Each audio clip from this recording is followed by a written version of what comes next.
Chapter 1484, 7 Luminaries Bible. Chapter 1484, 7 Luminaries Bible. These are the 5 items that you want? Phoenix Rain was a little confused as she saw Feng's choices.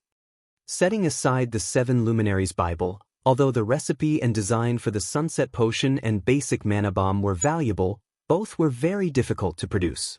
There was no doubt that the item's production would be slow and limited. The rare materials for the basic Mana Bomb were particularly expensive. A single crafting attempt would cost around 2 gold, while the final product could cost 6 gold or more. Most importantly, unlike Tier 2 magic scrolls, the Mana Bombs had a 70% reduced effect against players.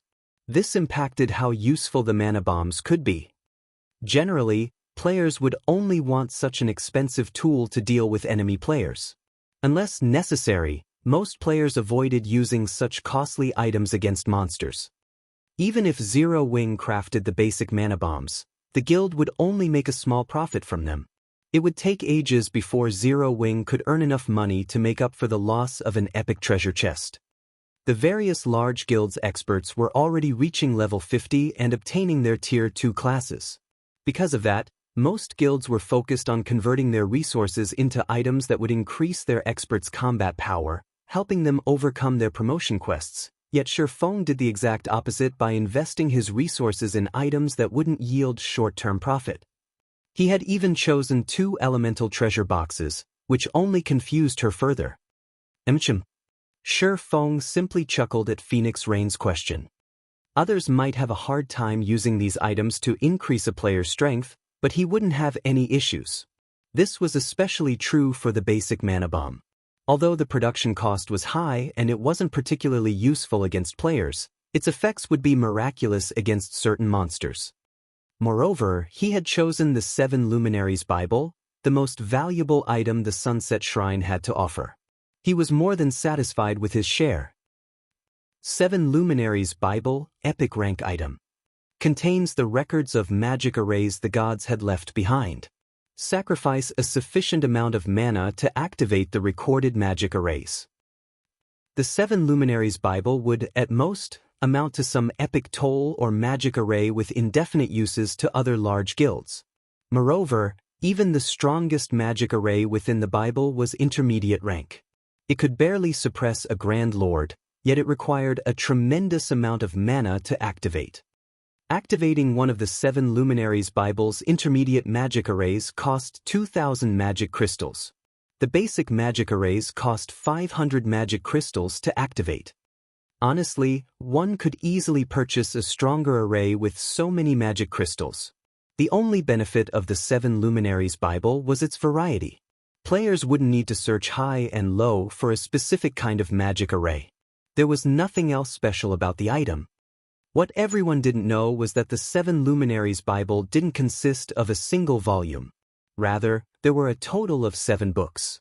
Only after gathering all 7 volumes could one display the 7 Luminaries Bible's true power.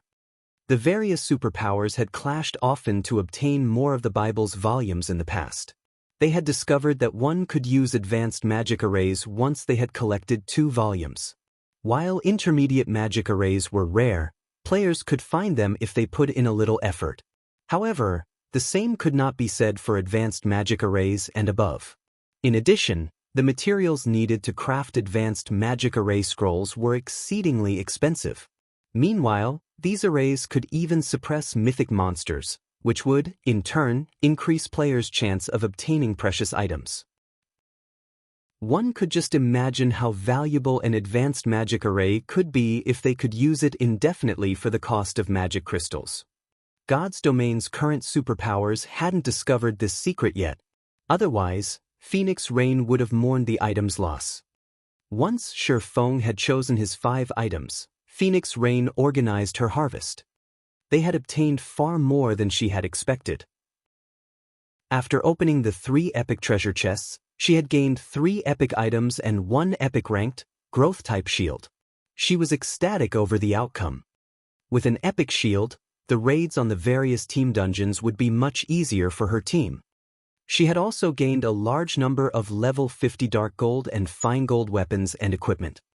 Since level 50 was a major turning point in the game, level 50 equipment attributes were 2 ranks higher than that of level 45 equipment.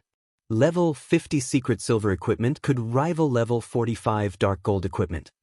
She now had enough level 50 Secret Silver, Fine Gold and Dark Gold equipment to fully arm a 100-man team. As long as she gave these pieces to players who had items that reduced level requirements, they could improve their equipment right away. The shrine had also contained a large number of rare gemstones, all of which could visibly improve players' combat power. Meanwhile, the contest on Thunder Island prohibited the use of magical tools. This included items like the Bible of Darkness. Players had to rely on their own strength during the contest. This was also why Nine Dragons Emperor had spent so much money to gain Bloody Paradise's help in the Sunset Forest. When Phoenix Rain tried to hand 20% of the harvest to Feng refused the items. Instead, he requested Ancient Origin Wood as his share of the bounty, which was the equivalent of every log they had found during the raid. With the Ancient Origin Wood, Zero Wing could begin producing advanced speedboats.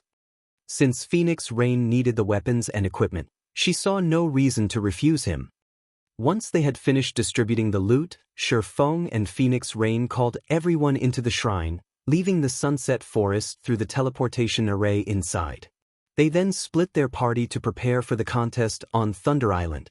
However, Feng planned to make his way to Ocean Viewing Town with his cargo of Ancient Origin Wood, intending to begin the advanced speedboats production.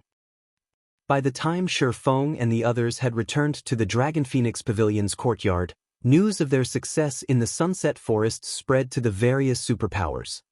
Although the system wouldn't announce a historical site's first clear to the local region, it was difficult to keep a lid on the matter with so many participants. Besides, Phoenix Rain had borrowed experts from a few other guilds for the raid. What? You're saying that Phoenix Rain obtained the first clear of a Grade 1 historical site? Since when had the Dragon Phoenix Pavilion grown so powerful? That's a Grade 1 historical site we're talking about. Zero Wing and the Azura Adventurer team. Where is this Azura Adventurer team from? Why haven't I heard of it?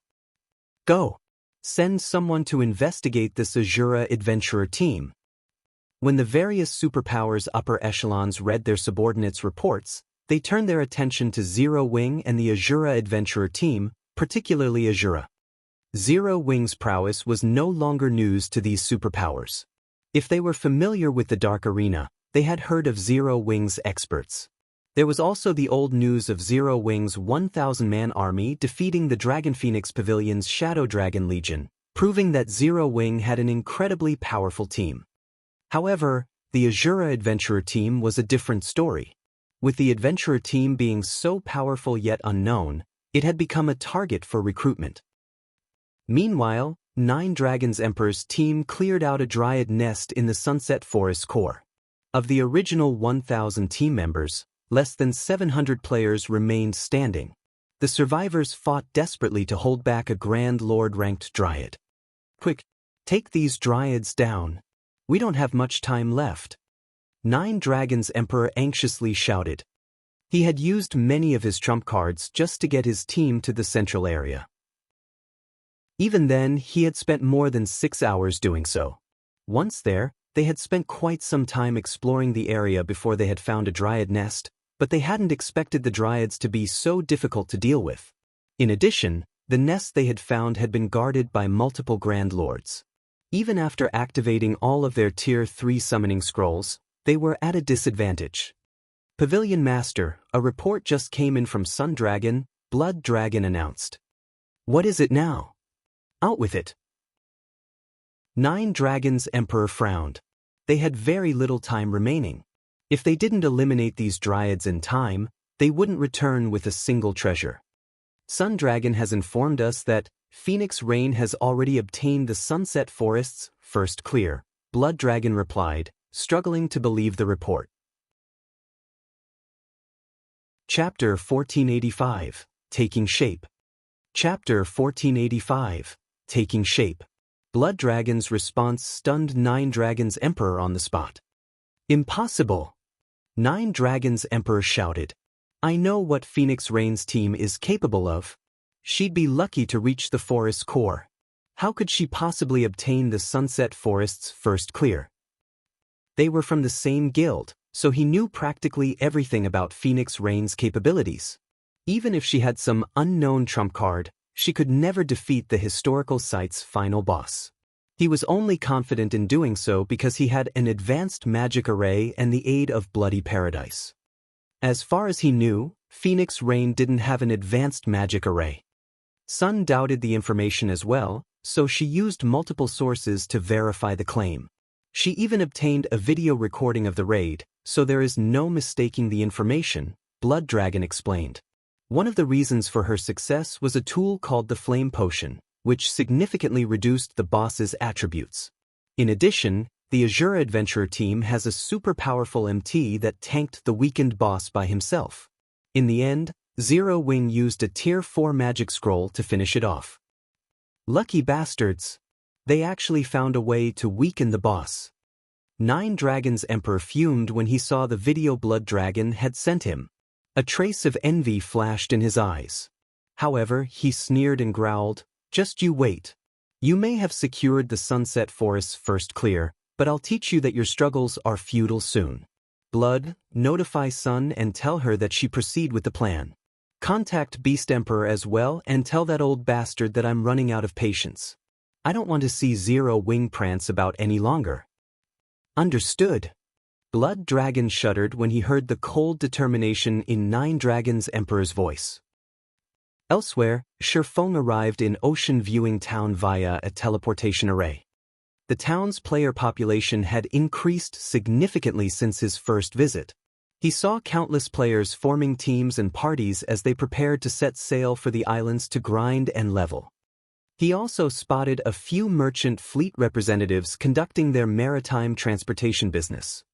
Transport from Ocean Viewing Town to Sandy Bay Town. Special price right now. Only charging 15 silver per person. Less than 1,000 slots of bag space free of charge. 5 silver for every additional 1,000 slots. 3 silver for each non-bag space item. Transport from Ocean Viewing Town to Coral Harbor. Only charging 20 silver per person. Less than 1,000 slots of bag space free of charge. 7 silver for every additional 1,000 slots. 5 silver for each non-bag space item. Many independent merchant and adventuring players crowded around the merchant fleet representatives, trying to haggle down the prices. Players who preferred to use the merchant ships were generally trying to avoid exorbitant teleportation fees. Cross-national teleportation fees were particularly expensive. Even teleporting to a neighboring country cost more than 1 gold. It wasn't unusual to pay 2 or 3 gold when traveling farther. It was cheaper to hire a ship. This was especially true for players transporting non-bag space items. Although the maritime transportation system in Ocean Viewing Town wasn't yet perfect, it had begun to take shape. These people sure are taking action quickly. Glancing at the various merchant players, Feng easily spotted over 5 merchant fleets. It seems that I'll need to produce the new type of cargo ships as soon as possible. Maritime transportation had been very well developed in the past. It had also generated a frightening amount of wealth for players. Hence, the various large guilds had established their own merchant fleets and contested over territory at sea. Initially, Feng had been satisfied with the development of his naval forces, but there were plenty of capable players in God's domain. In the end, many players had quickly discovered this business opportunity. At the moment, these merchant fleets were renting ordinary cargo ships from NPCs. Each ordinary cargo ship could only carry 35 people, and the cargo ship's item space was limited. Each ship could only carry 30 non-bag space items at a time. He had previously spent 30,000 gold to purchase a special medium shipyard. As long as he had sufficient materials and engineers, he could begin constructing the new cargo ships immediately. Not only were the new cargo ships 15% faster than ordinary cargo ships, but they could also carry up to 40 people at a time. Meanwhile, Feng had both engineers and materials available to him. He could start producing the ships as soon as he desired. Once these new cargo ships were built, He'd make a fortune off of them whether he rented them out or used them himself. Following which, Feng contacted Melancholic Smile and had her dispatch a large number of engineers to Ocean Viewing Town. Previously, the candlelight trading firm had lacked both quantity and quality of engineers, but now they had become a holy land for lifestyle players in Star Moon Kingdom. Since the trading firm constantly recruited lifestyle players, they had a large collection of engineers. Right now, even if the trading firm only dispatched a small fraction of these players, they would be more than enough to operate a large shipyard, not to mention a medium shipyard. Guild leader, do you really intend to use such a precious material to construct the Flying Eagle speedboats and new cargo ships? Burning Abyss was astonished as he gazed at the ancient origin which Feng had placed before him. As a master engineer, he had researched the various materials available in God's domain. This was especially true for the materials useful to engineers. He knew that ancient origin wood was a top-tier material meant for ship construction. Using it to construct bronze speedboats would be a waste, much less constructing an advanced speedboat. The new cargo ship was even less valuable than an advanced speedboat. Just use it for now. I don't have any higher-ranked designs on me at the moment. Feng was just as reluctant to use the wood. After all, ancient origin wood was a precious material that could only be obtained from the Sunset Forest. When used to construct ships, not only would it increase the production success rate, but it also had a chance of strengthening the ship with the power of ancients, enhancing the ship's quality. It was incredibly extravagant to use it to construct a ship that wasn't even bronze rank. However, he couldn't care less at the moment. Ship designs were extremely rare.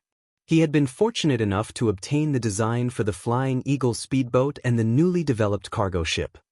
Following which, Feng handed Burning Abyss the basic mana bomb design and instructed him to produce the bombs. He was happy enough to let the advanced engineers take charge of producing the speedboats and the cargo ships. There wasn't a need to involve a master engineer like Burning Abyss in the project. The basic mana bomb was a different story. Despite only being basic rank, the design and advanced engineering design. If he left it to the advanced engineers, their success rate would at most reach 30%. If Burning Abyss crafted the bombs, however, his success rate would be at least 50%. Letting Burning Abyss produce the bombs would save on cost and materials. After all, the required materials were both rare and expensive. What an intricate design! I never knew magic arrays could be used in such a way. After glancing at the basic mana bomb design, Burning Abyss was captivated. I'll leave the shipyard's management to you. As for this design, you'll learn it. If you have time, try to produce as many of the bombs as you can. I have an important use for them, Feng said, chuckling at the engineer's starstruck expression. Guild leader? Burning Abyss was stunned when he heard Feng's instructions. However, he was instantly overjoyed and excited. Even after becoming a master engineer, he had only been promoted to chief engineer in the candlelight trading firm. In the end, he was only one of Zero Wing's core members, but it was a different story if he were allowed to manage the shipyard. It was the equivalent of becoming one of the guild's upper management. Countless lifestyle players dreamed of such status. Following which, Feng handed a portion of the shipyard's authority to Burning Abyss. He then paid Rodney a visit, calling in on the agreement with the master engineer to assist in the shipyard. Not only would Rodney's presence increase production success rate when crafting ships, but production speed would increase as well. As Feng finished with the shipyard's matters and prepared to lead Gentle Snow and the others to Thunder Island, Aqua Rose gleefully walked up to him, whispering, "Guild leader, Summer just contacted me. She says that she's successfully class changed into a Dragon Slayer. Moreover, Kola has also completed his class change. Should I have them head over?" Chapter 1486, Assembly of Experts. Chapter 1486, Assembly of Experts. They're done already? Feng was a little confused. As far as he could remember, the Dragon Slayer class change quest wasn't an easy one. Alright, tell them to hurry and join us. Honestly, he had been somewhat worried about having sufficient strength for the contest on Thunder Island and had even considered recruiting Owl's help. However, it seemed that wouldn't be necessary. Cola's success in becoming a Tier 2 Dragon Slayer Knight alone would boost the team's overall strength, not to mention Alluring Summer, who was now a Tier 2 Dragon Slayer Mage. Both basic attributes and skills would undergo a qualitative transformation when players reached Tier 2. Cola also had the epic ranked Dragon Scale Shield. Had he been present during the King of Trees raid, the raid definitely would have been a lot easier.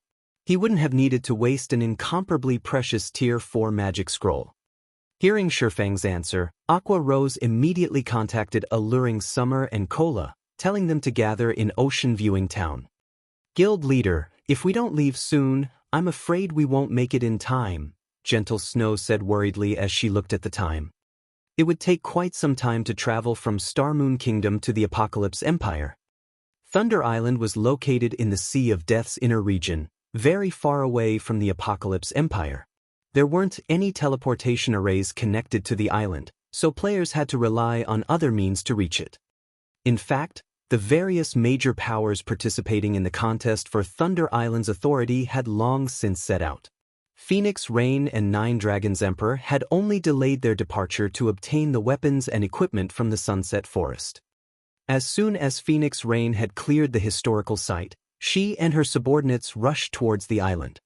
Since Feng had wanted to begin producing advanced speedboats as soon as possible, he had made a trip to Ocean Viewing Town with the ancient Origin Wood. Otherwise, they would have left for Thunder Island with Phoenix Rain's group. As a result, their group was far behind schedule. Furthermore, the Swift Dragon speedboat could only accommodate 30 people, half of their planned 60-man team. The rest of the members would have to sail on advanced speedboats. If they left right this instant, they would barely make it in time for the contest. If they waited for Cola and Alluring Summer, they'd likely be late. Relax. We have enough time, Feng consoled her, smiling. Following which, Feng led everyone to Ocean Viewing Town's harbor. Half an hour later, Cola and Alluring Summer finally reached the harbor atop two majestic thunder wolves. The moment Cola and Alluring Summer arrived, they attracted a lot of attention from the players at the harbor. They were difficult to miss. Both of these players radiated intense auras from atop their mounts. Guild leader, we're sorry for the wait, Cola apologized as he stopped before Feng. It's fine. It's about time to set out, Feng said, nodding. He then invited Cola and Alluring Summer to the team. When Lifeless Thorn and his companions from the Ice Crystal world saw Cola and Alluring Summer, they were astounded. They had already been shocked by the Strength Zero Wings members displayed. They hadn't expected the guild to have even more experts. Lifeless, how confident are you of defeating those two? Cleansing Whistle whispered as she looked at Cola and Alluring Summer. Personally, Cleansing Whistle doubted that she was a match for Cola or Alluring Summer. Just by standing so close, she felt an intense wave of danger from them. The guy? Maybe. The other one? I don't know. I'd have to fight her to find out, Lifeless Thorn said, fighting spirit illuminating his gaze as he watched Alluring Summer. He had struggled to find anyone who could offer a good fight back in Cold Wind City. When Feng had said that God's Domain's continent had plenty of experts, he had assumed the claim was meant to excite him. But looking at it now, it would seem that the swordsman hadn't lied. What? Even you aren't confident of winning? Cleansing Whistle could not help but turn to look at Alluring Summer in shock. Based on her observations during the raid in the Sunset Forest, she knew that Gentle Snow, Aqua Rose, and Zhao Yueru were powerful. Although other experts from Zero Wing had been present, it was obvious that they were significantly weaker than the three women. Hence, Cleansing Whistle had assumed that Lifeless Thorn would rank among the top 5 in Zero Wing. Unfortunately, it didn't seem like that was the case. When she thought about how Zero Wing had at least 5 experts who were even stronger than a monster like Lifeless Thorn, her shock was natural. However, Cleansing Whistle felt pretty lucky about the situation. She had been Cold Wind City's #1 swordsman. With no suitable rivals, she had to rely on herself to improve. Now, however, she met a group of people who were much stronger than her. They also had an expert swordsman like Feng. If she fought alongside these powerful people and leached off of their experiences, she could grow stronger far more quickly. Cleansing Whistle wasn't the only one with such thoughts. Solitary 9 and Dark Madness were just as pleased. As Azura's members subtly watched Cola and Alluring Summer, Feng arrived beside the harbor and pulled a crystal bottle from his bag. He then began to chant an incantation. Runes lit up and danced around the crystal bottle. A short moment later, dark fog surged forth, expanding to cover a large area of the water before Feng. The scene attracted a lot of attention. What's going on? Is that guy summoning a mysterious iron speedboat? That shouldn't be possible. No speedboat is that big. It must be a cargo ship. I've seen someone release a cargo ship before, and it definitely wasn't that large. While everyone discussed the disturbance, the cloud of dark fog expanded up and out. Soon, the fog dissipated, revealing Feng's ship. This ship was a silver sailboat, double the size of ordinary cargo ships. While it was docked, it dwarfed the nearby ordinary and advanced speedboats. What? That's a sailboat. How is this possible? Everyone was stupefied when they saw the one-horned sailboat. As naval players, they had spent most of their gaming career in God's domain at sea. Although they weren't well-known experts, they understood ships just as well, if not better, than the various large guilds. A sailboat could send tremors throughout the Apocalypse Empire. It could definitely overturn the current hierarchy of the Empire's naval powers. Even a bronze speedboat was no more than a fly to be swatted in the face of a sailboat. Guild leader, since when do you have a sailboat? Could it be? Have you already repaired the sailboat we got from the fallen arcs? Aqua Rose's eyes glowed as she stared at the monstrosity of a ship before her. Although Zero Wing had the Swift Dragon speedboat, at the end of the day, a speedboat was just a speedboat. Without a large number of support ships, it would be very difficult to exert the Swift Dragon speedboat's maximum potential. At most, Zero Wing would be a minor threat to the Apocalypse Empire's various naval powers. However, it was a different story if Zero Wing had a sailboat. A sailboat would allow Zero Wing to contest for the Empire's port cities. If they had their own port city, they wouldn't have to operate in the dark. They could simply steamroll over any opposing forces. Even Gentle Snow was speechless. Despite being one of the guild's vice-guild leaders, she still didn't have a clear idea of how many secrets Zero Wing had. It wasn't unlike the Azura adventurer team's sudden appearance. I haven't repaired the Storm sailboat yet. I obtained the one-horned sailboat from a sea monster I helped kill, Feng said, shaking his head. All right, we don't have much time. Get on the boat. Chapter 1487, Shocking All Sides. Due to the dark clouds that shrouded the Sea of Death all year round, it was always dusky. However, contrary to the islands in the Sea of Death, lightning constantly struck around Thunder Island, illuminating the area. As Thunder Island could be found in the Sea of Death's inner region, permanent storms assailed the water.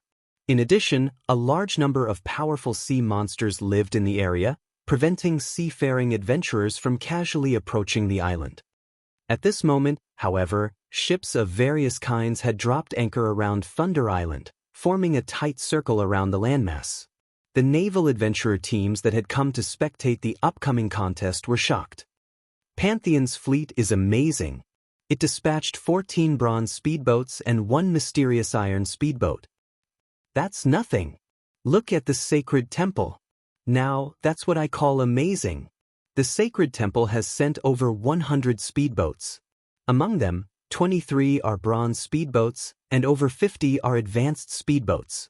There are even 2 mysterious iron speedboats in the fleet. The Sacred Temple's navy is definitely the strongest of them all. I'm not so sure about that.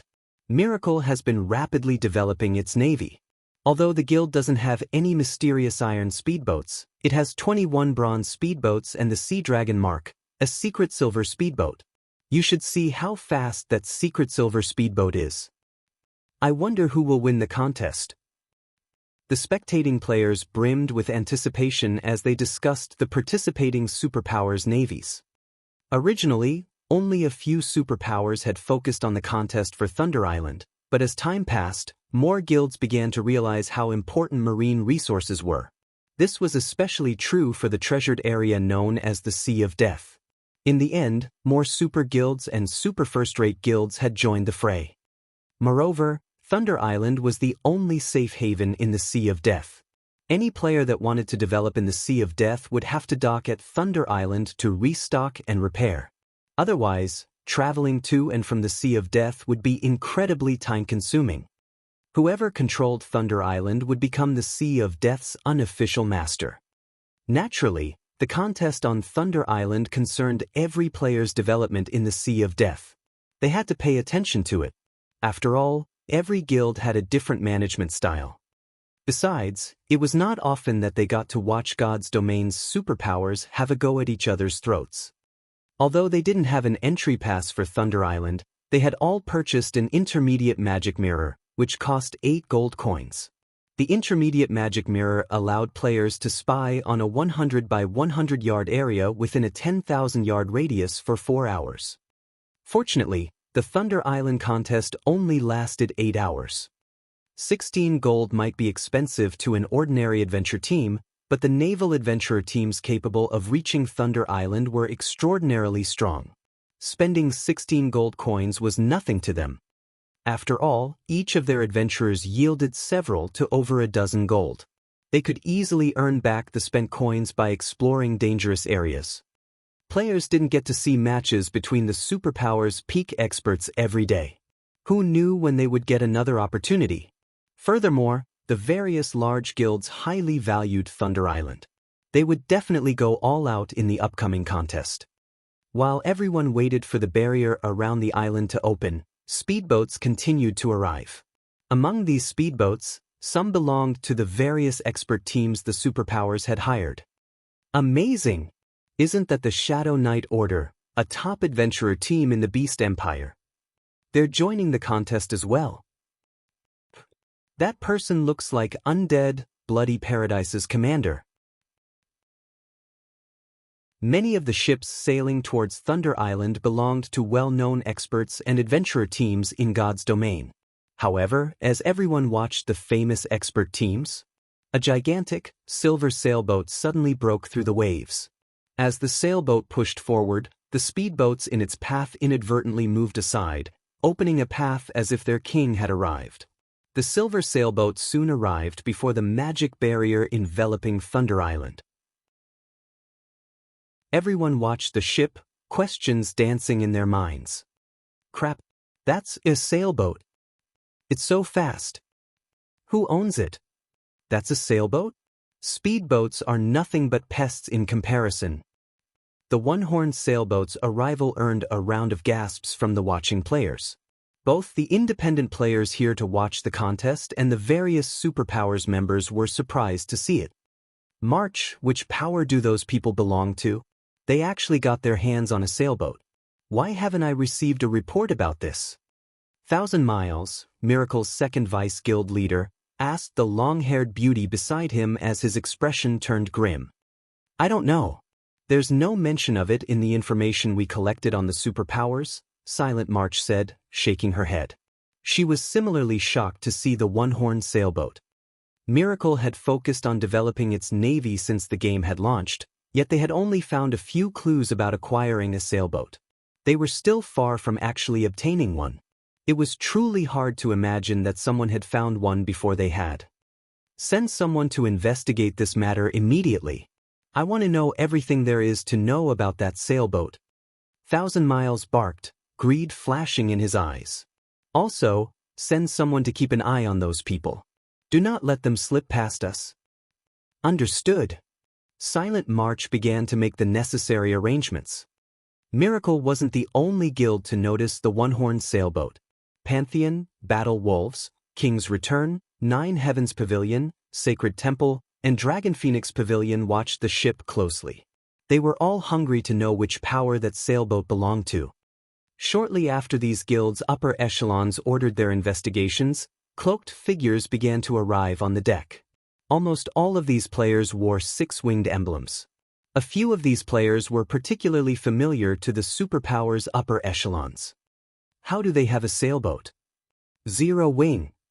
Everyone's jaws dropped when they saw Gentle Snow and Aqua Rose, who hadn't bothered to hide their appearances.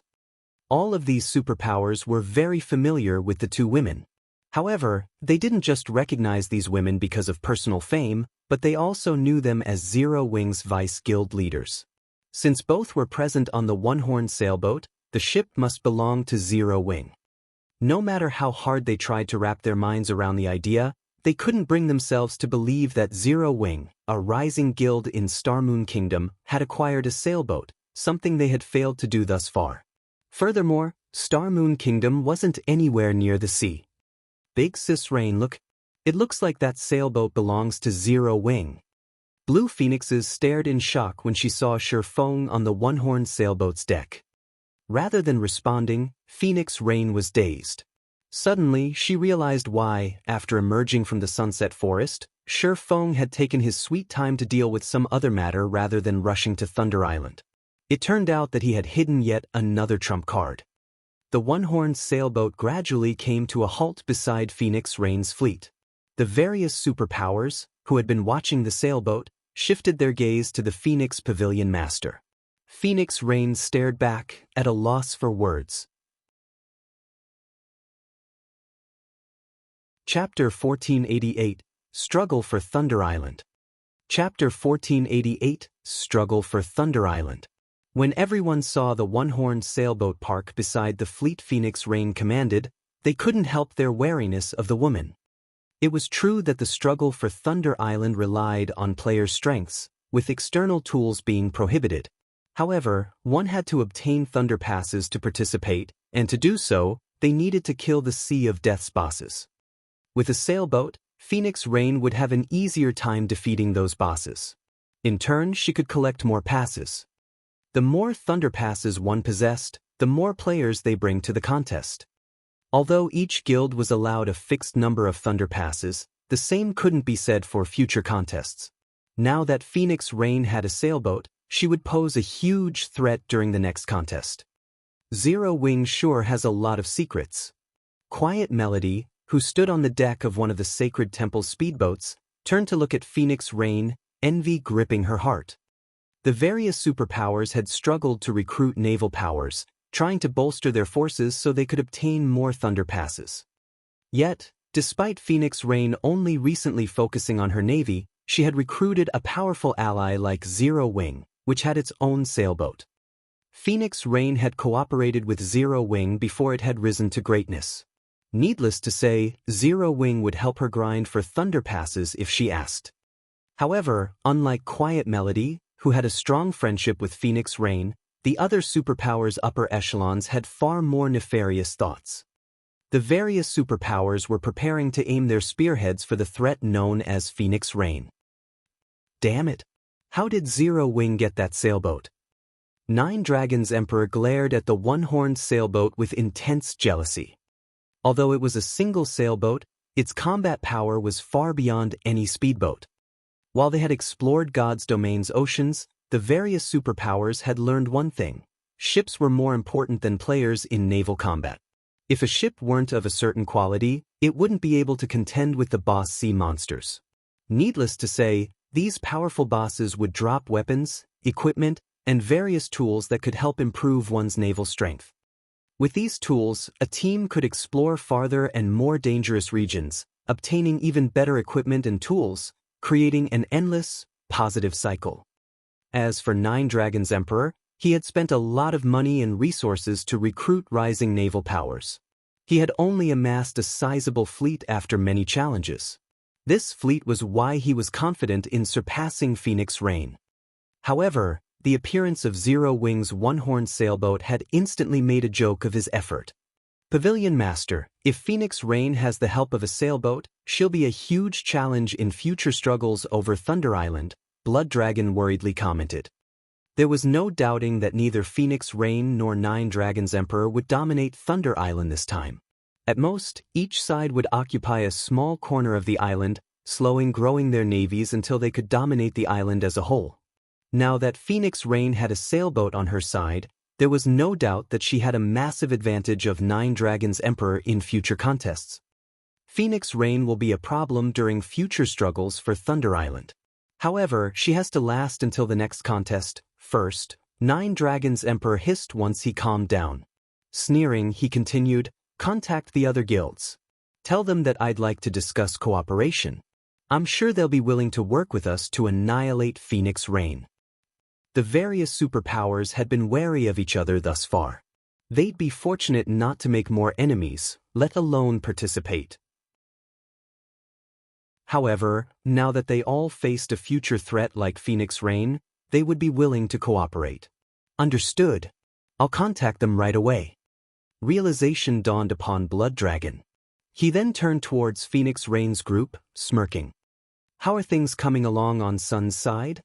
Nine Dragons Emperor asked. "Pavilion Master, rest assured, everything has been dealt with. All you need to do is sit back and watch the show," Blood Dragon reported with a smile. "Excellent. I want to see Phoenix Rain's expression when she finds out." Nine Dragons Emperor nodded in satisfaction. Meanwhile, Phoenix Rain was shocked to learn that Zero Wing had its own sailboat.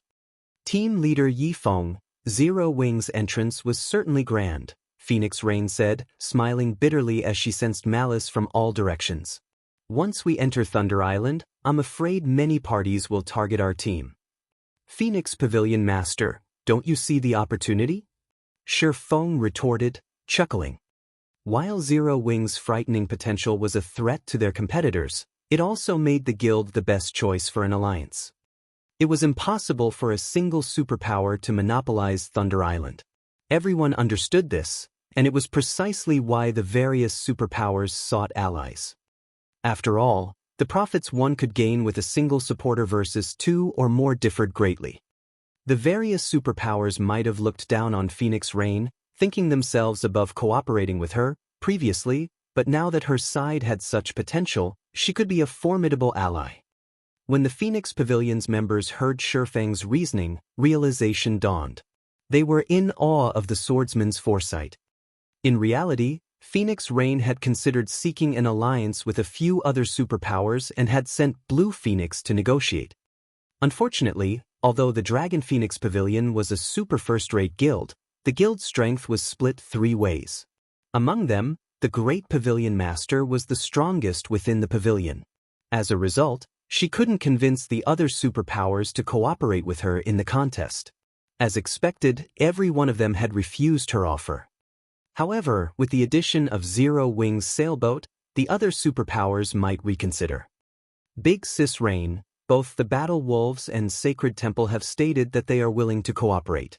However, we will only get 20% of the profits while their guilds will share the remaining 80%, Blue Phoenix reported angrily. "Those despicable old foxes." Phoenix Rain frowned. "They know that I'm competing with Nine Dragons Emperor, so they're using the opportunity to hike up their prices. I have a suggestion. Would you be interested in hearing it, Phoenix Pavilion Master?" Feng suddenly asked. "A suggestion?" Phoenix Rain gave the man a curious look. "May I know what sort of plan team leader Yi Feng has in mind?" "I'll represent Zero Wing in this alliance. Negotiate with the Battle Wolves and the Sacred Temple for 40% of Thunder Island's profits," Feng said. 40%? Blue Phoenix was astonished. She thought that Feng had completely lost his mind. It was obvious that the Battle Wolves and Sacred Temple had discussed the situation beforehand and only intended to offer Phoenix Rain 20%, yet Feng wanted to ask for twice that. If the two guilds heard this, they'd laugh themselves to death. "Team leader Yi Feng, are you serious?" Phoenix Rain asked earnestly. Chapter 1489, Terrifying Potential. Chapter 1489, Terrifying Potential. Guild Leader. Feng's proposal surprised both Gentle Snow and Aqua Rose. Both women thought the idea was ludicrous. The 20% the Battle Wolves and Sacred Temple had proposed included Zero Wing's cut, yet he wanted to double the price. Neither guild would ever agree. After all, Both were bona fide super guilds. Phoenix Pavilion Master, do you really think that our two guilds aren't worth 40% of Thunder Island's profits? Feng asked, smiling. This, for a time, Phoenix Rain did not know how to answer Feng's question. Her forces were, in no way, inferior to battle wolves and sacred temples. She just didn't have as many people. However, it was a different story if she included Zero Wing's sailboat. Zero Wing's sailboat could make up for the naval combat power the Phoenix Pavilion lacked. If both guilds worked together in the future, they'd be able to secure far more Thunder Passes than the Battle Wolves and Sacred Temple. Hence, asking for 40% of the profits was in no way excessive. Only, the Battle Wolves and Sacred Temple knew that other guilds would target her if she didn't cooperate with them. All sides might even turn against her as soon as they entered Thunder Island. If you don't feel that we're worth that much, then you should see this. Feng understood Phoenix Rain's concerns. He sent her a trade request, placing one of the crystal bottles from his bag into the trade window. This is a small sailboat. How? Phoenix Rain shot Feng an astounded look when she saw the item. In God's domain, items currently in use couldn't be placed in a trade window. The fact that she was staring at a small sailboat proved that Zero Wing had more than one. She found it truly hard to believe that, while the various superpowers frantically searched for sailboats, Zero Wing had acquired at least two without anyone noticing. She even wondered if her eyes were playing a trick on her, but when she clicked on the glass bottle, the attribute panel that appeared proved its existence. Phoenix Pavilion Master, what do you think of my proposal now? Feng asked, smiling. The small sailboat he had just revealed was none other than the ordinary small sailboat he had liberated from the Freedom Alliance's identical summer. Although it was only an ordinary small sailboat, its combat power far surpassed any speedboat. He also had the mysterious iron-ranked Storm sailboat, which he had yet to repair. Unfortunately, the Storm sailboat wasn't usable combat power right now. Hence, he had only decided to reveal the ordinary small sailboat. I understand. I'll notify the Battle Wolves and Sacred Temple about your proposal, Phoenix Rain said after taking a deep breath. When she looked at Feng, she felt as if the man were foreign to her. Big Sis Rain. Blue Phoenix gave her friend a confused look. She could not figure out what Feng had shown Phoenix Rain to change her mind about such a huge risk so quickly. Don't try to persuade me. Just do as he says, Phoenix Rain commanded. With no other choice, Blue Phoenix transmitted the new offer to the Battle Wolves and Sacred Temple's upper echelons. She no longer dared to think of what their reply would be. Interesting. Phoenix Rain is bold enough to make such an offer despite her current predicament? Eternal Dead, the Sacred Temple's guild leader, could not help but laugh when he saw Phoenix Rain's counteroffer. On the other hand, Quiet Melody was dazed for a moment when she read the new message. Only one thought came to her mind. Has Phoenix Rain lost her mind? If Phoenix Rain had the authority to mobilize all of the Dragon Phoenix Pavilion's forces and Zero Wing's sailboat, she might have a chance of convincing the Battle Wolves and Sacred Pavilion to agree with her conditions. Unfortunately, with her current strength, the super guilds would never agree. Based on Quiet Melody's knowledge, Phoenix Rain had only obtained 270 slots for the contest. That was barely on par with 9 Dragon's Emperor slots, but the Sacred Temple had 710. Ignoring the standards of the guild's experts, the severe difference in numbers put Phoenix Rain at an overwhelming disadvantage. Melody, tell Phoenix Rain that her condition lacks sincerity, and the Sacred Temple will need time to consider her offer properly, Eternal Dead said, smiling. Understood. Quiet Melody nodded. Elsewhere, the Battle Wolves' upper echelons prepared a similar answer. Big Sis Rain, both guilds gave the same reply. They have said that they need more time to consider, Blue Phoenix helplessly reported. Obviously, the Battle Wolves and the Sacred Temple wanted to watch them make a fool of themselves and take advantage when the other superpowers targeted their forces on Thunder Island. If they went crawling to the two guilds then, they'd be lucky to get 20%, much less 40% of the island's profits. As expected, it seems that we can only take this one step at a time. The outcome didn't surprise Phoenix Rain whatsoever. All she could do was try her best in the contest. As long as she could occupy a spot on the island, nothing could stop her in the future. While the various superpowers had negotiated alliances, the magic barrier around Thunder Island turned from blue to crimson. Furious roars echoed from the island, and despite being so far away, everyone heard them clearly. Has the contest begun? As more of the island's monsters voiced their rage, the spectating adventurer teams took out their intermediate magic mirrors and began to observe the landmass. Move out. In response, the various superpowers stored their ships and retrieved their thunder passes. They used the passes to leave a thunder mark on their members, each pass imparting 10 marks. Any player with a thunder mark could teleport to Thunder Island at any time. Shortly after, the various superpowers members disappeared almost simultaneously as they teleported to Thunder Island to contest for the ancient towers. During the contest, players were prohibited from using any tools. They could only rely on their own power to compete. In addition, all of the island's monsters had frighteningly high magic resistance and defense. Players had to occupy as many ancient towers as they could, reducing these monsters' magic resistance and defense, or raiding the encampments would be very difficult. Meanwhile, teleportation to Thunder Island wasn't completely random. Generally, players who were close to each other would teleport to the same location. As long as they gathered before teleporting to the island, they could take action as a team as soon as they arrived. It seems that we got a good location. After arriving on the island, Feng inspected the system map. Currently, their group was north of Thunder Island's outer region, very close to a monster encampment and 3 ancient towers. As long as they secured these ancient towers, they could clear out the monster encampment. Following which, Phoenix Rain and Feng began to rearrange the team. They were prepared to split into 3 groups, prioritizing the ancient towers. Only after they solidified their hold would they head towards the nearest encampment. However, as Feng and the others prepared to head out, a group of nearly 300 players approached.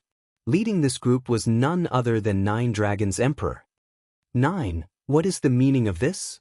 Phoenix Rain demanded in a chilling tone as she glared at the Heavenly Dragon Pavilion Master. What else could this be? We're here to eliminate a future problem, 9 Dragons Emperor said, sneering. We have nearly the same number of players. You know that a fight between us will only benefit our mutual enemies. Although Phoenix Rain had suspected that 9 Dragons Emperor might attempt to take action, she hadn't expected him to do so this quickly, even neglecting the contest for the ancient towers. Equal numbers, huh? 9 Dragons Emperor responded playfully. I don't think so. As soon as 9 Dragons Emperor finished speaking, she heard an anguished scream from behind her. Turning around, she discovered that the 50 Firmament members on her team had turned traitor, attacking her other team members. In seconds, over 20 players had died. By the time she reacted, Firmament's members had pulled away from her team. Lonely heaven! Phoenix Rain bellowed, dense killing intent lacing her gaze as she glared daggers at Firmament's smiling guild leader. Phoenix Pavilion Master, if you have to blame someone, blame yourself for making the wrong decision.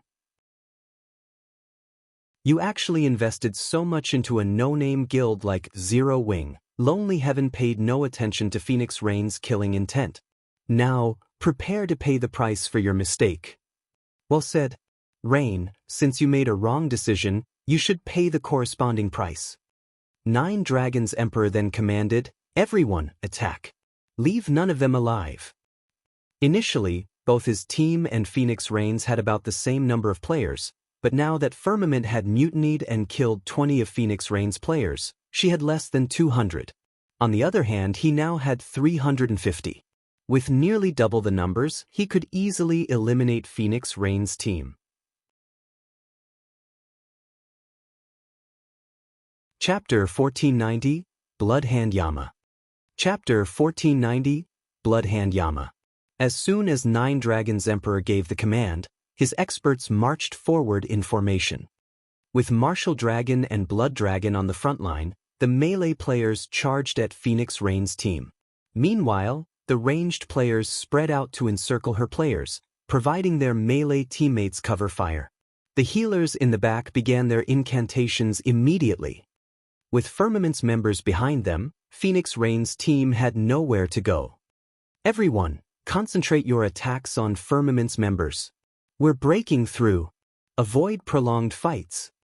Although Phoenix Rain was furious about Lonely Heaven's betrayal, wanting nothing more than to murder the bastard herself, she quickly recovered her calm and decided to save as much of her team's strength as possible.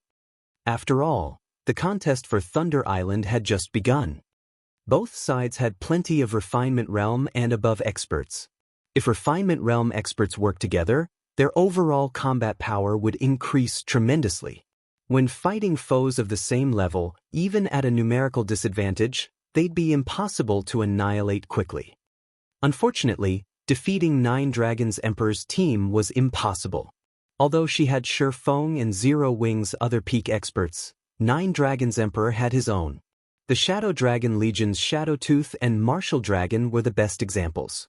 Both were domain realm experts and more than capable of posing a problem for her team. In addition, Nine Dragons Emperor had other experts under his command and the help of Bloody Paradise. Although the Phoenix Pavilion and Heavenly Dragon Pavilion on part in overall strength, the trump card legions under each banner weren't under the full control of their respective pavilion master. Rather, these trump card legions prioritized the Great Pavilion Master's commands. Meanwhile, Phoenix Rain had only been the Phoenix Pavilion's master for a short time, and as a result, the Phoenix Pavilion's trump card legions still maintained their loyalty to the previous master. Like Shadowtooth's case, she wasn't allowed to order them around and had to resort to persuasion. This was why her power base was significantly weaker than Nine Dragons Emperor's. Now that he had persuaded Shadowtooth to fight for him, and Martial Dragon, whom Nine Dragons Emperor had nurtured, had become a domain realm expert, the gap between them had widened. With fewer players on her team, she had no chance of victory. She could only avoid a clash with Nine Dragons Emperor. Like in other maps, players that died on Thunder Island would lose a level and drop a piece of equipment. This gave her even more of a reason to avoid a fight with Nine Dragons Emperor. If her team were weakened further, she'd have no hope of capturing the ancient towers and monster encampments. You wish to break through? Nine Dragons Emperor sneered as he watched Phoenix Rain lead her team towards Firmament's group. Lonely. It's about time we give our Lady Pavilion Master a taste of despair. Hearing this, the distant Lonely Heaven grinned and nodded. He then turned to one of his cloaked guild members and said, "I've done my part. I'll leave the rest to you. Relax. We've accepted your payment and will complete the mission." At this time, a robust man emerged from Firmament's team. The man removed his black cloak, revealing a mass of muscle. With the black cloak gone, his horrific bloodlust was no longer contained, and even players standing over 30 yards away could sense it radiating off of him. This robust man wasn't the only one to remove his cloak. The 40-plus members Lonely Heaven had brought with him discarded the items as well, every one of them emanating a dense bloodlust. Every player's ID was pitch black, revealing their statuses as dark players. With one look at these players, Phoenix Rain's teammates shuddered. Bloodhand Yama. Phoenix Rain was shocked when she realized who the robust man was. Bloodhand Yama might be a foreign name among ordinary players, but it was very well known among the various superpowers. The man was one of the Flower of Seven Sins representatives. He had killed numerous superpowers upper echelons in the past. "Phoenix Pavilion Master, your life is mine." Saying so, Bloodhand Yama gestured with a hand. Immediately, the Flower of Seven Sins members around him split into multiple parties and dashed towards Phoenix Rain and the others.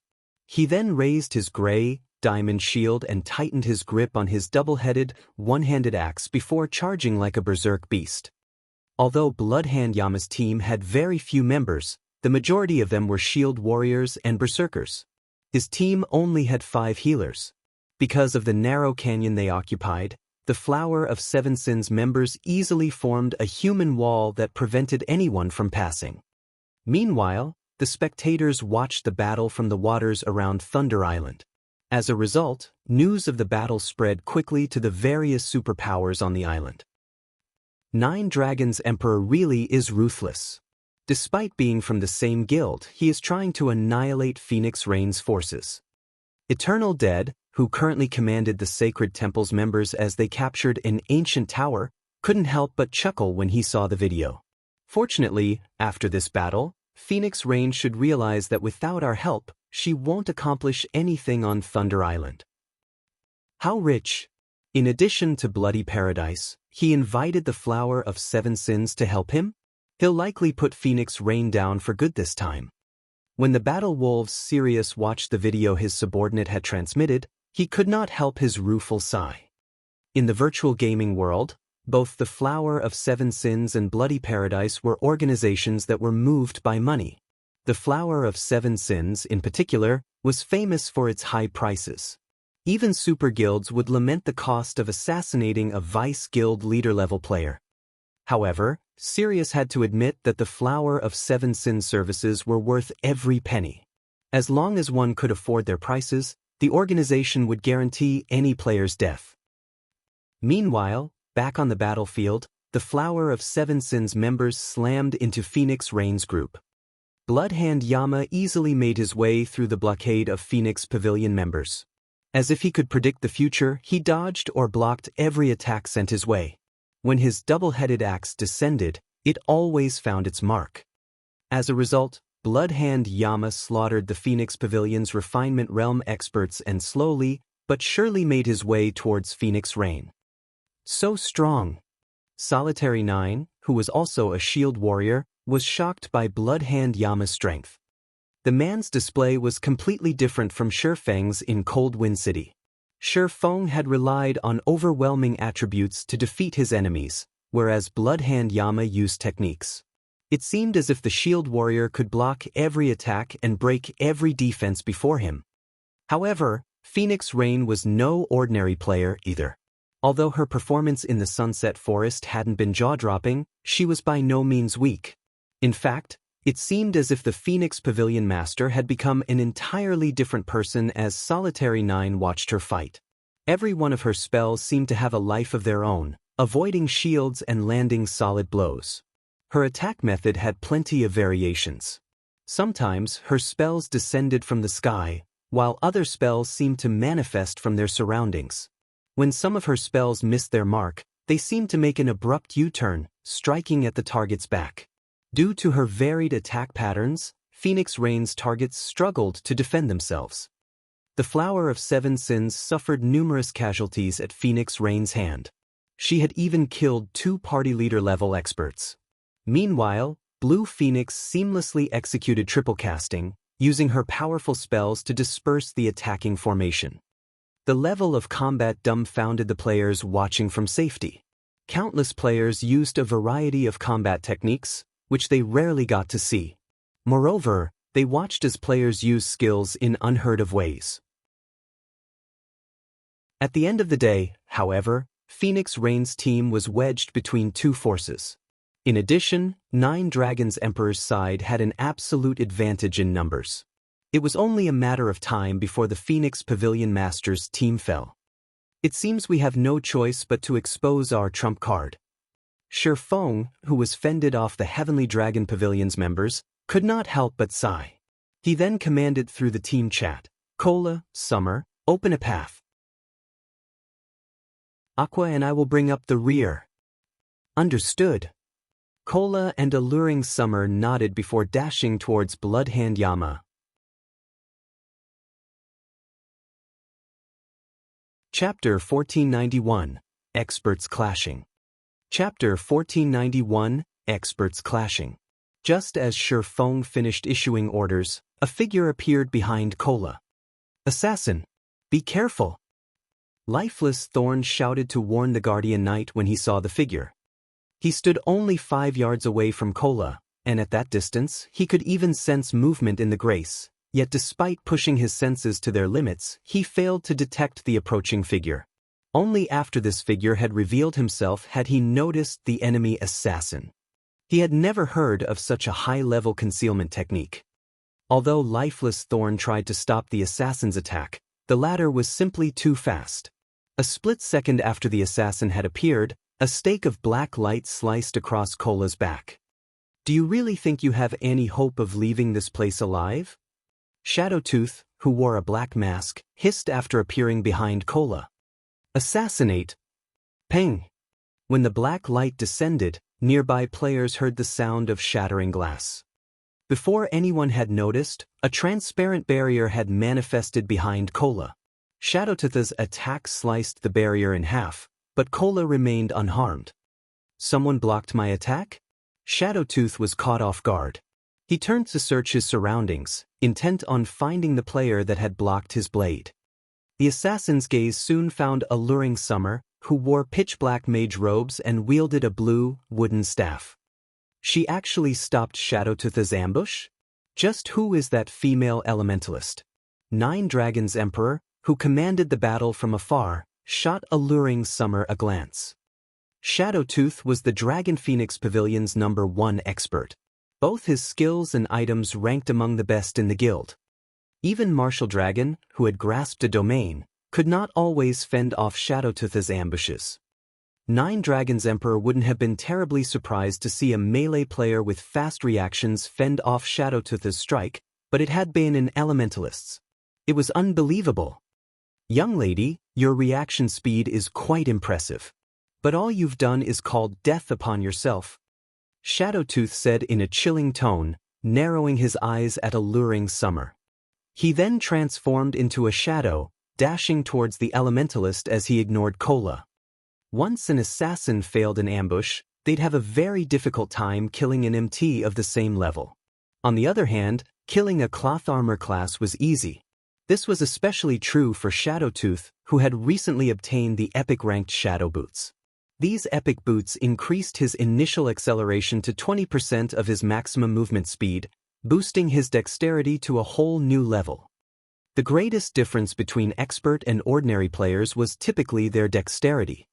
Even with the same attributes, experts seemed faster when they moved. In contrast, ordinary players typically looked like robots, their actions dull and predictable. This was due to a lack of dexterity.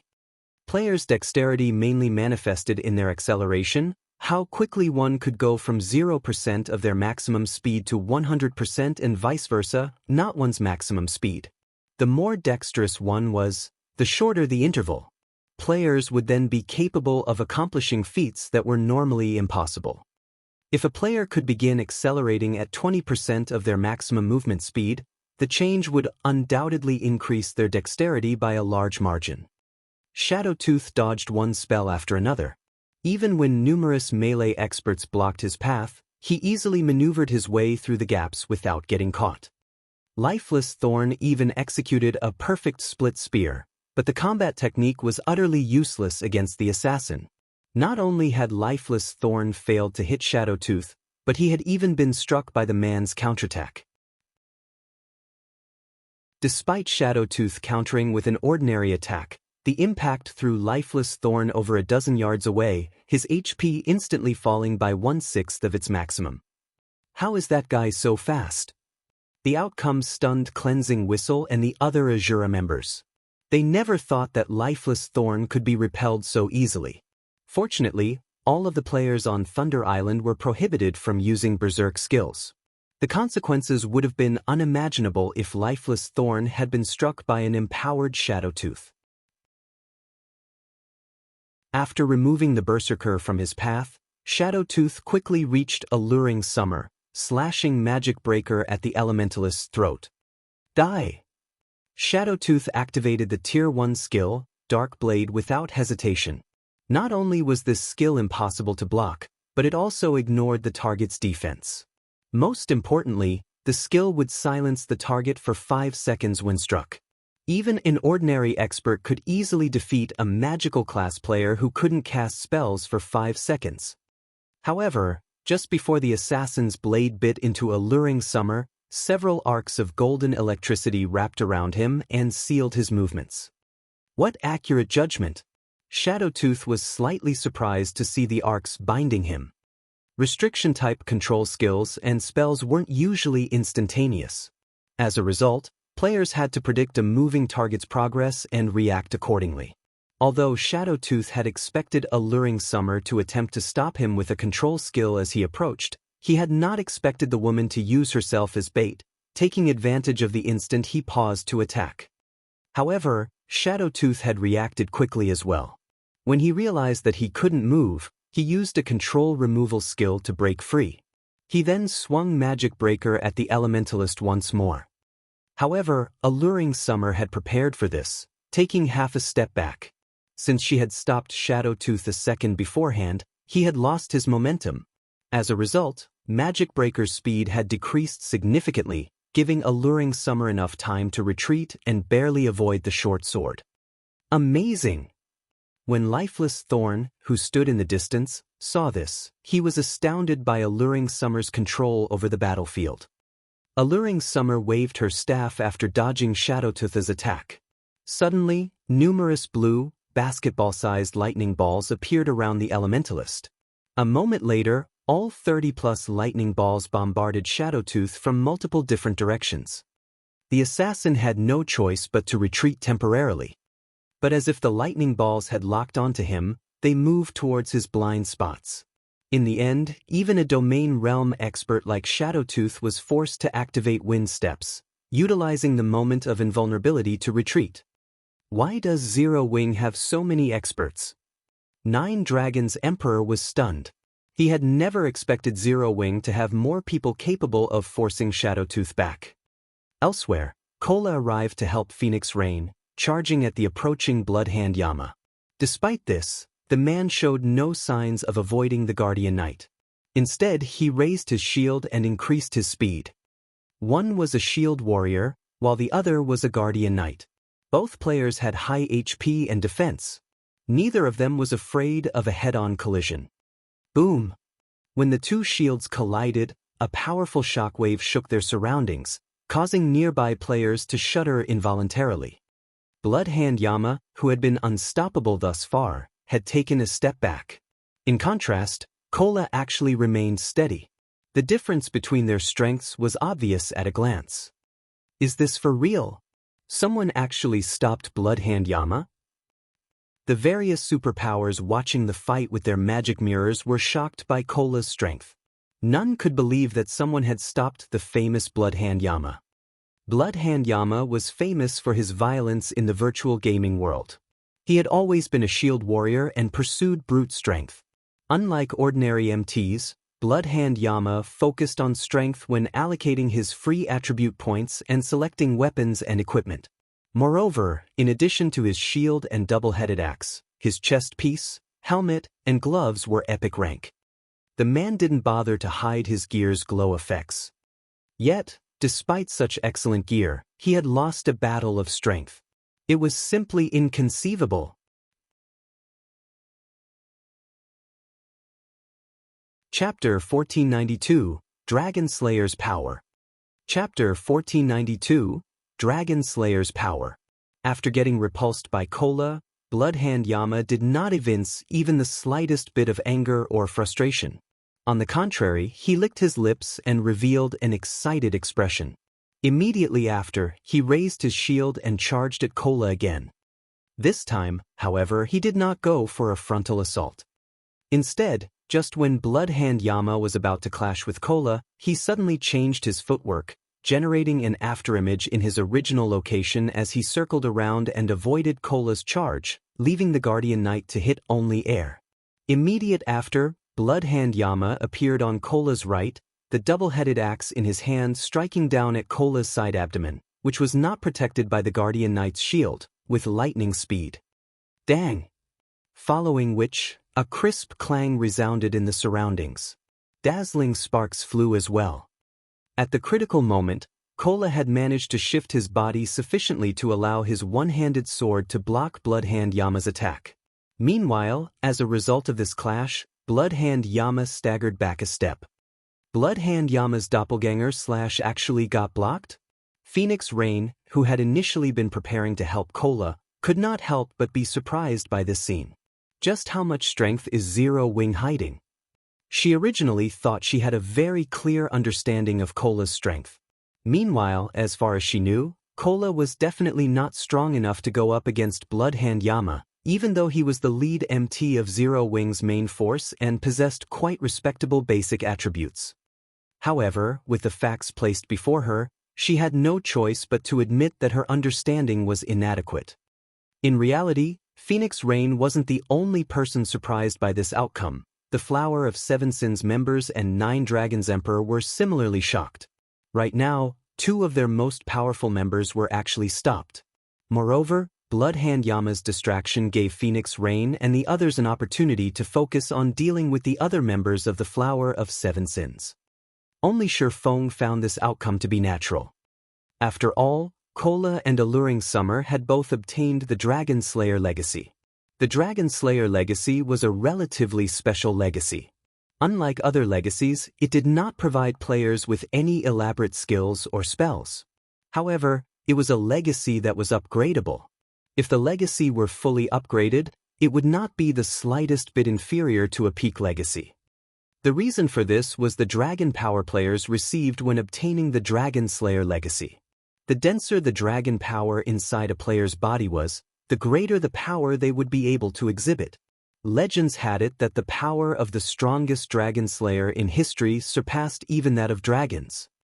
Now that Cola and Alluring Summer had become dragon slayers, their life ratings were superior to that of Tier 2 players. Hence, their basic attributes, physiques, and reaction speeds were not something players of the same level and tier could compare to.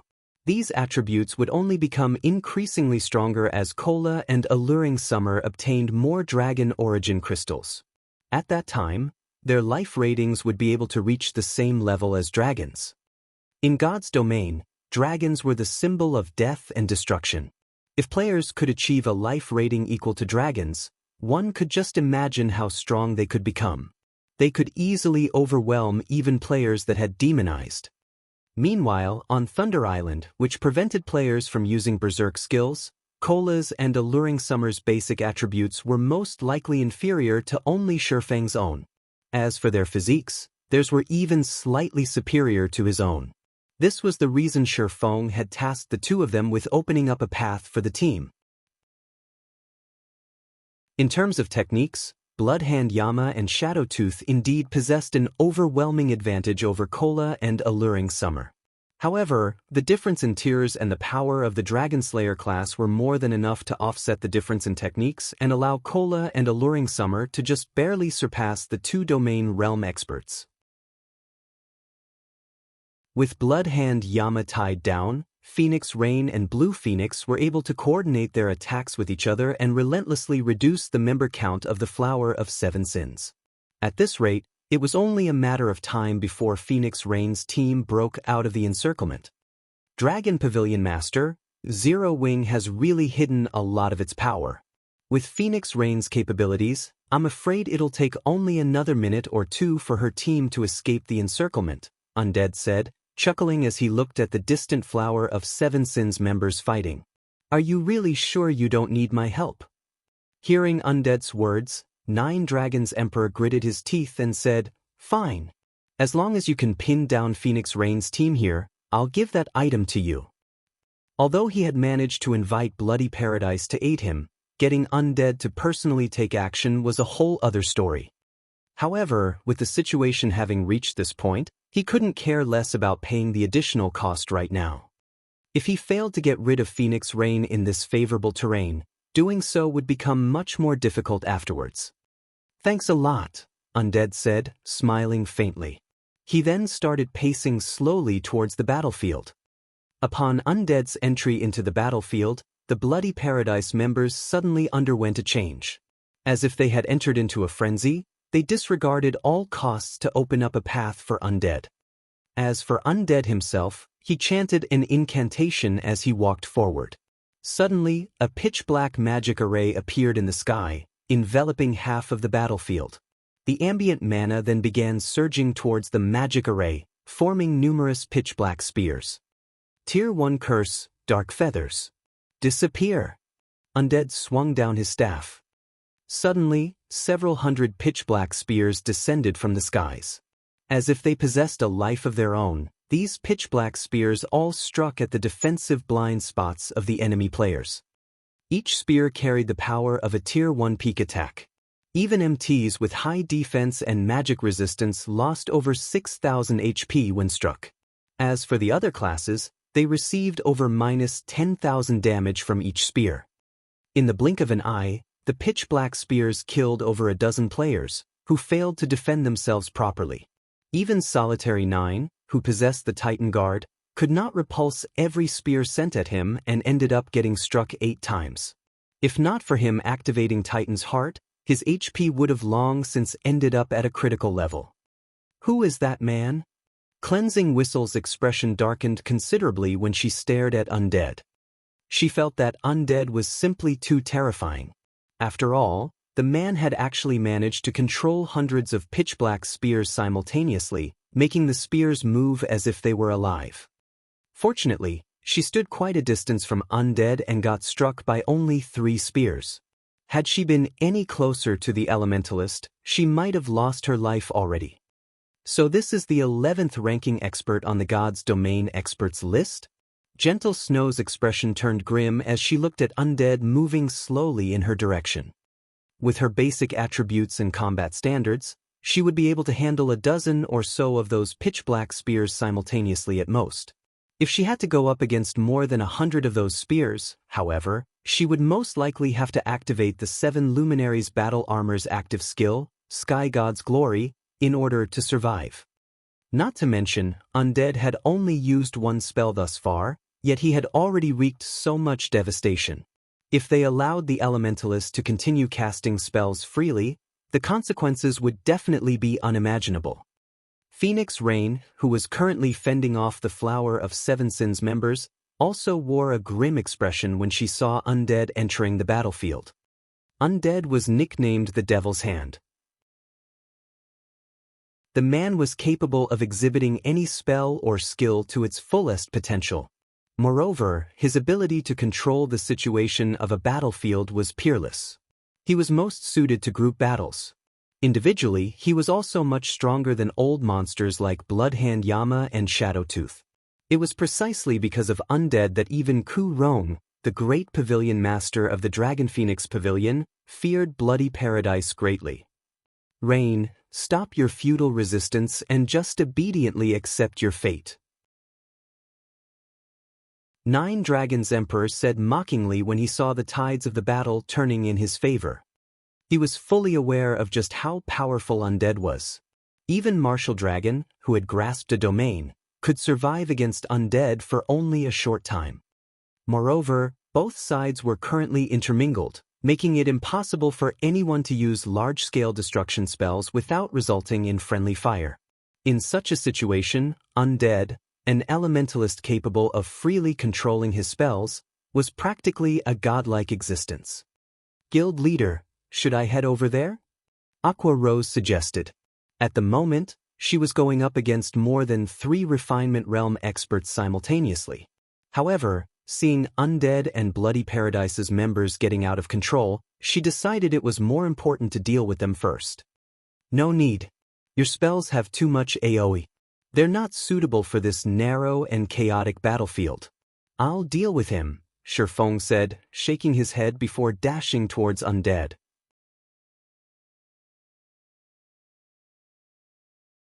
Chapter 1493, 1-on-2. Chapter 1493, 1-on-2. On the chaotic battlefield, although Bloody Paradise's members numbered only around 60, the presence of Undead elevated the overall strength of the team by a significant margin. The reason for this was Undead's ability to aid his allies during their time of need. At the same time, he was also capable of creating gaps for these allies to strike at their opponents. He was like the overlord of the battlefield, and even Feng could not help but feel admiration for Undead's capabilities. Undead could not only achieve absolute control over the battlefield with his spells but also freely manipulate his enemies on the battlefield. It was precisely because of this talent of his that the secret pavilion had nicknamed him the Devil's Hand. When Feng entered within 60 yards of Undead, over 20 fireballs and ice spears suddenly flew at him. To Feng, However, attacks of this degree did not even warrant him blocking them. Making a slight change to his footwork, he easily maneuvered his way out of the attack trajectory of these spells. While he was swiftly making his way towards undead, 3 sword lights suddenly cut at him. Not only were these 3 slashes angled so that they sealed off Feng's path of advancement, but they also prevented him from evading them, leaving him with no choice but to receive them with his swords. Ding, ding, dang! Feng promptly blocked the 3 slashes before they could even get within 5 yards of him. Immediately after, the shadow of a figure descended from the sky. At the same time, a towering pillar of flames also descended directly towards Feng. Flame slash. However, Feng, who was capable of pushing his 5 senses to their very limits, had long since noticed this attack. Twisting his body, he executed an upward chop, sending 3 black arcs of light to counter the descending flame slash. Boom! When the intense flames collided with the 3 converging slashes of Feng's chop, a powerful shockwave spread to the surroundings. As the shockwave spread, it also repulsed the descending figure, which landed roughly 6 yards away from Feng. Is there a need for the almighty commander of the War Dragon Legion to make such petty little moves? Feng glanced at the figure before him. This figure belonged to none other than Martial Dragon, the commander of the War Dragon Legion. He was also 9 Dragons Emperor's most trusted aide. At this moment, Martial Dragon wielded a silver greatsword engraved with crimson runes and wore silvery gray battle armor. He had also reached level 49 already and was not one bit inferior when compared to Phoenix Rain. Moreover, if one paid close attention to Martial Dragon's body, they would notice that the number of epic equipment he possessed was not one bit inferior to Bloodhand Yama's. Notably, the great sword Martial Dragon wielded, which was named Silver Snow, was the 17th ranking sword among God's Domain's 36 famed swords. At the same time, it was also Martial Dragon's trademark in Feng's previous life. Despite Silver Snow being ranked only slightly higher than Killing Ray, due to it being a 2-handed sword, it possessed significantly more power than Killing Ray. As expected of Zero Wing's honorary elder, you've managed to block my attack even under such circumstances. Martial Dragon was not the slightest bit agitated by Feng's mocking words. On the contrary, he laughed and said, "However, with me here, nobody will be able to approach undead." If anybody else spoke these words, they would definitely be laughed at for their foolishness. However, when Martial Dragon said them, nobody on the battlefield felt anything wrong with them. Since Martial Dragon was a domain realm expert of the Dragon Phoenix Pavilion, no player or power dared to look down on him. Then, you'll have to be able to stop me first. Saying so, Feng executed void steps and disappeared from everyone's vision. Undead's presence was like a berserk potion. If he did not stop the man now, the damage that Undead and Bloody Paradise's members could cause would be no laughing matter. Originally, Feng had thought to use a silencing skill. However, the uniqueness of the battlefield on Thunder Island did not just prevent players from using berserk skills. Silencing skills were similarly ineffective on Thunder Island. Hence, he had no choice but to personally take action now. Don't even think of getting past me so easily. At the same time as Feng disappeared, Martial Dragon's greatsword seemingly extended itself as a silver beam of light shot out from the weapon and landed at a location roughly 10 yards away from Martial Dragon. When the beam struck, it left behind a deep gash on the ground. Meanwhile, Feng had also suddenly appeared before this gash. Sure enough, Void Steps is utterly useless against Domain Realm experts.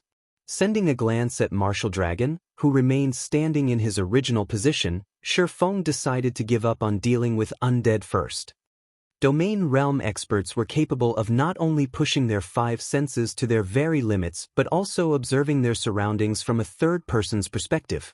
Void Steps was footwork specifically meant to trick the opponent's sense of sight only. Hence, fooling Martial Dragon with Void Steps was simply impossible. The only reason Feng had even tried executing the footwork was in the hopes that it would delay Martial Dragon's reaction by even a moment. Now, however, it would seem that Void Steps was incapable of doing even that. What? Giving up already? Martial Dragon chuckled as he looked at his motionless opponent. In response, Feng simply continued silently observing Martial Dragon. Compared to the fact that Martial Dragon was a domain realm expert, Feng was more wary of the greatsword in the Berserker's hands. As one of the 36 famed swords of God's domain, Silver Snow possessed special hidden effects, just like the Abyssal Blade did. While the Abyssal Blade could gather the surrounding mana around its user, Silver Snow could extend the range of its attacks. Of course, this extension was not without limits. However, it still gave Martial Dragon a maximum attack range of 15 yards. Although this hidden effect could be maintained for only extremely short intervals, it was already more than enough for an expert player. When experts fought, they would always gauge their opponent's attack range before going in for an attack. If the other side could suddenly extend their attack range, one could just imagine the effect it would have on a battle. Meanwhile, being able to extend his attack range up to 15 yards allowed Martial Dragon to cover more ground in his defense. This was also the reason why the Berserker had spoken such boastful words earlier. Moreover, this attack extension was still not the most powerful aspect of Silver Snow, which instead lay in its ability to execute two-stage attacks. The famed sword was capable of saving up to 10 cuts made before for 15 seconds. Any enemy that came into contact with these cuts would receive damage. This was also the only skill Silver Snow possessed, Broken Mark. Aside from Broken Mark, Silver Snow possessed no other skills. Meanwhile, it was also precisely due to this skill that Silver Snow ranked 17th among God's domain's 36 famed swords. In other words, Martial Dragon could set up invisible traps anywhere within 15 yards of himself. Hence, not only did Feng need to be careful of Martial Dragon's attacks while fighting, but he also needed to avoid stepping anywhere the Berserker had cut before. Since you're not coming, I'll head over to you instead. Martial Dragon had no intention of dragging out this fight. Upon seeing his opponent remaining unresponsive, he immediately activated Charge on Feng. At this moment, Undead, who was slowly making his way towards Phoenix Rain, also took notice of Feng. He immediately began chanting incantations, summoning an ice wall to help Martial Dragon block off Feng's path of retreat and at the same time sending a Tier 1 flame barrage at Feng's defensive blind spot. Both Martial Dragon and Undead were domain realm experts, and both were capable of clearly perceiving every one of Feng's movements. Hence, when facing the attacks of these two experts, Feng would have no choice but to receive their attacks, as dodging was simply impossible. How despicable! Those two actually have the gall to work together. When Gentle Snow saw Martial Dragon and Undead ganging up on Feng, she wanted to move in and help Feng. However, Blood Dragon and two other Refinement Realm experts had her thoroughly pinned down. As for Feng, his two opponents were similarly extraordinary players capable of going up against a great lord of the same level. Despite Feng having the advantage in basic attributes, if he was not careful when dealing with their attacks, they would kill him very easily. Just when Martial Dragon Silver Snow and Undead's barrage of fireballs were about to descend on Feng tightened his grip on his two swords and executed Sword's Orbit. Suddenly, the ice wall behind him and the sword lights and fireballs before him were all shattered by Sword's Orbit. What powerful attributes! Undead was slightly surprised when he saw his ice wall shattered. Very quickly, however, he switched his attack method and executed triple casting. Smiling faintly, he said, "Let's see how you deal with this move." Suddenly, several magic arrays appeared around Feng. From the ground, an earthen spike emerged. From the sky, a lightning strike descended. From his surroundings, numerous ice spears stabbed at Feng simultaneously. Meanwhile, Martial Dragon also did not hold back as he executed the Berserker class's strongest Tier 1 skill, Indiscriminate Slash. Suddenly, numerous streaks of silver light interweaved, forming a wall that pushed towards Feng. This overwhelming attack pattern made the scalps of everyone present on the battlefield tingle. Just when these attacks were about to land on Feng, However, Feng abruptly stabbed killing ray into the ground. Summon lightning. Suddenly, arcs of lightning spread out to Feng's surroundings, instantly obliterating the attacks of undead and martial dragon. What a powerful skill! Martial Dragon was somewhat surprised by this outcome. He had never thought that Feng would possess a skill capable of wiping out other skills. Nevertheless, he laughed in the next moment and said, "However, I'm sure you can use this skill of yours only once." He and Undead were capable of executing their coordinated attack again after a short cooldown. They could even switch the skills and spells they used and execute other attack patterns. They did not need to rely on powerful skills like Feng did to defend and attack. While it is indeed true that I can only use this skill once within a certain period of time, if the two of you can't coordinate with each other again, then it doesn't really matter, Feng retorted, smiling calmly. He then activated Phantom Kill and 9 Dragons Slash.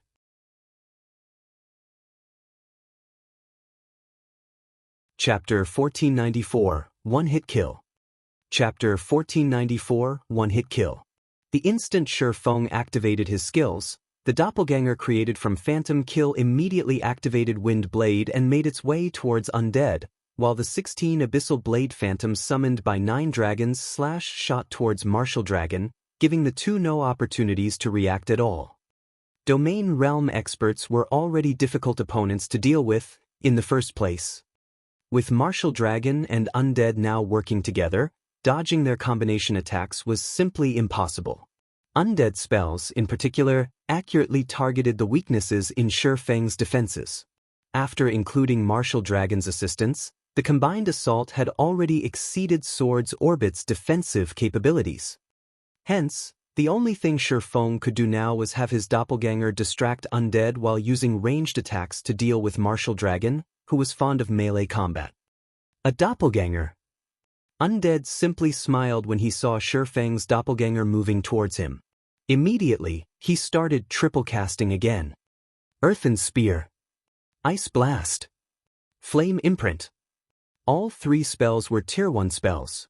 Earthen Spear was meant to limit the target's movements, Ice Blast served as a frontal attack and inflicted a movement speed debuff, and Flame Imprint was an aerial attack aimed at the target's defensive blind spot.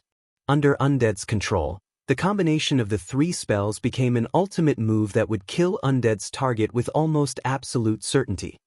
Meanwhile, players usually needed to personally control their doppelgangers. If the player did not devote full concentration to controlling their doppelgangers, said doppelgangers would not exhibit their full potential. Moreover, doppelgangers normally had weaker basic attributes than the main body. Hence, in Undead's opinion, it was simply a joke for Feng to send his doppelganger at him. Elsewhere, the 16 Abyssal Blade Phantoms were like non-existent when going up against Martial Dragon. Despite Feng executing Sword's Orbit with the Sword Phantoms, Martial Dragon managed to evade the attacks sent at him while maintaining a fixed distance from Feng, keeping Feng within the attack range of his Silver Snow. Do you really think you can kill Undead with just a doppelganger? You'll just get yourself killed even quicker by splitting your attention. Noticing Feng's attention wavering slightly, Martial Dragon took advantage of this opportunity to advance abruptly.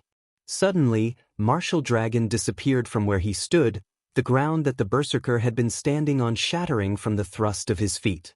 In the next moment, 12 doppelgangers of Martial Dragon formed around Feng, all 12 of them stabbing their greatswords at the surrounded swordsman. Tier 1 Taboo Skill, Dragon Tooth.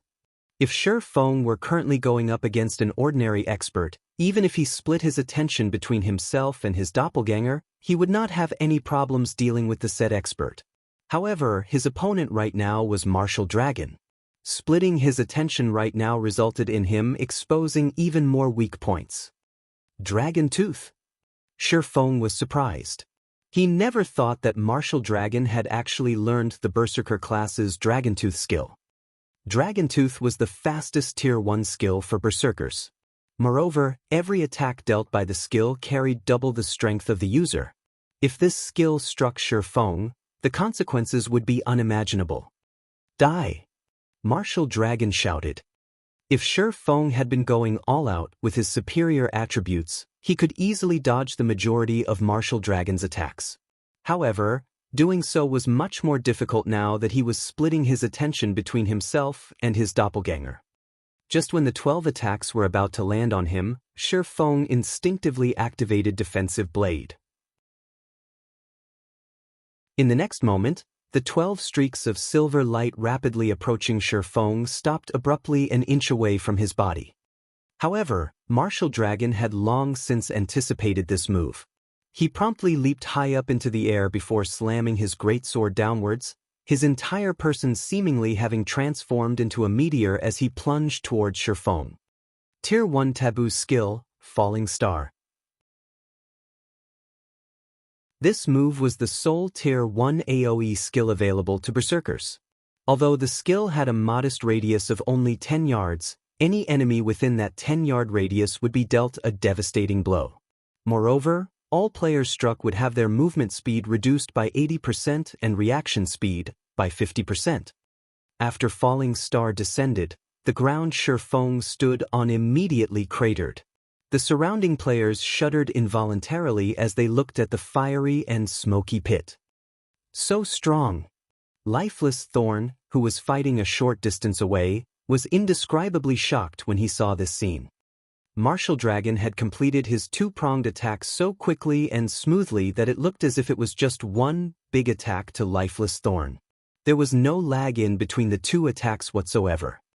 Rain, now that Zero Wings Feng has been killed, I want to see just how long you will continue struggling. Nine Dragons Emperor sneered when he saw Feng disappearing completely. In Phoenix Rain's team, Feng was undoubtedly the strongest player. He was also one of the few players capable of going up against Martial Dragon.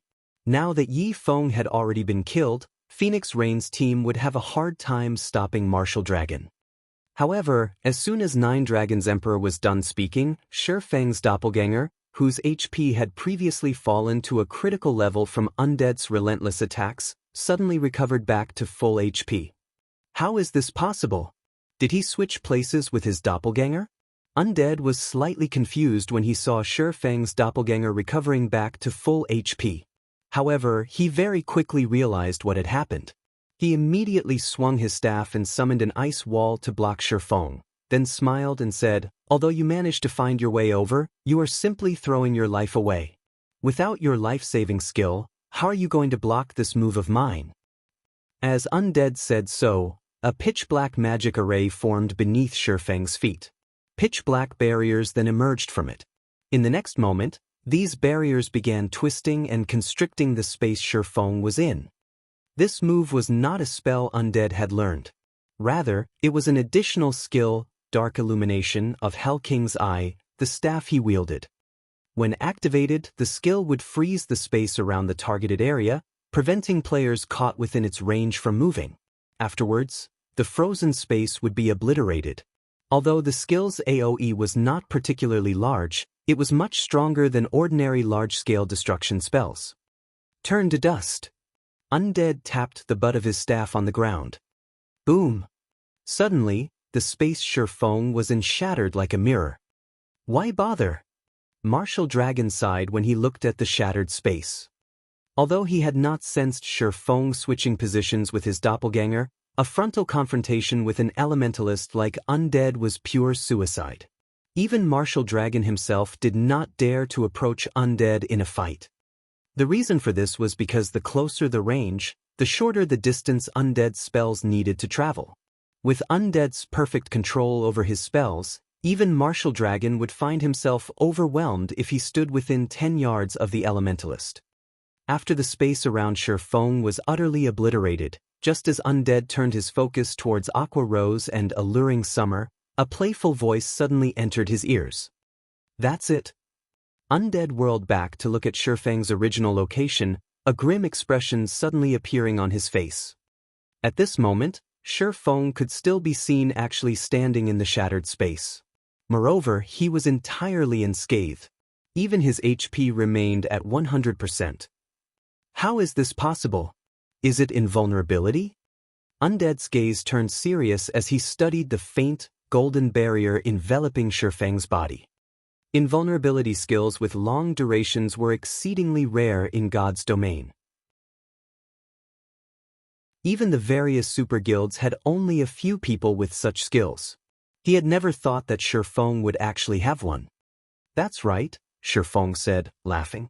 He then moved straight towards Undead. Although Undead tried to cast a spell to stop Feng, the latter had already disappeared from where he stood. Then, Feng popped up right in front of Undead. Tier 2 Taboo skill, Instant Strike. Although Undead reacted rapidly and had immediately used Blink to distance himself from Feng, the moment before he disappeared, a blue flash cut across his body. In the next moment, Undead's body appeared at a location 15 yards away. At this time, however, a flower of blood had already bloomed on Undead's chest. As for Undead himself, he was like a puppet that had its strings cut, his body collapsing powerlessly to the ground. So fast! Commander! How is this possible? The members of Bloody Paradise were stupefied when they saw Undead's HP bottoming out.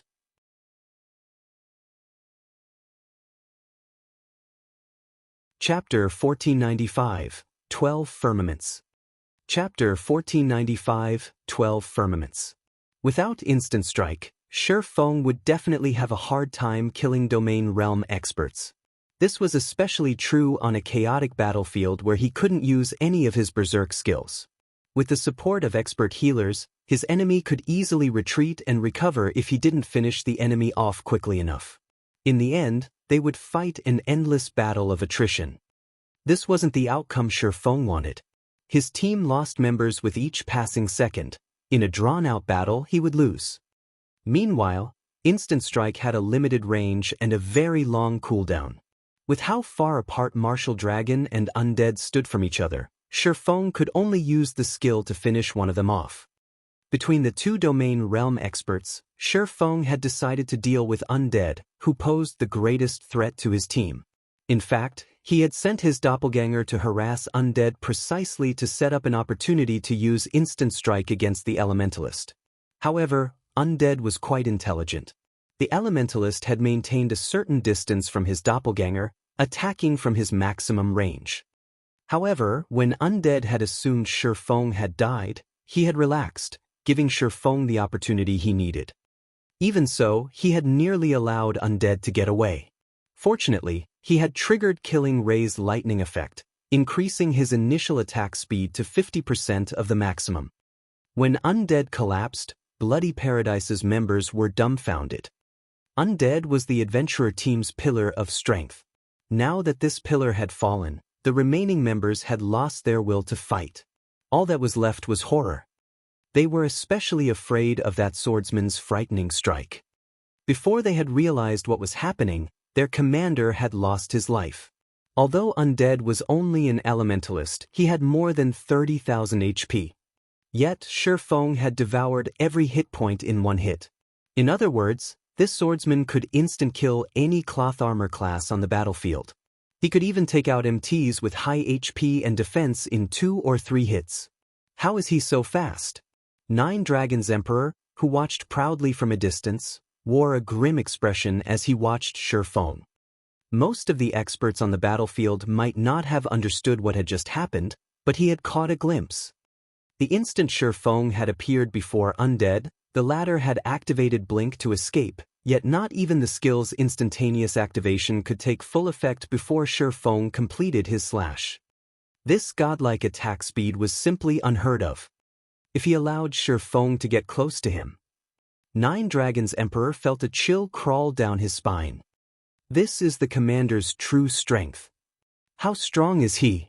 Not even such a powerful elementalist could escape the commander after activating Blink. Solitary 9 and the other Azura members were shocked when they saw Feng's enemies afraid, keeping their distance from the swordsman. Azura's members dreamed of achieving such a feat. However, while everyone watched Feng in shock, 9 Dragons Emperor finally made his move.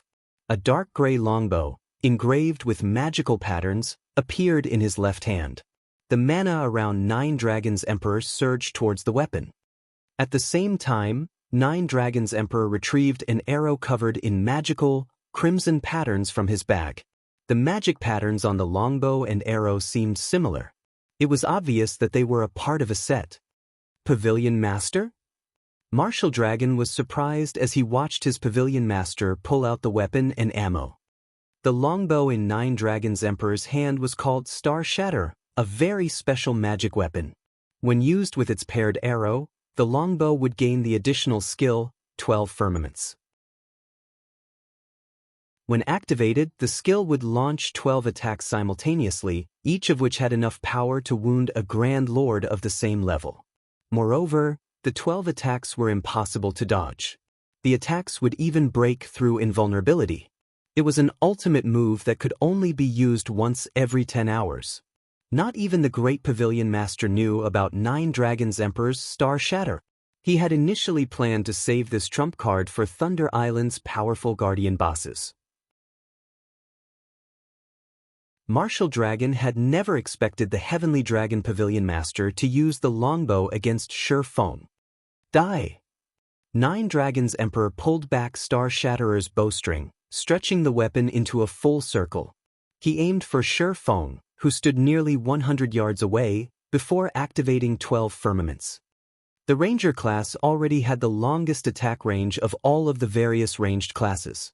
However, even after reaching Tier 1, Rangers only had a maximum attack range of 52 yards, yet 12 Firmaments could double that range, locking onto targets up to 104 yards away. Shio! Shio! Shio! Suddenly, the Crimson Arrow Nine Dragons Emperor had knocked split into 12 streaks of dark blue light that flew towards Feng.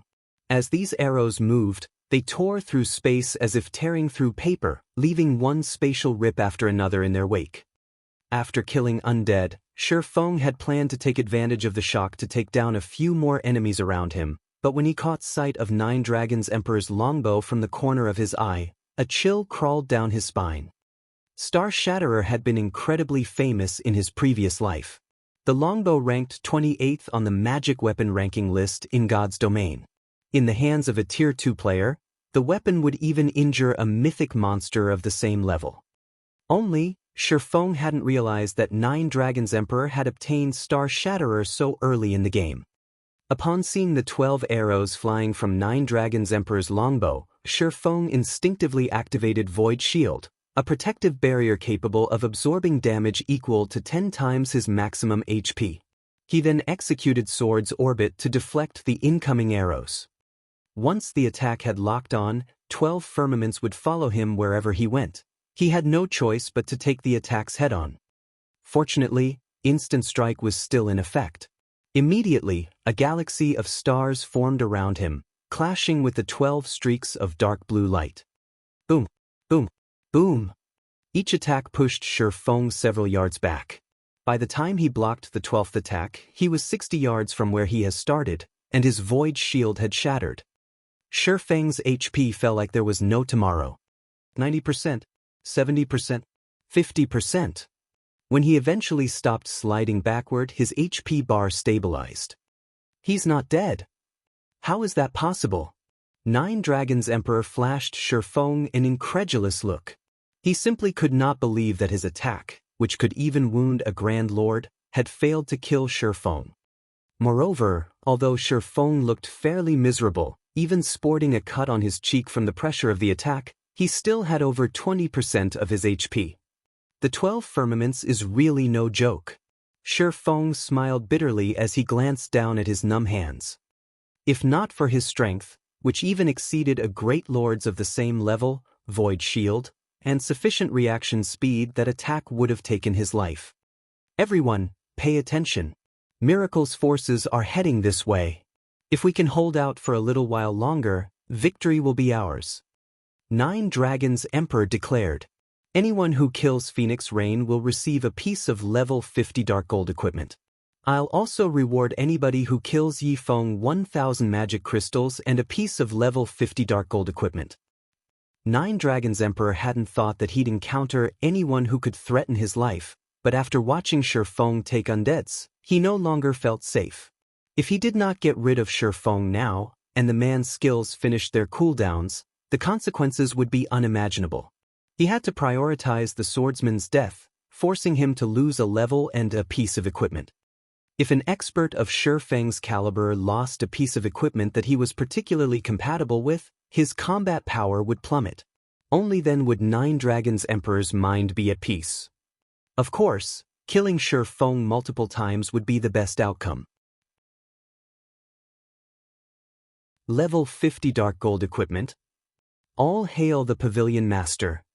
Hearing Nine Dragons Emperor's announcement, many of the players on his team turned towards Feng, eager to earn the rewards. When Phoenix Rain's team members heard the declaration, they were confused. They weren't surprised by the bounty on Phoenix Rain's head, but he had also placed an even higher bounty on Feng's. The Phoenix Pavilion members didn't understand why Nine Dragons Emperor would prioritize the swordsman's death over Phoenix Rain's.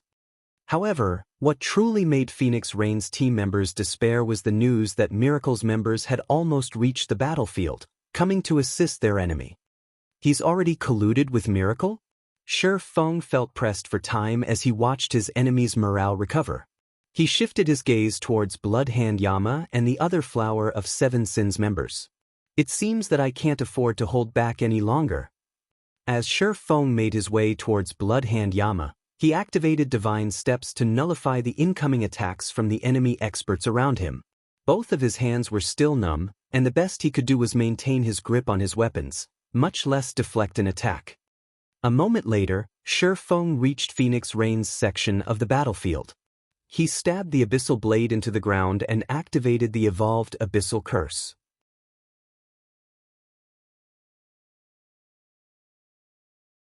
Chapter 1496, One Move, One Kill.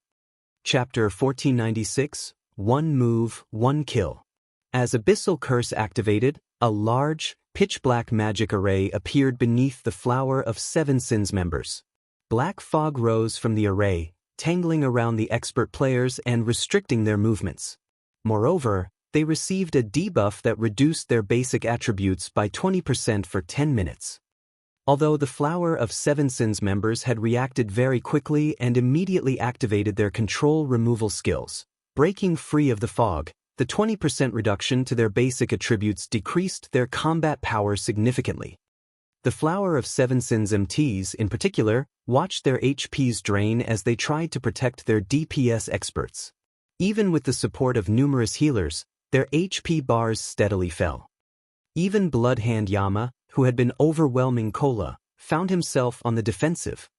What a powerful control skill! Phoenix Rain shot Feng a glance after seeing the assassin group's combat power decrease drastically. She had never thought that Feng still had such a trump card. In one move, Feng had turned the tide of battle. In reality, he hadn't wanted to reveal this move.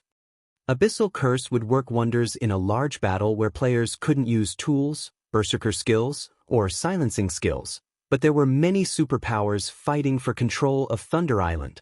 The designated contest area wasn't particularly large, so it was easy for the different powers to encounter each other. Meanwhile, Abyssal Curse had a 20-minute cooldown. If his team met another superpower during the cooldown, he'd have one less trump card. When Nine Dragons Emperor saw the results of Feng's attack, his expression darkened. The Flower of Seven Sins members already had a numerical disadvantage against the Phoenix Pavilion's team. They had to rely on their MTs and healers to hold on. Now that their basic attributes had decreased, they would have a much harder time holding back Phoenix Rain and her people. Marshal, take some men to help Bloodhand. Do not let Phoenix Rain's group break free of the encirclement. Nine Dragons Emperor commanded. Thanks to Feng's move, the Flower of Seven Sins suffered one casualty after another. At this rate, Phoenix Rain's team would escape in less than a minute. If that happened, it'd become much harder to take her team down. Understood. Upon receiving his orders, Marshal Dragon led 30+ melee players, who still had a fair amount of their HP, to the Flower of Seven Sins corner of the battlefield.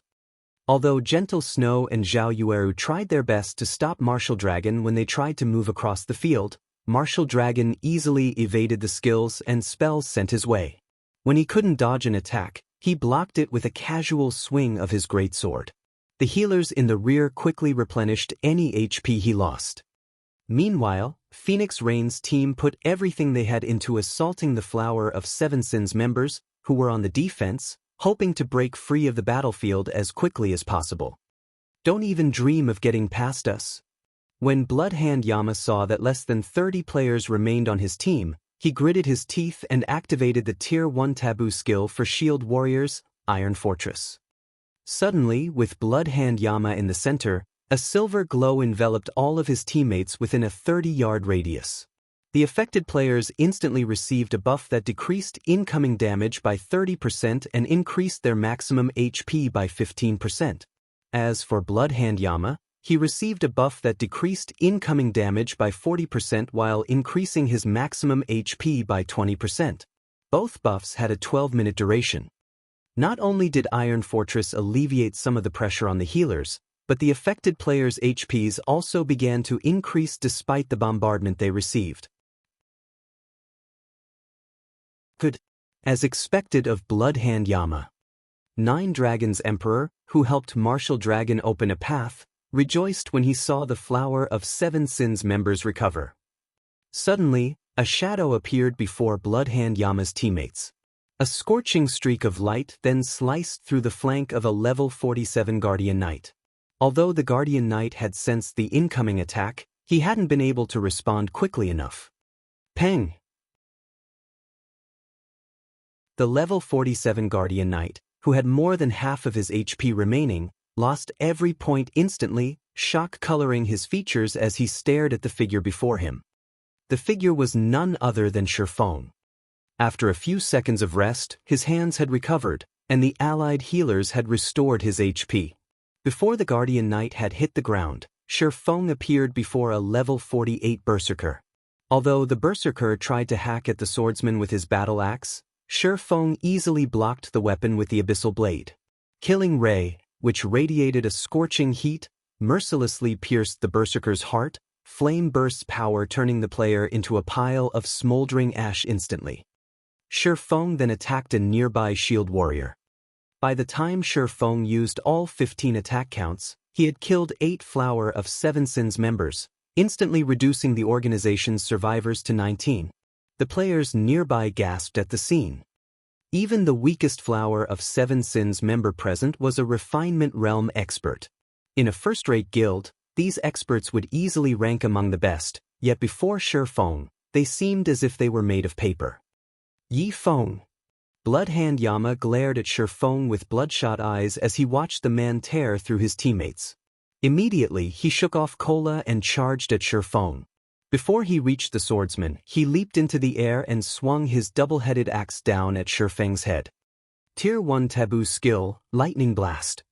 In the next moment, a lightning bolt descended from the sky and struck Bloodhand Yama's one-handed axe, enhancing its power and speed tremendously.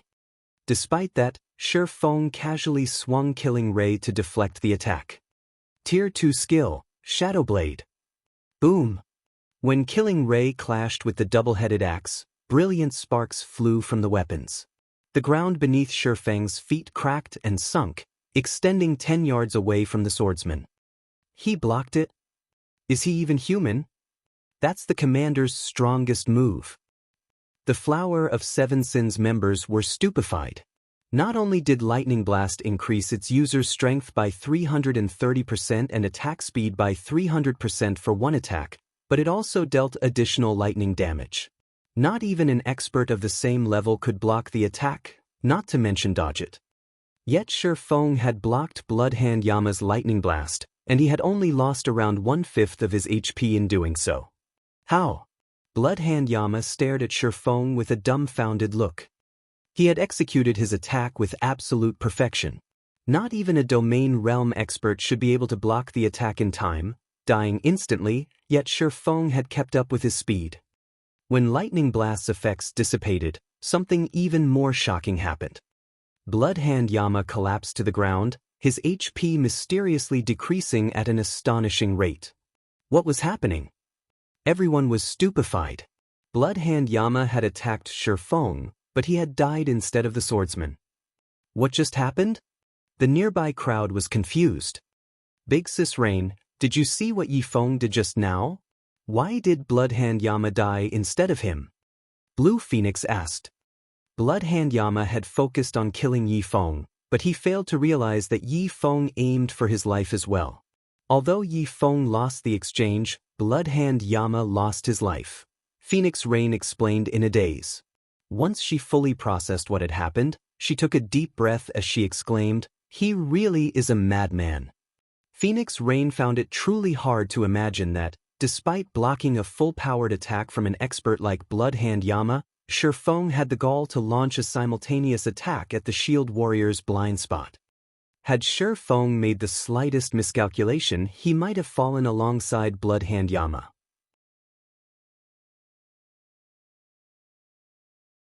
Chapter 1497, Heroic Stand.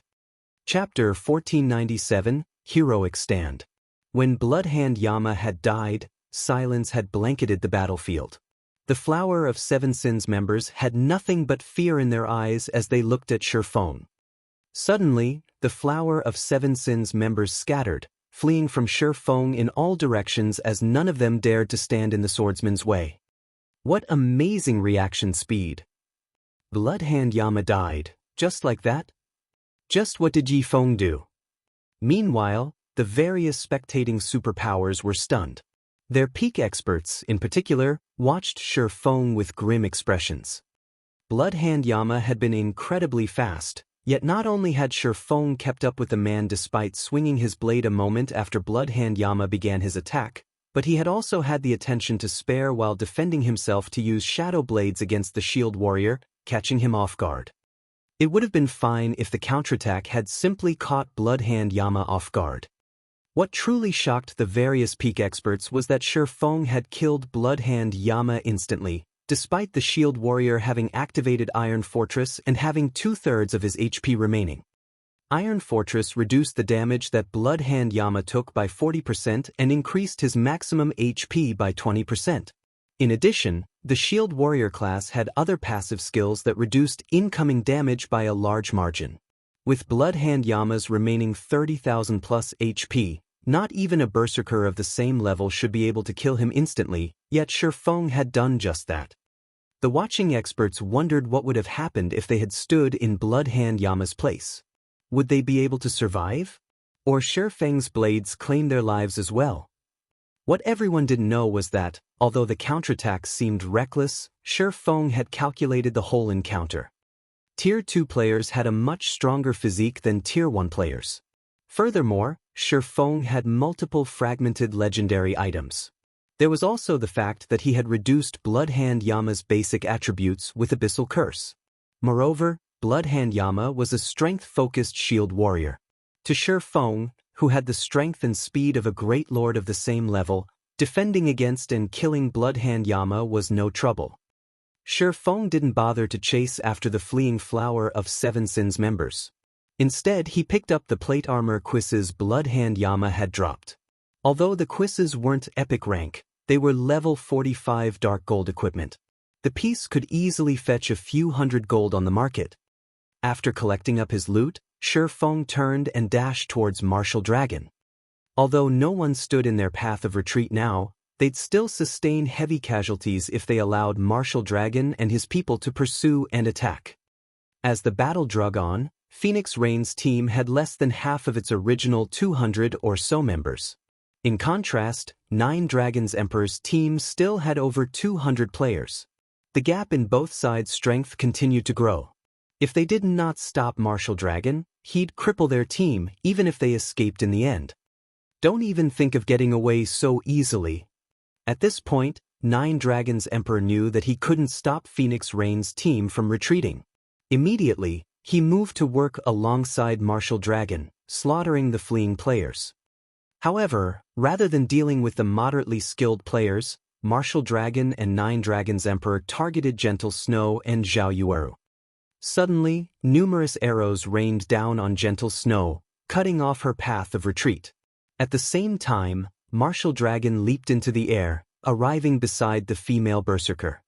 He then ruthlessly brandished his great sword at the Snow Goddess. Tier 1 skill, Flaming Cross Slash. As the raging flames approached gentle snow, several blue lightning bolts surged towards her from a short distance away, striking down Martial Dragon's Flaming Cross Slash. Yi Feng. As his attack was nullified, Martial Dragon turned towards the lightning's origin. He had previously thought that he could easily take on Feng, but he had learned that he'd have to keep his guard up against the swordsman. The man had already proven his strength when he had killed Undead and Bloodhand Yama. If he wasn't careful, the swordsman might take his life as well. When Gentle Snow noticed that Martial Dragon had been distracted, she breathed a sigh of relief and promptly retreated. "Everyone, stop fighting and flee." Feng shouted when he saw his allies fighting desperately. "I'll bring up the rear." "How bold! Do you really think you can stop us all by yourself?" A cold gleam flashed in Nine Dragons Emperor's eyes as he glared at Feng. Although he acknowledged that Feng was quite powerful, the man would be fooling himself if he thought he could stop more than 200 experts by himself. Nine Dragons Emperor and his teammates stopped holding back as they bombarded Phoenix Rain's team with their strongest attacks. However, when the spells and skills were midway through their course, a powerful ripple radiated from the center of the battlefield. Chilling Field. When the ripple collided with the enemy's spells and skills, they shattered instantly. In addition, Nine Dragons Emperor and his people, who stood within Chilling Field's range, grew cold as their attributes and movement speeds swiftly decreased. Suddenly, icicles bombarded the melee players chasing after Phoenix Rain's team. Although these melee players tried to defend themselves, the icicles were far more powerful than they had imagined. Each icicle carried as much strength as a great lord. Tier 1 players had no way of blocking the attacks. Nine Dragons Emperor's people were forced out of Chilling Field's effective area. Suddenly, Phoenix Rain's team stood on one side of a massive divide, while Nine Dragons Emperor's people stood on the other. Even an expert like Martial Dragon could only stand within Chilling Field's range for a short moment before he, too, was forced out. This is a domain skill? How does he have one? Nine Dragons Emperors watched the frost-covered battlefield with a dark expression. In God's domain, large-scale destruction spells were undoubtedly the strongest in pure power, but these spells didn't differentiate between friend and foe. Normally, they were only effective in battles that consisted of tens of thousands of players. Domain skills followed closely behind large-scale destruction spells. Domain skills combined both offense and defense. Not only could they suppress one's enemies, but they were also effective against specific targets. However, players normally had to reach Tier 3 before they would find domain skills. The watching players outside of Thunder Island were stupefied. Is this a joke? He actually stopped Nine Dragons Emperor's team by himself. Just who is this Yi Feng? For a time, everyone talked about Feng. First, he had killed Undead, who had the nickname the Devil's Hand. Then he had killed Bloodhand Yama, one of the Flower of Seven Sins representative experts. Now, he stopped 200+ experts by himself. This was simply inconceivable.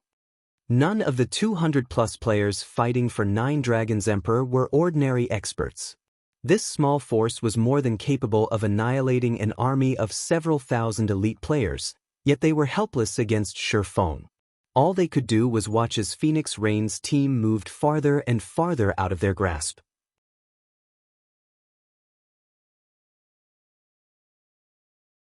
Chapter 1498, Capturing Ancient Towers. Chapter 1498, Capturing Ancient Towers. Damn it.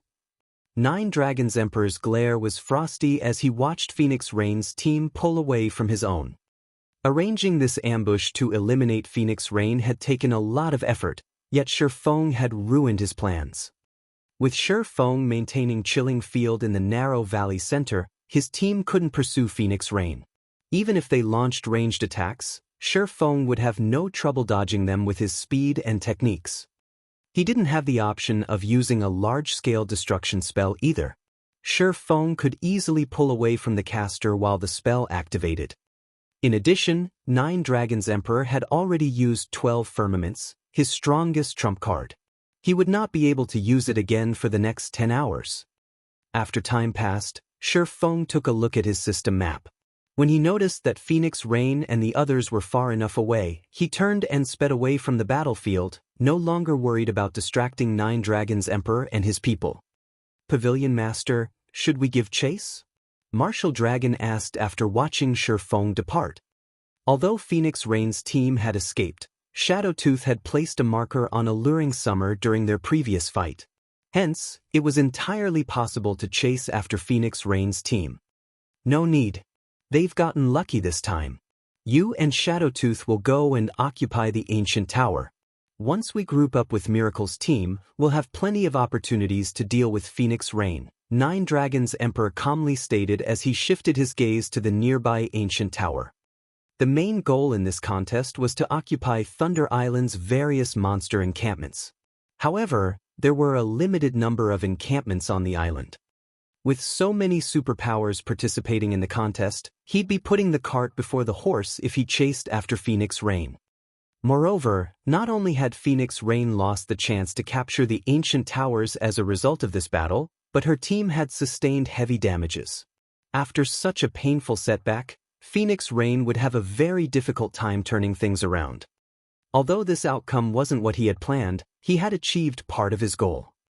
Understood. Martial Dragon took one last look at Feng's retreating figure before containing his killing intent. He then led a 20-man team towards the ancient tower on the side of a nearby hill. Meanwhile, the various watching superpowers had gained a new understanding of Phoenix Rain's team. This was especially true for Zero Wing's Yifeng.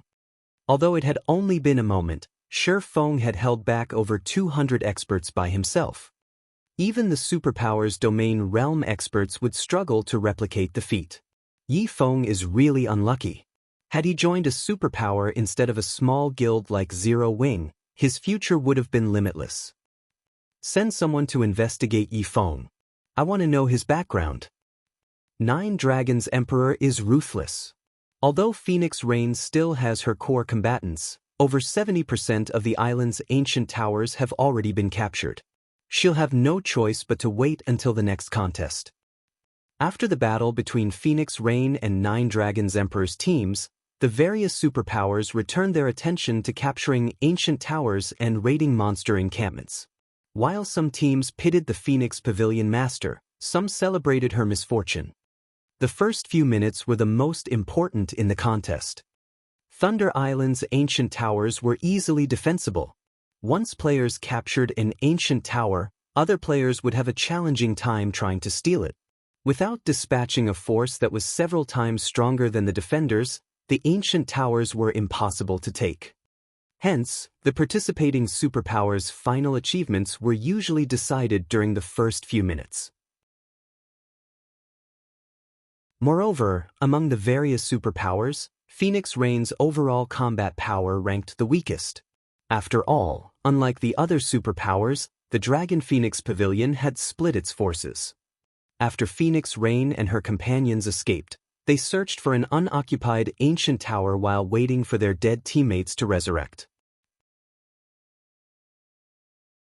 Finally, after 10 minutes or so of searching, one of the scouting assassins found an unclaimed tower at the edge of a bay. Phoenix Rain immediately led her team to capture it. The team spent around 10 minutes clearing out the dozen or so level 55, Lord-ranked savage orcs before they captured the ancient tower. Big Sis Rain, I've just received news from our men outside of Thunder Island. All 39 ancient towers have been captured. I'm afraid we've lost our chance to secure a second tower, Blue Phoenix reported helplessly. What's the situation on Nine Dragons Emperor's side? Phoenix Rain asked, frowning.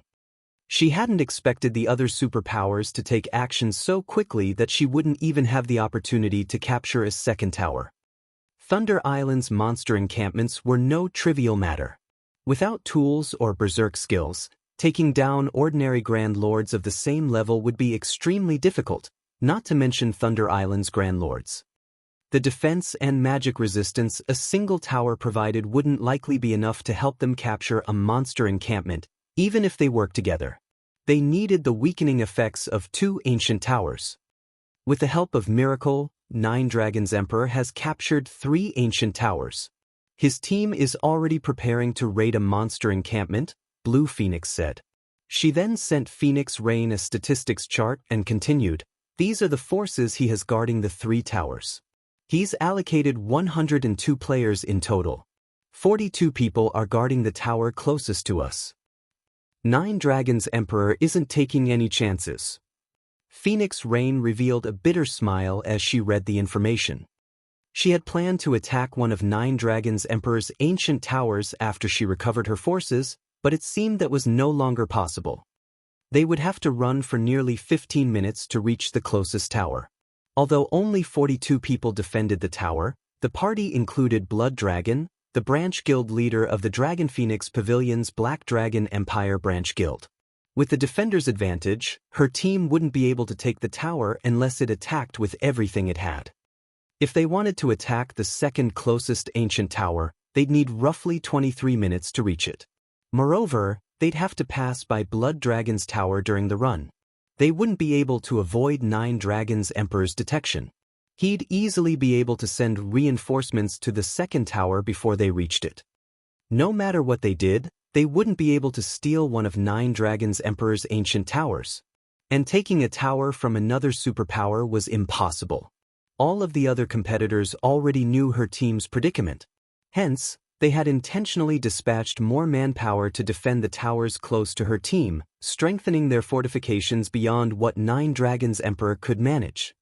To put it simply, her team had lost any chance of securing a monster encampment during this contest. As he read the collected information, Feng suddenly commented, "We're not completely out of options. We still have a chance?" Phoenix Rain took another look at the report in her hands, but even after reading through it again, she couldn't find an ancient tower that her team could raid. "What about this tower?" Feng said as he pointed to one of Nine Dragons Emperor's ancient towers, the farthest from their current location. "That one." Phoenix Rain had initially been excited to hear that they still had a chance, but after seeing the ancient tower Feng had pointed at, she was speechless. "Although only 25 players are defending that tower, it'll take us 30 minutes to reach it. By the time we arrive, Nine Dragons Emperor's reinforcements would have beaten us there. We'll never be able to capture the tower." "No. We won't just target one tower, we'll capture 2 of his ancient towers simultaneously," Feng said, chuckling as he shook his head. "Capture 2 towers?" Phoenix Rain looked at Feng's grin in confusion. For a moment, she wondered if the man had lost his mind after Nine Dragons Emperor's provocation. "Big brother Feng, you know the advantages players get after capturing a tower. Not only will allies near the towers receive a buff to their basic attributes, but they'll also receive a damage reduction buff. With our current combat power, we'll be fortunate to capture 1 tower. We just don't have the power to capture 2 at once," Blue Phoenix stated as she pointed at the magic barrier around each of the ancient towers. "How will we know if we don't try?" Feng said, chuckling. To accomplish the contest's objectives, one had to have a lot of team members. At this stage of the game, it was likely that no one understood Thunder Island's contest better than he did. Furthermore, he had a strategic tool to capture the ancient towers. He had wanted to avoid using it, but since Nine Dragons Emperor had ruined his plans, he didn't mind teaching the man the cost of doing so.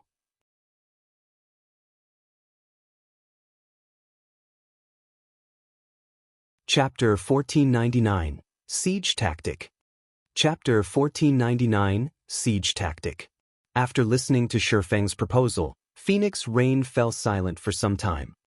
Trying to capture 2 ancient towers simultaneously was pushing the envelope with their current team. If they failed, their team's overall combat power would decrease once again, and capturing a tower later would become even more difficult. However, without 3 ancient towers, they had no guarantee of capturing a monster encampment. For a moment, Phoenix Rain was wrought with indecision.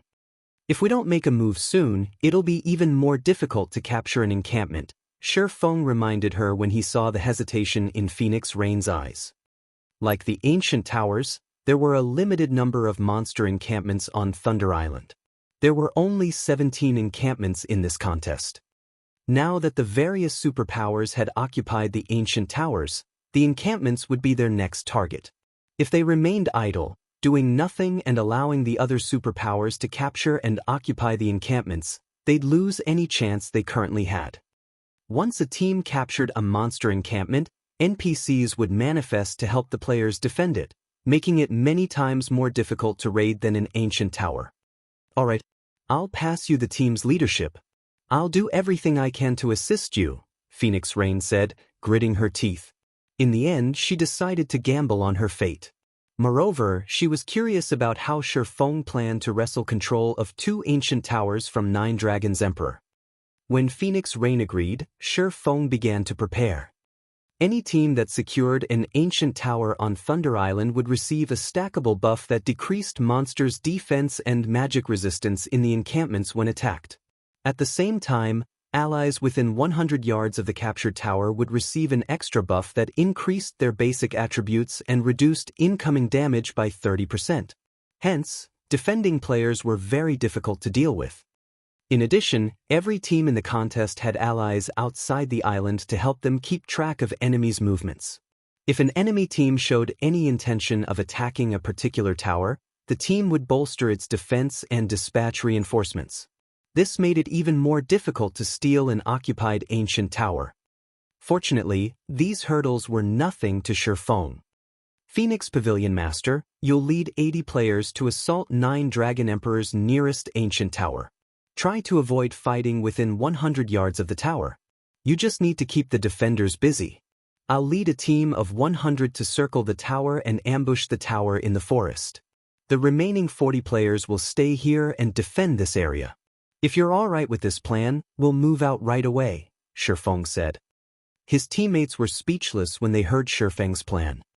They had assumed that he'd reveal some heaven-defying idea that would allow them to capture both towers at once.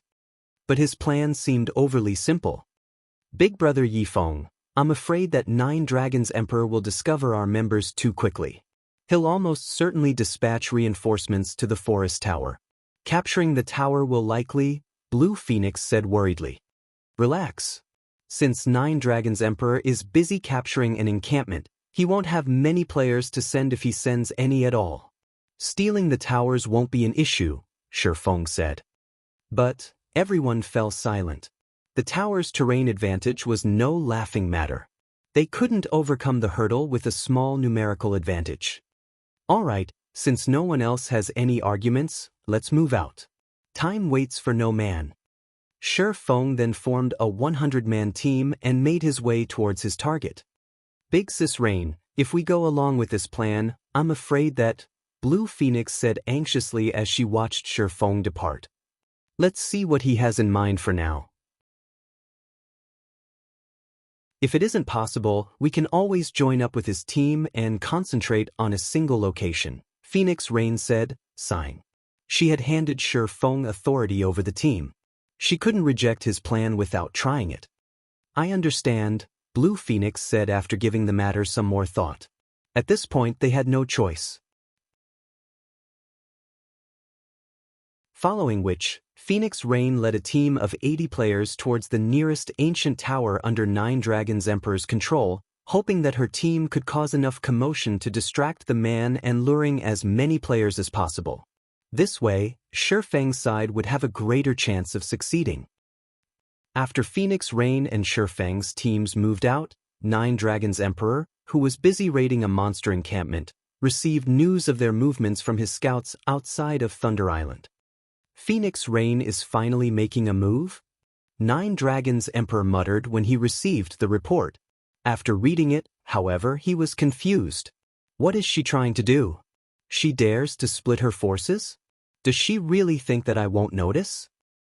9 Dragons Emperor wasn't surprised in the least to learn that Phoenix Rain aimed to capture the ancient towers under his control. After all, among the nearby towers, his were the least fortified. He had done that on purpose. He had 350 players on his team. With the buffs from the 3 ancient towers, he only needed 100 players to capture a monster encampment, leaving the remaining 250 to defend the towers. He had only left 102 players to defend them to give Phoenix Rain the illusion of hope. Once she took his bait, he'd send the remaining 148 players to form a pincer attack, eliminating Phoenix Rain from the contest. However, he had never imagined that she'd split her forces, thinning her already low combat power. Pavilion Master, shall I lead a team to the towers? Martial Dragon suggested. No. Let's wait for now. Contact Miracle and tell them to get ready. Once Yi Feng's team reach the other tower, you'll meet up with Miracle's forces to surround them. I refuse to believe they can get away this time. Nine Dragons Emperor growled, sneering. Understood. Martial Dragon nodded. He then contacted Miracle's upper echelons. Time passed quickly. While Phoenix Rain's team tried to attract Nine Dragons Emperor's forces to the first tower, Feng's team inched closer to the tower hidden in the forest. Yi Feng, Nine Dragons Emperor has dispatched a force to your tower. Some of Miracle's members are heading your way as well. Overall, 300 players are marching towards the forest tower. They should reach the tower in roughly 5 minutes. You need to get out of there. Phoenix Rain warned the swordsman, her anxiety written all over her face. Even if they fought in the forest, Nine Dragons Emperor and Miracle's over 300 players could easily annihilate Feng's 100-man team. Nine Dragons Emperor's done sitting still, huh? Feng responded, revealing a calm smile. Guild leader, you're still in the mood to smile? We're talking about 300+ experts. If it comes down to a fight, we'll suffer heavy losses even with a few Tier 2 players, Aqua Rose said, flabbergasted when she saw Feng's calm. Since Nine Dragons Emperor is finally taking us seriously, we should do the same, Feng said, chuckling. He then activated the aura of Space's second activatable skill, Spatial Gate. His destination was none other than the farthest ancient tower under Nine Dragons Emperor's control. It was also the tower with only 25 players defending it. Everyone, get in the gate. It's time we teach Nine Dragons Emperor the price of targeting us. While tools were prohibited during the contest, weapons and equipment's teleportation skills were not. Hence, he could freely teleport around Thunder Island. In fact, he could even teleport off of the island. Unfortunately, he'd need a new Thunder Pass to re-enter if he did so. Seeing the spatial gate, realization struck Aqua Rose and the others. Since tools were prohibited, players had to rely on their own capabilities to travel around Thunder Island. A skill like teleportation gate was godly in this contest. Upon Feng's command, the 100-man team entered the teleportation gate. In the next moment, they appeared before an ancient tower on the edge of a cliff. When the Heavenly Dragon Pavilion members defending the tower saw Feng's team, they were stupefied. Crap, we're being ambushed. Quickly notify the Pavilion Master. A level 47 ranger, who reacted very quickly, shouted. However, as the ranger finished speaking, towering pillars of fire rose up from the ground, enveloping a large fraction of the defending players. The instant the flames touched the players, their bodies fell to ash. This move was none other than Feng's flame domain. When the flame domain dissipated, less than 10 of the 25 players remained standing.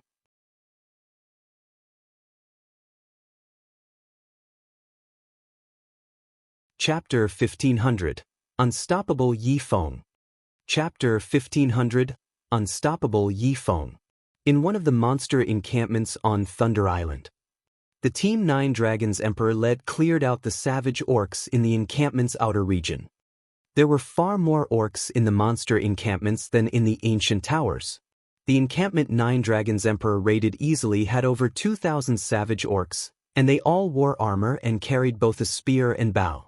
Walls of stone and wood protected the encampment, and dozens of watchtowers with ballistas were stationed at regular intervals along the walls.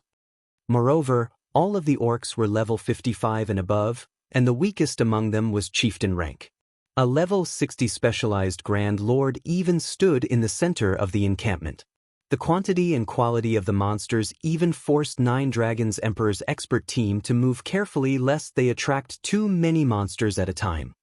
While Nine Dragons Emperor commanded his team to attack a watchtower, a shout suddenly came through the team chat. "Pavilion Master, we're in trouble. Someone's ambushed our tower. We need reinforcements." "An ambush? Who is it? How many people do they have?" Nine Dragons Emperor's expression darkened. Angrily, he shouted, "Didn't any of the scouts warn of the attack?" To guarantee the safety of his towers, he had tasked over a dozen people outside of Thunder Island to scout for movement around the towers.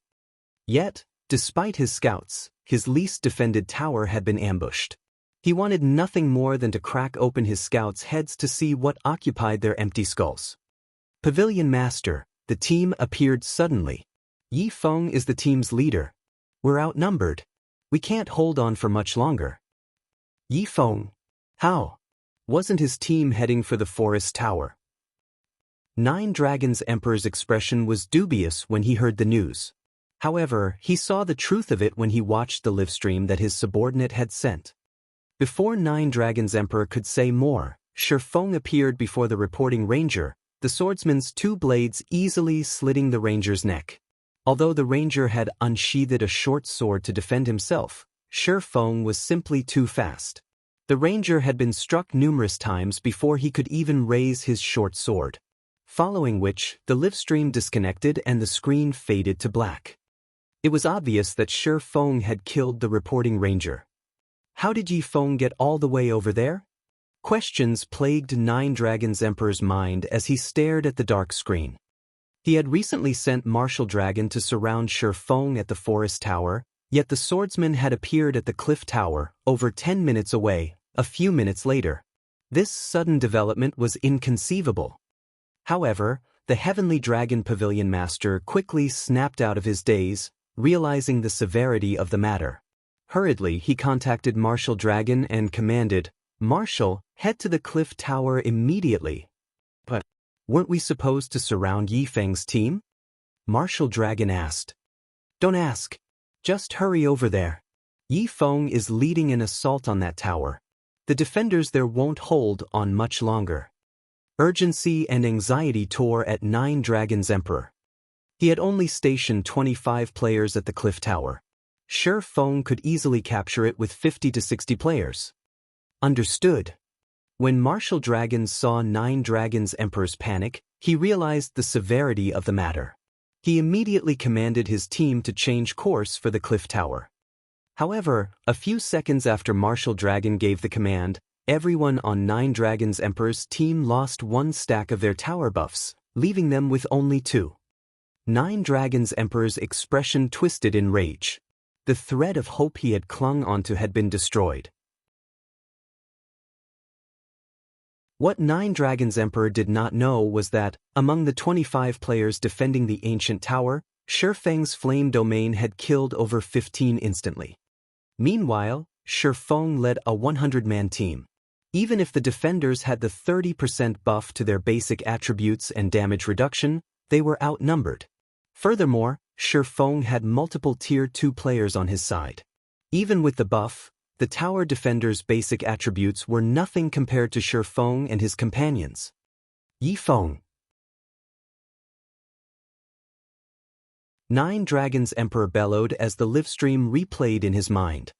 He knew every trump card Phoenix Rain possessed, and none of those trump cards allowed players to cross such a large distance in such a short amount of time. The sudden arrival of Feng's team had to be the swordsman's doing. Without the team's 3 tower buffs, it would become extremely difficult to capture a monster encampment. It might even be impossible. Aside from the specialized Grand Lord in the heart of the encampment, they also had to deal with 4 ordinary Grand Lords beside it. Without the 3 stacks of defense and magic resistance weakening, his team couldn't deal enough damage to the bosses with their attributes. Everyone listen up. Aside from the players defending the ancient towers, all of you will follow me to the cliff tower. Nine Dragons Emperor announced after taking in a deep breath. Martial, notify Miracle's members and have them gather there as well. I refuse to believe that Feng can face us all. Although he had lost the ancient tower, he still had the numerical advantage. Even if Feng had over 100 players, he could still recapture the tower. Elsewhere, when Phoenix Rain, who currently distracted 9 Dragons Emperor's subordinates, saw her tower buff increase by a stack, she was stunned. What? He actually succeeded? Phoenix Rain could not believe her eyes when she saw her status window, but when she read the latest update on 9 Dragons Emperor's movements, her joy fell away. Hurriedly, she warned her companion through the team chat. Yi Feng, 9 Dragons Emperor is furious. He's gathering all available manpower to your location. Miracles members are heading your way as well. We estimate that around 400 players are moving towards you. You can't defend the tower. You need to retreat. Although Feng's achievement delighted her, the difference between the two sides' strength was massive. She had to admit that little tricks like this were meaningless in the face of absolute power. It's fine. Let them come, Feng said, smiling faintly when he read the report. Right, your side should get ready. This situation might be troublesome if he weren't on Thunder Island, but players couldn't achieve victory here with a larger army. Get ready for what? Is there some way we can help? Phoenix Rain asked. No. Prepare to capture your tower, Feng stated indifferently. Phoenix Rain was speechless. The tower before her was defended by 42 players. Moreover, Blood Dragon led the defense. Although she had 80 players, they could never capture the tower before 9 Dragons Emperor's reinforcements arrived. Relax. I'll help you with it, Feng said. Help us. Phoenix Rain was stunned. For a moment, she even thought she had heard wrong. Feng had enough issues on his side. How could he help her? Although she found Feng's words hard to believe, a part of her couldn't just dismiss them. Of the man's multiple insane declarations thus far, he had never once failed to carry them out. When I tell you to attack, strike with everything you've got. Leave the rest to me, Feng instructed. My side still needs to prepare. Try to lure as many people out of the tower as possible in the meantime. Phoenix Rain had no response. There simply wasn't anything she could say about his simple approach, yet the way Feng had spoken about the plan made it seem as if the decision had been obvious. After a moment of silence, she sighed and said, I understand. I'll have my men lure them out. The minutes flew by. While 9 Dragons Emperor and Miracle's combined team of 400+ players rushed toward Feng's ancient tower, he took his sweet time resting. Once Flame Domain's cooldown finished, he told Phoenix Rain, attack. Not giving the matter much thought, Phoenix Rain led her 80-man team in a charge against Blood Dragon's tower. Phoenix Rain, you are courting death. When Blood Dragon saw Phoenix Rain's team dash towards him, he prepared his team for battle. At the same time, he opened a communication window to contact 9 Dragons Emperor. Just as Blood Dragon was about to report this new development, a figure appeared in the sky. The figure was none other than Feng, who had appeared using the aura of Space's first activatable skill, Space Movement. Before anyone could react, Feng used Flame Domain once again. The towering pillars of fire burned over half of the defending team to death. Only a dozen or so players, who had reacted quickly, escaped the AoE in time. After using Flame Domain, Feng appeared before Blood Dragon. Phantom Kill. Flame Burst. Using Flame Burst alongside his doppelganger, even the skillful Blood Dragon was powerless against Feng. Although Blood Dragon had instinctively activated his life-saving skill, each attack from Flame Burst dealt tens of thousands of damage. In the blink of an eye, Blood Dragon's corpse sprawled at Feng's feet. The enemy players were stupefied. Their chain of command descended into chaos. Very quickly, Phoenix Rain's members annihilated their enemies. When 9 Dragons Emperor and his people were roughly 10 minutes from the cliff tower, they noticed that they had lost another tower buff stack. What is going on? What happened? Confusion colored 9 Dragons Emperor's expression as he looked at his status window.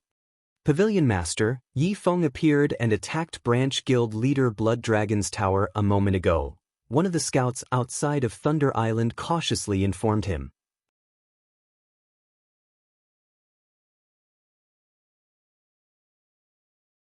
Chapter 1501, Reversal. Chapter 1501, Reversal. Nine Dragons Emperor's expression darkened when he heard the scout's report. He had wanted to deal a devastating blow to Phoenix Rain and eliminate her from the contest, yet not only had he lost 2 of his 3 ancient towers, but his team had also suffered over 60 casualties. If the other superpowers knew this, he'd become a laughingstock. Good. Very good. Killing intent flashed in Nine Dragons Emperor's eyes as he watched a battle video his scout had recorded. Since you want to play, let's play. I'll teach you the meaning of digging your own grave. Pavilion Master, should we send a team to recapture Blood Dragon's tower? Martial Dragon asked when he saw the fury on Nine Dragons Emperor's face. No. We'll head to the Cliff Tower. We'll reclaim that tower first, then we'll take care of Phoenix Rain's team. Tell our resurrected members to gather at the Forest Tower. I won't let Yi Feng steal another. Nine Dragons Emperor commanded. He had to admit that Feng's teleportation skill was heaven-defying on Thunder Island, and the fact that he had a large-scale destruction spell only complemented his ability to teleport. At the end of the day, however, there was still a massive difference between their team's strength. As long as he approached the situation slowly and steadily, Feng wouldn't have an opportunity to steal another tower. Meanwhile, the various superpowers on Thunder Island were shocked to hear that Nine Dragons Emperor had lost 2 ancient towers in a row. What? Nine Dragons Emperor actually lost 2 of his towers? Could this be a ploy to lure Phoenix Rain into a trap? The contest for Thunder Island had many restrictions. There were also the tower buffs and the scouts outside of the island to consider. Stealing 1 occupied tower was incredibly difficult, yet Phoenix Rain's team had stolen 2 of Nine Dragons Emperor's towers in a row. When the various superpowers received this news, they wondered about the information's validity. Guild leader, Phoenix Rain and Zero Wing have obtained 3 ancient towers. They should have no problems securing a monster encampment. Should we contact Phoenix Rain and reopen negotiations? Quiet Melody suggested to Eternal Dead after receiving the shocking report. It seems that I really have underestimated them. However, the battle has just begun. Nine Dragons Emperor is no easy opponent, and Miracle's been poking its nose into the matter. They'll only qualify to negotiate with us if they can hold a monster encampment until the contest ends, Eternal Dead said, showing his lack of interest with a wave of his hand. Phoenix Rain only controlled a portion of the Dragon Phoenix Pavilion's combat power, and even the guild's combined strength was no match for the Sacred Temple. There was no need to mention Zero Wing. It was merely a guild that occupied a single kingdom. To the Sacred Temple, Zero Wing was no different than ordinary large guilds. They still don't qualify? After giving the matter some thought, Quiet Melody agreed with Eternal Dead's estimation. Phoenix Rain and Zero Wing's performance was indeed shocking. But that performance only proved that they had potential. Phoenix Rain and Zero Wing had yet to display sufficient value. There was no way that the Sacred Temple and Battle Wolves would treat Phoenix Rain and Zero Wing like potential partners. Only when Phoenix Rain and Zero Wing could survive on Thunder Island would they qualify to negotiate with the 2 super guilds. As the various superpowers watched, Nine Dragons Emperor's team finally reached the Cliff Tower, sealing off all paths leading to it. Overall, 400 players surrounded the tower. Not only did the team include Nine Dragons Emperor's experts, but Miracle's experts had joined them as well. The leader of Miracle's team was none other than the sword freak, Miracle Dragon. He had already reached level 49 and wore the Hellfire set, a 6-piece, level 50, fine gold set equipment for swordsmen. He was eye-catching among the crowd. Level 50, secret silver set equipment was incredibly rare in God's domain, not to mention level 50, fine gold set equipment. Even Martial Dragon and Shadowtooth gazed at Miracle Dragon's Hellfire set in envy. The Dragon Phoenix Pavilion had yet to secure a complete level 50 fine gold set equipment. Miracle's prowess was obvious. Upon these players' arrival, Gentle Snow and the other who had stayed behind to defend the Cliff Tower felt a significant pressure. Although the tower increased their basic attributes and reduced incoming damage by 30%, they were at an overwhelming numerical disadvantage. They were about to face so many more enemies than they had in the previous ambush. Suddenly, Feng appeared in the top of the tower with space movement. As Spatial Gate was still on cooldown, he couldn't transport other players to or from the cliff tower. Not only had his return calmed Zero Wing's nervous members, but it had also caused a stir among Nine Dragons Emperor's troops. Feng, you dare to stand before me again? You might have gotten away last time, but you won't be so lucky again. Nine Dragons Emperor bellowed when he saw Feng in the top of the tower. He then commanded, "Everyone attack." Hearing the order, all 400-plus team members charged for the ancient tower. Occupying a tower was simple. As long as none of the original occupants were within 100 yards of the tower, control would fall to whichever team was in range. Hence, Nine Dragons Emperor's team didn't need to break into the tower. They just needed to eliminate Feng and the other players from Zero Wing. In the seconds before both sides clashed, Feng switched the aura of space to the aura of illusion. He also equipped the Thunder Emblem. Suddenly, Nine Dragons Emperor and the others felt an indescribable pressure weigh down on them before their basic attributes began to decrease rapidly. Very quickly, their attributes fell from 100% to 85%. The abrupt change confused Nine Dragons Emperor and his people. Kill them. Annihilate them all. Feng commanded as the enemy's attributes fell. As long as the aura of illusion was active, the ability would reduce all enemies' basic attributes by 40% within a 200-yard radius. However, since players had some resistances to the effect, the decrease was limited. Fortunately, the Thunder Emblem also reduced nearby enemies' basic attributes. Only after combining the abilities was he able to reduce his enemies' basic attributes by 15%. Normally, this 15% reduction might not offer much of an advantage, but his team also had the Ancient Towers buff.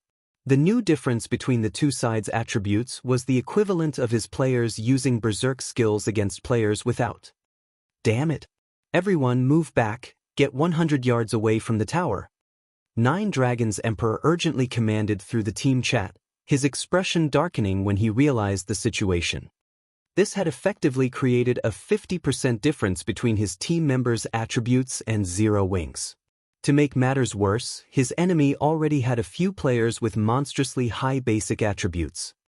However, Nine Dragons Emperor's warning was too late as the two sides had already slammed into each other on the battlefield. The difference between the two teams was immediately apparent. Aside from Martial Dragon, Shadowtooth, Undead, Bloodhand Yama, Nine Dragons Emperor, and Miracle Dragon, Zero Wing and Azura's experts quickly suppressed the enemy players. Even Cleansing Whistle, an expert who had yet to reach the Refinement Realm, could easily overwhelm a Refinement Realm expert of the same level. She could even hold her own against 3 Refinement Realm experts simultaneously.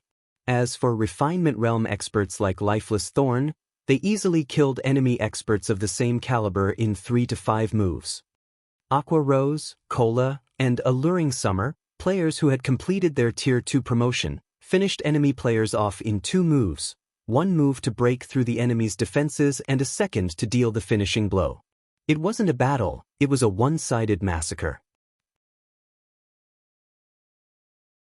At this point, Feng shifted his gaze to Nine Dragons Emperor's retreating figure. He jumped down from the tower and dashed towards the ranger. His actions almost immediately attracted Nine Dragons Emperor and his people's attention. Crap, he's trying to kill the Pavilion Master.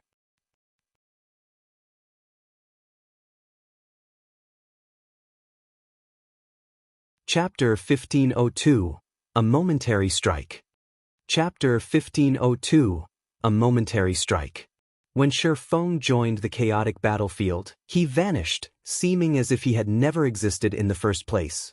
The abrupt change made everyone on Nine Dragons Emperor's team nervous. Elementalists use flame orbs and ice walls around the Pavilion Master. Cursemancers cast dark thorns. Druids use Quagmire.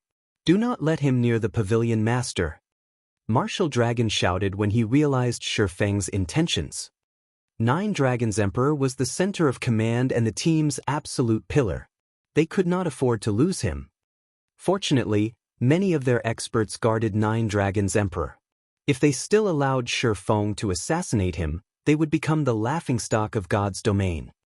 In addition, this wasn't the first time he had seen Feng's void steps. Although the footwork technique was sophisticated and unpredictable, it wasn't impossible to counter.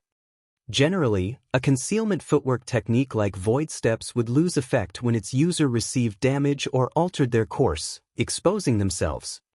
As long as they bombarded the area around Nine Dragons' Emperor with weak, but sustainable attacks, they could prevent Feng from approaching their pavilion master without being detected. The elementalists, cursemancers, and druids cast as Martial Dragon had instructed, covering the battlefield in AoE and control spells. Sure enough, Feng reappeared. However, the moment Feng reappeared, he shoved off of the ground and shot forward, transforming into a shadowy streak as he maneuvered around the bombardment of spells and made his way towards his target. Feng already wielded the strength and speed of a great lord of the same level. With the tower's buff, even a ranged expert would struggle to spot the swordsman's afterimages, much less land a spell or skill. When Feng was within 50 yards of Nine Dragons' Emperor, numerous spears of darkness descended from the sky. As if they had a life of their own, these spears of darkness thrust themselves at Feng's flying form while cutting off his path.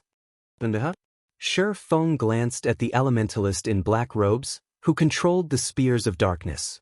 Faced with these accurate attacks, he was forced to retreat temporarily while he defended himself. As Feng retreated, a black-clad figure appeared behind him. Two streaks of light, one black and one silver, sliced at Feng's head and back simultaneously. Die! Shadowtooth smiled at Feng. Sneak attack. Assassinate. As Shadowtooth launched his attacks, Martial Dragon fell from above, his great sword swinging down on Feng's head and cutting off the man's chance of escaping upward. Indiscriminate slash. Broken mark. As the trio's attacks were about to land, the swordsman split into 11 identical copies. Divine steps. When the attacks struck Feng's main body, it seemed as if they had hit air. All of their attacks lacked the feeling of encountering a physical object. After activating Divine Steps, Feng promptly switched positions with one of his doppelgangers and appeared beside Shadowtooth. He then brandished Killing Ray against the assassin. A streak of blue light, followed by 9 shadows, struck Shadowtooth, giving the assassin no time to react. Shadowblade. At the moment of imminent peril, Shadowtooth activated Wind Steps, instantly nullifying the incoming attacks. At the same time, he thrust Magic Breaker at Feng's heart. However, when his weapon sunk into Feng's body, his expression twisted into something ugly. He knew he had failed to hit the swordsman's real body, just a doppelganger. Damn it! He tricked me. The moment Shadowtooth realized he had been tricked, he activated Vanish. Suddenly, a blue sword sliced across the assassin's previous position, but the only reaction Feng's attack had earned was a loud clang.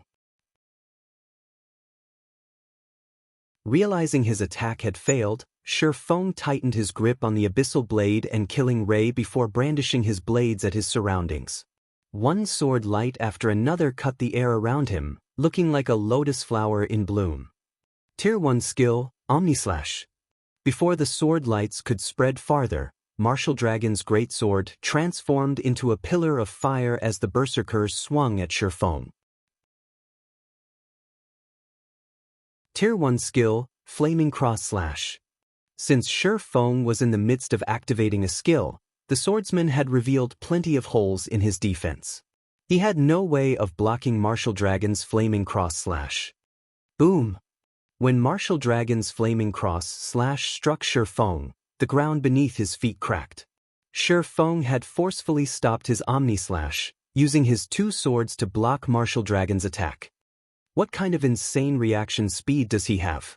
Martial Dragon frowned at the unharmed swordsman before him. His coordination with Shadowtooth and Undead was seamless.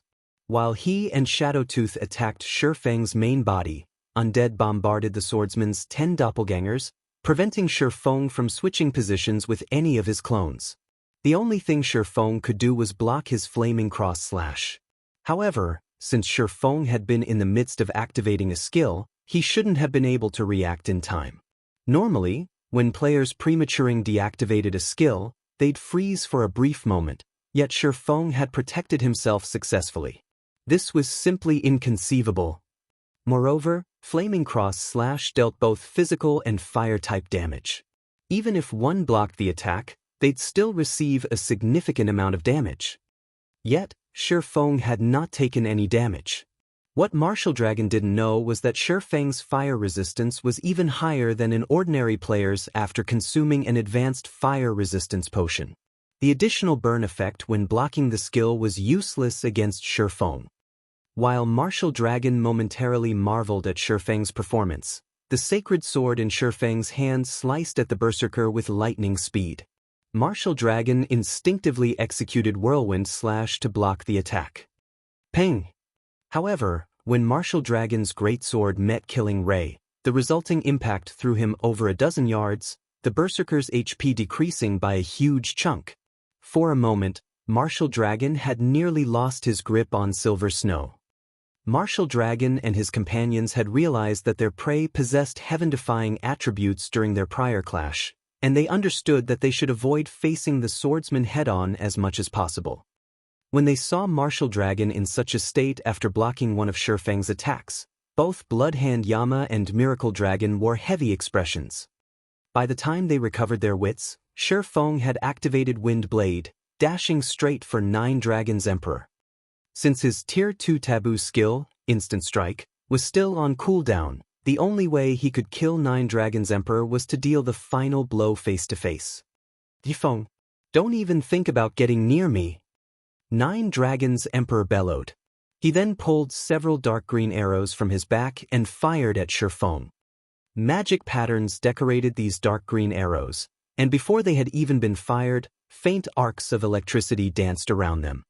These arrows were the product of the legacy skill, Magic Mark, which Nine Dragons Emperor had obtained after class changing into the hidden class, Spellbreaker. The magic-marked arrows would enhance an attack by one tier to a maximum of Tier 2. If used in tandem with a Tier 1 skill, he could exert the power of a Tier 2 skill. Nine Dragons Emperor had wanted to hide the fact that he had a hidden class, but he no longer had that option. In quick succession, Nine Dragons Emperor fired 9 magic-marked arrows.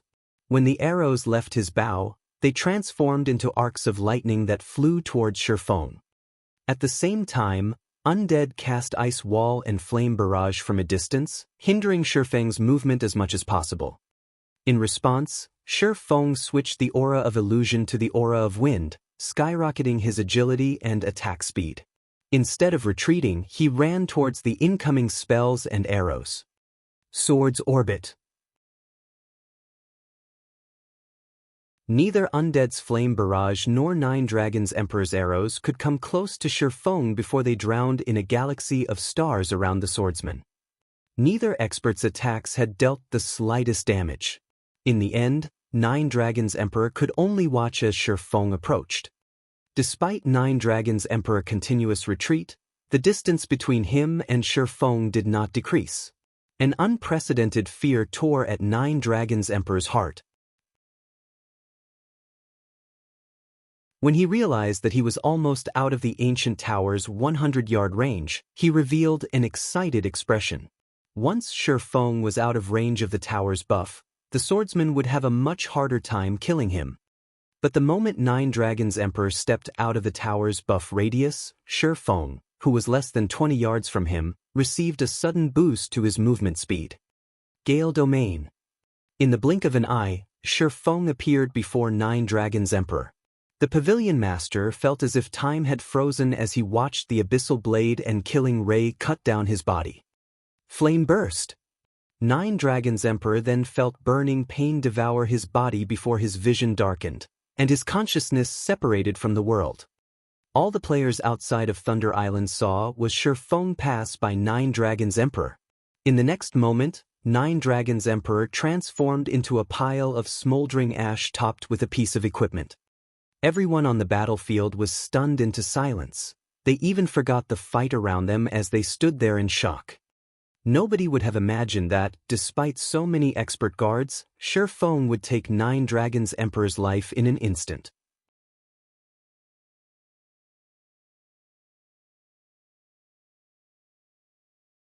Chapter 1503, Shocking Thunder Island. Chapter 1503, Shocking Thunder Island. After 9 Dragons Emperor died, everyone turned towards Feng with blank looks. Everything had happened too quickly. Only a few short seconds had passed between the moment Feng began his charge to the moment 9 Dragons Emperor had died. Feng's speed when he had landed the killing blow had been particularly ridiculous. Before any of them had even noticed, Feng had already moved past 9 Dragons Emperor, taking the ranger's life. Feng, Martial Dragon, stared at 9 Dragons Emperor's ashes in a daze. Although he had considered the possibility of Feng killing 9 Dragons Emperor, he had never thought that the swordsman would achieve the feat so quickly. Just seconds after Feng had broken past his blockade, he had taken the Pavilion Master's life. Even undead had failed to save their leader. Marshal, the Pavilion Master is dead. We are no match for Zero Wing while we're within the tower's range. We need to retreat. Shadowtooth shouted when he noticed that Martial Dragon hadn't moved. Now that 9 Dragons Emperor was dead, the team had fallen into chaos. Even if he and Martial Dragon took command of the battle, the outcome wouldn't be in their favor with Zero Wing's absolute advantage in attributes. Furthermore, Feng was still alive. Shadowtooth didn't think any of them had the power to contend with the swordsman while in range of the ancient tower. Everyone, split up and retreat. We'll regroup at the forest tower. Martial Dragon shouted as he shot Feng, who had turned towards him, a glare. Despite the fact that the man wasn't particularly muscular or tall, he felt as if he were looking at a giant. When Martial Dragon recalled Feng's last attack, he felt stifled. That final attack had been so fast that he hadn't had time to react. If he had been on the receiving end of that attack, he doubted that he would have fared any better than 9 Dragons Emperor. In the end, he too would have died. When Martial Dragon gave the command, the Heavenly Dragon Pavilion and Miracles members made a hasty and disorderly retreat, making it difficult for Zero Wing's members to kill them. Don't even think of escaping that easily. However, Feng refused to let such a profitable opportunity get away. After picking up the level 45 Dark Gold belt 9 Dragons Emperor had dropped, he dashed towards the retreating crowd.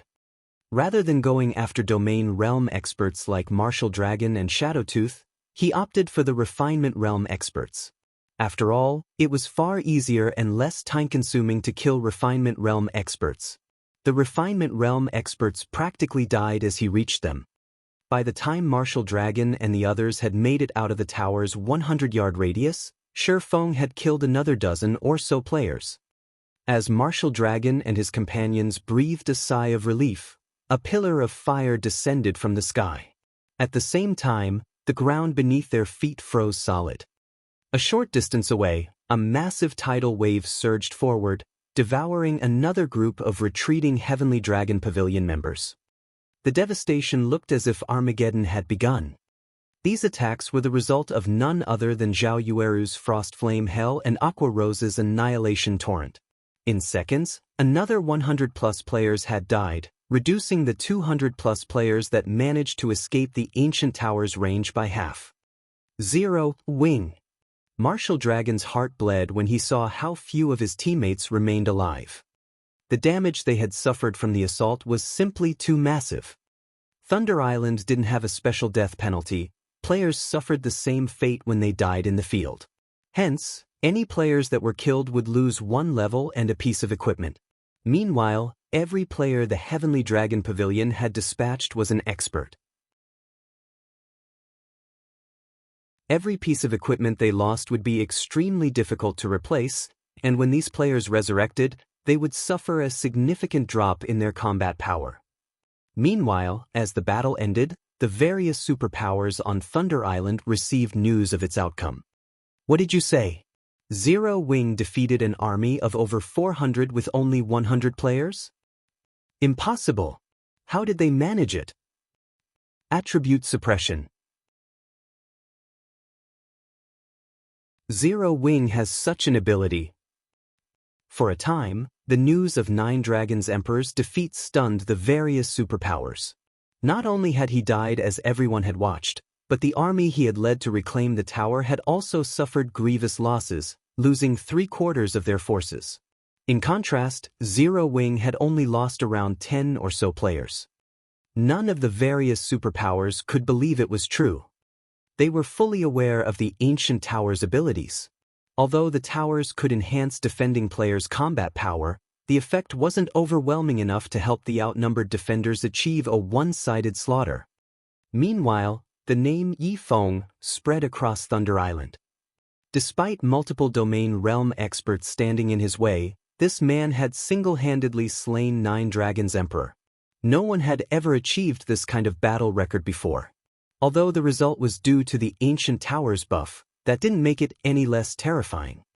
The various superpowers began to treat Phoenix Rain and Zero Wing with caution. Normally, they could use certain tools to deal with attribute suppression, but Thunder Island didn't allow the use of tools. Although the suppression only reduced attributes by 15%, it was more than enough to make the various superpowers pay attention. Beyond that, Feng had a skill like Spatial Gate, allowing him to transport a massive number of players across long distances. This was a serious threat to the other competing guilds. If they lost the ancient tower's buff, raiding the monster encampments would be impossible. For a time, the various superpowers were forced to strengthen their tower's defenses due to Zero Wing's presence.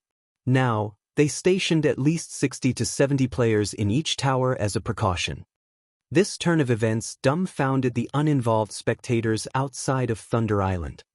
Nobody could have imagined that an inconspicuous guild like Zero Wing could make the various superpowers nervous. No one would ever believe this. Even Phoenix Rain, Zero Wing's collaborator, had mixed emotions over the matter. She had never thought that Feng's borderline insane plan would succeed. Damn it! Damn it! Zero Wing! I won't let you all get away with this! Nine Dragons' Emperor, who had just resurrected, bellowed, his voice echoing throughout the forest he was currently in. The Heavenly Dragon Pavilion members were scared into silence. He had spent so much money and resources to hire both the Flower of Seven Sins and Blood Paradise to crush Phoenix Rain, yet all of his efforts were for nothing. At this point, even capturing another ancient tower would be incredibly difficult, not to mention capturing a monster encampment. This was the first time he had suffered so much humiliation. Good. Very good. Since you won't let me have my way, I won't let you claim a single encampment either. After Nine Dragons' Emperor finished venting his rage, he growled, "Send someone to keep an eye on their 3 towers. If they try to raid an encampment, we'll attack their towers. I refuse to believe they can afford to keep so many people at the towers at all times." Understood. Martial Dragon's eyes shone with realization upon hearing Nine Dragons' Emperor's order. If Phoenix Rain and Zero Wing wished to capture a monster encampment, they needed all 3 ancient towers under their control, and to capture a monster encampment, they'd have to dispatch at least 130 players. However, Phoenix Rain's team only had 220 players. If they dispatched 120 players to a monster encampment and left 100 players to defend the towers, Nine Dragons' Emperor's team would have the opportunity it needed to steal back the towers. Even if Feng had a teleportation skill, his team could never defend all 3 towers against the full force of the Heavenly Dragon Pavilion's team unless they gave up on capturing an encampment. If Phoenix Rain and Zero Wing failed to capture an encampment, neither Phoenix Rain nor Nine Dragons' Emperor would have an advantage for the Great Pavilion Master's position. Saying so, Martial Dragon sent his subordinates to survey the 3 towers under Phoenix Rain's control. At the same time, he had his team prepare to raid the towers at a moment's notice. Big Brother Yi Feng must have angered Nine Dragons' Emperor beyond reason. He actually has the nerve to do something so shameless. When Blue Phoenix read the report she received from her subordinates, she didn't know whether to laugh or cry. This was the first time she had seen anyone push Nine Dragons' Emperor to this point. He had never even reacted so insanely when facing down other superpowers. Phoenix Rain, who stood beside Blue Phoenix, felt a headache brew over the matter. With 9 Dragons Emperor keeping a close eye on them, they didn't have the manpower to guard the towers and raid any encampments. She had to admit that, sometimes, having more manpower was a good thing. Even when one wasn't a match for their opponent, they could afford to employ such shameless tactics to limit their opponent's options. Guild leader, things will be troublesome if this continues. If we keep wasting time with 9 Dragons Emperor, we'll waste this trip to Thunder Island, Aqua Rose said, frowning as she looked at the arrangement of 9 Dragons Emperor's forces. It isn't going to be easy. Feng didn't have any helpful ideas either. Right, what's the situation on Blackie's end? They've already completed their promotions and are dealing with the Tier 2 promotion procedures in White River City, Aqua Rose said. They've succeeded? Feng grinned.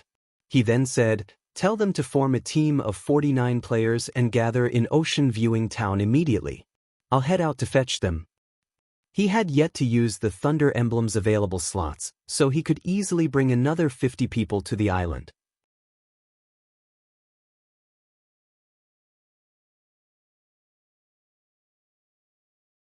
Chapter 1504, Unfathomable Zero Wing.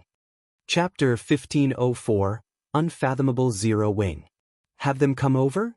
Feng's decision excited Aqua Rose. After all, Blackie and the others were now Tier 2 players. They'd be powerful reinforcements on Thunder Island. However, she quickly realized the problem and commented, Guild leader, they'll need entry slots to enter Thunder Island. Moreover, with how much time we have left, I'm afraid it'll be too late to do anything by the time they arrive. Even if they had the available slots, it took a considerable amount of time to travel from Ocean Viewing Town to Thunder Island. Even if they used the one-horn sailboat, the contest would likely be over by the time Blackie and the other arrived. Relax. I still have a few available slots, and we can use the spatial gate to make the trip. Although it will take some time to get here, the contest has just begun. If we hurry, we should have enough time, Feng said, smiling. Wonderful. If Blackie and the others can make it, they'll definitely be a great help. We'll even surprise the other superpowers. Aqua Rose was ecstatic. She could already imagine what would happen once Blackie and the others arrived. Hurriedly, she contacted Blackie's group, telling them to set aside their registration at the Adventurers Association for now and make their way to Ocean Viewing Town. Meanwhile, Feng called up his system interface and chose to leave the island. As Thunder Island prevented the use of tools, he could only use a return scroll after he left. When Feng left the ancient tower, 9 Dragons Emperor's subordinates, who kept an eye over the situation around Phoenix Rain's 3 ancient towers, noticed his disappearance. Pavilion Master, I just received a report stating that Yi Feng suddenly vanished from the cliff tower, Blood Dragon reported. Vanished? Did you know where he went? 9 Dragons Emperor demanded as he thought about Feng's teleportation skill. Martial Dragon, Blood Dragon, and Shadowtooth oversaw the 3 towers' surveillance. Among the 3 towers, Blood Dragon kept watch over the cliff tower, which Zero Wing occupied. It was also the tower 9 Dragons Emperor wanted back the most. 9 Dragons Emperor had to admit that Feng's teleportation skill was heaven-defying. The skill allowed him to transport reinforcements and ambush his enemies at a moment's notice. It was also how the man had forced him into such a passive state. If he moved recklessly, Feng could ambush and steal his final tower, at which point, he would lose all hope in this competition. No, Blood Dragon said, shaking his head. But from the reports we've received from our spies in Phoenix Rain's team, it doesn't seem like they are executing any sort of operation. Moreover, Phoenix Rain is struggling over her plan to capture a monster encampment. Since he is acting by himself, ignore him.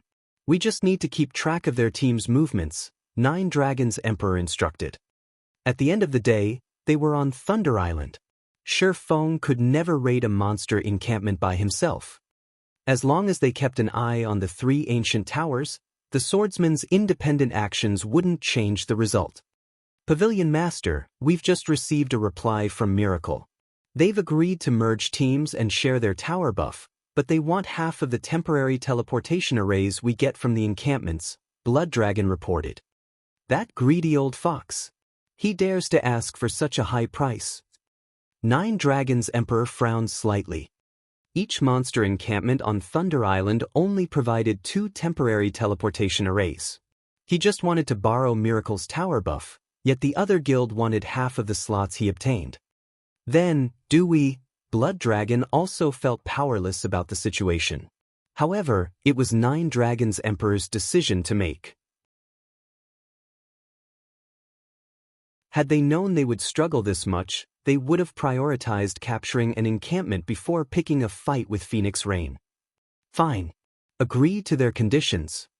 As the Heavenly Dragon Pavilion Master gave the order, he felt as if he had aged by several years. With their team's current prowess, capturing another ancient tower was impossible.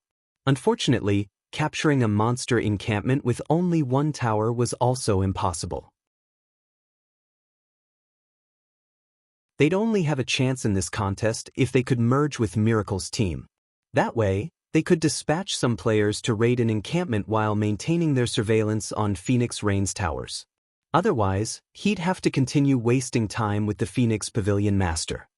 Although doing so would earn him the same result as Phoenix Rain in this contest, she had Zero Wings' help. She could definitely obtain a large collection of Thunder Passes for the next contest. Competing with Phoenix Rain would become far more difficult.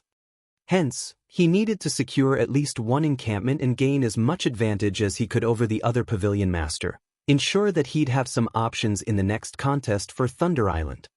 Understood. I'll lead a team and integrate with theirs. Blood Dragon left the ancient tower and led his team to one of Miracle's towers. As time passed, the various superpowers began to raid their first monster encampment. There were far fewer encampments on Thunder Island than ancient towers. Only 17 monster encampments were available, yet there were more than 6 superpowers participating in the contest. Needless to say, every superpower was trying to capture as many monster encampments as possible to achieve a higher rank in the contest. The competition for these encampments was intense. Fortunately, the monster encampments were not that easy to raid, and not all of them were equal. The weaker encampments were only guarded by 1 specialized Grand Lord and a few ordinary Grand Lords. Meanwhile, Archaic species guarded the stronger encampments. Although the tower buffs helped weaken the boss's defense and magic resistance, it did not do anything about their basic attributes and skills. Without tools, even the superpowers peak experts would find dealing with Grand Lord-ranked Archaic species difficult. These teams even risked team wipes. Hence, all of the participants were extremely careful when they took action. Big Sis Rain, this is bad. Nine Dragons Emperor has just merged with Miracle's team. He has led a team of 120 experts to an encampment. What should we do? Blue Phoenix reported anxiously. What about the players keeping an eye on us? Phoenix Rain asked somberly. Now that he has Miracle's help, he has spared 230 people to watch our towers. 100 of those players are watching this tower, while the remaining 130 are scouting the cliff tower. They'll likely attack if they notice the slightest movement on our side, Blue Phoenix said in frustration. If they wanted to raid an encampment, they'd have to dispatch at least 100 players. Otherwise, they'd have almost no chance of succeeding. However, if they dispatched 100 players, they'd only have 120 players to defend the towers. Trying to defend all 3 towers with so few people would be incredibly difficult. If Miracle sent reinforcements to help 9 Dragons Emperor's surveillance teams, he might succeed in recapturing at least one of their towers. With only 2 towers, they could never capture a monster encampment with 100 players. Phoenix Rain could not help her frown. She hadn't expected 9 Dragons Emperor to resort to a merger. The other superpowers had already begun their raids. As more time passed, the struggle for the monster encampments would grow viciously intense. If her side remained idle, her chances would drastically decrease once the other teams raided their second encampment. After a moment of silence, Phoenix Rain contacted Feng.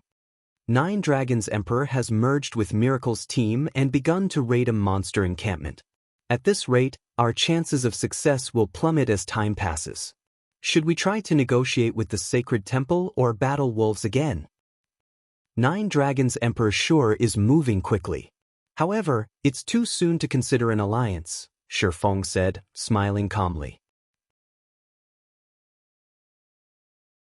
But if we continue to drag our feet, it will become far more difficult to capture an encampment. Phoenix Rain understood Feng's perspective. If they contacted the Sacred Temple and battle wolves now, they'd be at a disadvantage in the negotiations, but if they failed to obtain a single temporary teleportation array, their development in the Sea of Death would slow to a crawl.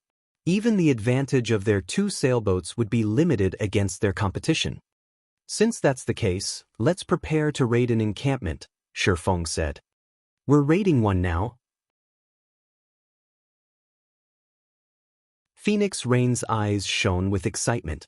Do you have a plan to deal with Nine Dragons Emperor's team? No, I don't, Feng said, shaking his head. But it shouldn't be a problem if we increase our manpower. Phoenix Rain didn't know how to respond. Naturally, she wanted to increase her team's manpower, but they needed thunder passes to do so. Was she just supposed to magically summon more allies? Leave the manpower issue to me.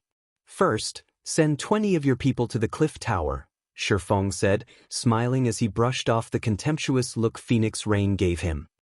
Do you really have a way to bring in more people? Phoenix Rain asked, surprised. Judging by her companion's serious expression, she knew Feng's claim hadn't been a joke. But I need some time to do so, Feng said, nodding. He had already met up with Blackie and the others. They just had to make their way to Thunder Island. All right, I'll send them people to the tower right away. Although Phoenix Rain was excited, she felt as if she were looking at a stranger as she watched Feng on the screen, or rather, Zero Wing as a whole felt foreign. A few months ago, Zero Wing had been nothing more than a fledgling guild that had only begun to flourish, yet now the guild could accomplish feats that were even beyond her capabilities. It was incredible.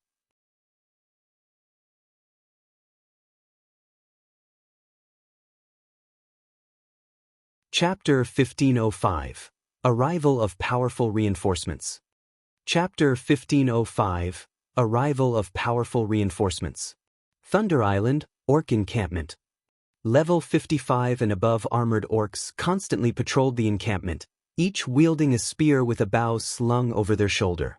There were also 4 orcs on lookout in each of the dozens of watchtowers, who also manned the affixed ballistas, ready to assist the patrols at a moment's notice. Marshal, you and your group will destroy that watchtower. Everyone else, spread out, don't stand too close to each other.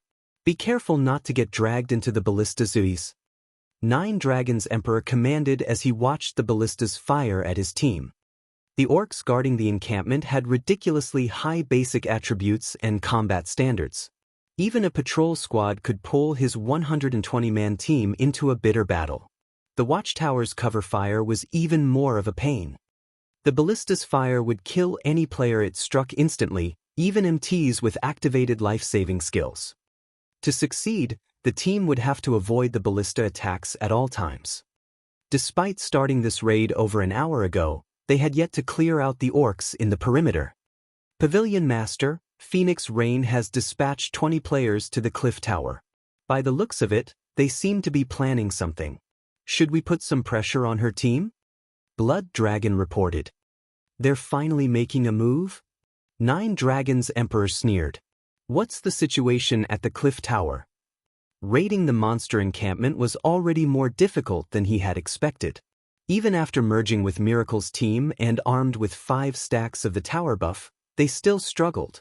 Needless to say, Phoenix Rain's team, which only controlled 3 towers, would have an even harder time with the encampments.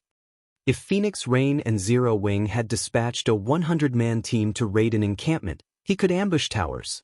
Moreover, Miracle had offered to send reinforcements if he attempted to steal her towers.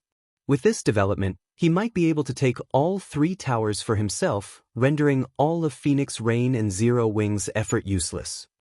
There doesn't seem to be any movement at the cliff tower so far. However, there is something strange, Blood Dragon said. Based on our spies' reports, Zero Wing seems to have found a way to bring in reinforcements. But even now, we don't know which superpower has agreed to cooperate with their team. Reinforcements? Nine Dragons Emperor sneered. So what if they found reinforcements? If they try to raid an encampment, we'll ignore the towers and attack their raid team instead. I want to see how they plan to secure a monster encampment with dead players. Tell our scouts to continue watching them for now. Report back if anyone moves. It was incredibly risky to attack an ancient tower. This was especially true if Phoenix Rain's team had truly found reinforcements. However, ambushing a raid team outside of the tower's range would be easy. Without the tower's attribute buff, taking out Phoenix Rain's team would be a piece of cake. Even if he failed to annihilate Phoenix Rain's raid team, getting rid of a few dozen players would be more than enough to destroy Phoenix Rain's chances of securing a monster encampment. Understood. Blood Dragon couldn't help his grin when he heard this. In fact, he even hoped that Phoenix Rain and Zero Wing had found reinforcements. This way, they could proudly defeat Phoenix Rain and Zero Wing's team and restore their lost reputation. As the various superpowers frantically raided monster encampments, Phoenix Rain's anxiety grew as she waited for the reinforcements Feng had mentioned. The other superpowers were also watching the situation carefully. They hadn't expected Nine Dragons Emperor to be so ruthless. Phoenix Rain is finished. Not only did Nine Dragons Emperor deal a heavy blow to her team, but he's also limited her options of taking action. She'll likely fail to claim a single encampment. But the situation is strange. I never thought that Miracle would be willing to help Nine Dragons Emperor. What did Phoenix Rain do to provoke the guild? Don't you know? Phoenix Rain didn't provoke Miracle, but Zero Wing did.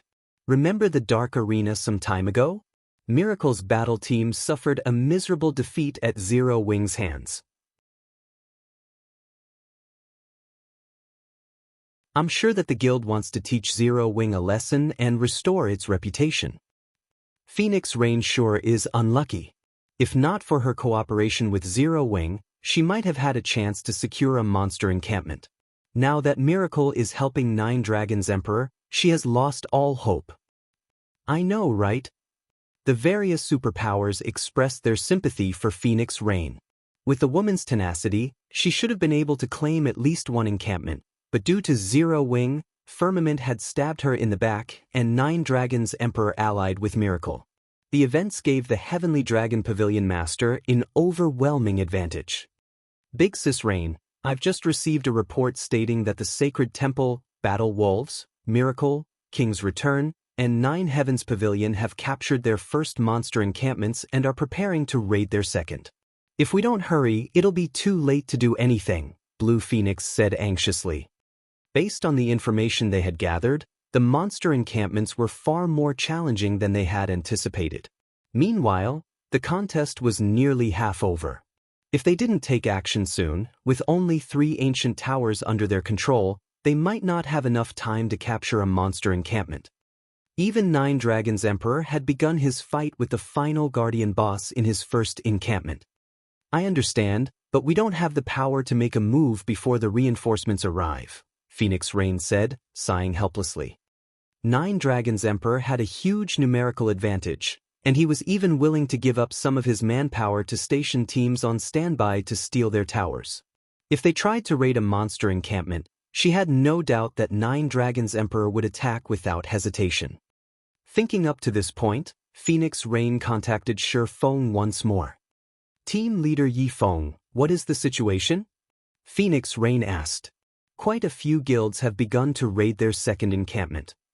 We're almost there, Feng said, chuckling when he noticed Phoenix Rain's anxiety.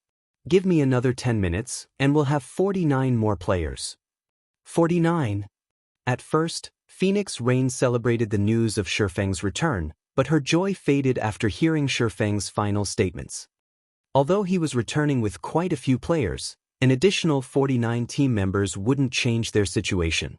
Even with these 49 players, there was still a massive gap between her manpower and 9 Dragon Emperors. Relax. The people with me are quite powerful, Feng assured Phoenix Rain. I'll leave it to you then. Although Feng had tried to reassure her, Phoenix Rain didn't have much hope for Feng's plan, but she was resigned to see it through. If they failed, she'd have no choice but to grit her teeth and negotiate with either the Sacred Temple or Battle Wolves.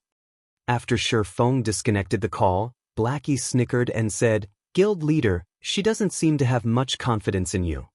"That's normal. After all, our current situation is problematic," Feng said nonchalantly. "When we arrive, make sure you give it your all." "Rest assured, guild leader. Not even capturing 2 or 3 encampments will be a problem, let alone the first," Shadow Sword confidently declared.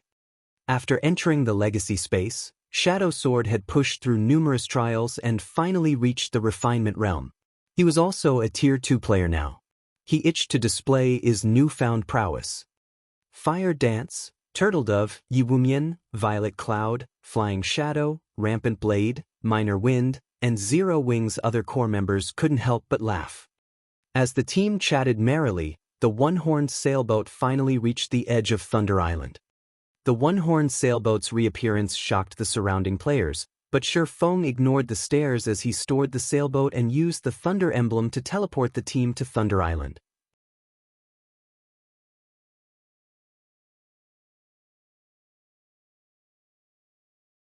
Chapter 1506, 16 Tier 2 Players. Chapter 1506, 16 Tier 2 Players. What's going on? People can still enter Thunder Island? Doesn't that sailboat look like Zero Wings? When the spectating players around Thunder Island saw Feng and his team suddenly disappear, they erupted into conversation. None of them had thought that Zero Wing would have yet another trump card at this stage of the contest. The various superpowers scouts outside of the island reported the incident immediately. 9 Dragons Emperor scouts, in particular, had recorded the entire process and sent their commander the video. Pavilion Master, by the looks of it, Phoenix Rain and Zero Wing plan to capture a monster encampment. Should we notify Miracle and have them send some reinforcements? Blood Dragon asked. 50 people? 9 Dragons Emperor sneered as he watched the recording. It seems Zero Wing has quite the means to bring in another 50 people at this point. Unfortunately, the contest duration is already half over. What can they possibly accomplish with just 50 people? Let's not contact Miracle lest we scare Phoenix Rain and Zero Wing into inaction. We can make our move once they leave the towers. Just keep an eye on those 50 players. Understood. Blood Dragon disconnected the call and reorganized his scouts to look out for the newcomers' locations. Meanwhile, inside a forest of stone on Thunder Island, Feng led Blackie and the others to the cliff tower. This is Thunder Island? There are a lot of experts, Fire Dance, who wore crimson leather armor, stated as she observed her surroundings. From her position, she could sense quite a few assassins hidden around the area. In the past, she might not have discovered the assassins, but after her Tier 2 promotion, both her physique and her senses had improved significantly. Without much effort, she could now get a clear idea of her environment. Guild leader, should I go and deal with them? No need. They're merely the other superpower scouts. Even if we deal with them, the scouts outside of the island will report our actions, Feng said, shaking his head. At the same time, he shot Fire Dance a surprised look. Although it had been some time since he had last seen her, he hadn't expected her senses to be so acute. The closest scout he could detect was over 40 yards away, and every one of these players was an expert in the art of concealment. Moreover, he only barely sensed these scouts due to his extraordinarily high basic attributes. Although Fire Dance possessed the fragmented legendary ranked 1000 transformations, her attributes were quite lower than his. By the looks of it, Fire Dance had also replaced quite a few pieces of her equipment since they had last met. Although she had hidden their glow effects, Feng could tell with his bounty of experience that these new pieces were all dark gold rank or higher. However, Feng didn't give the matter much thought. The stronger Fire Dance became, the more she benefited the guild's development. After running for roughly 20 minutes, Feng's group reached the cliff tower. Guild leader, you're finally back. Can we move out now? Aqua Rose asked, smiling when she saw her guildmates.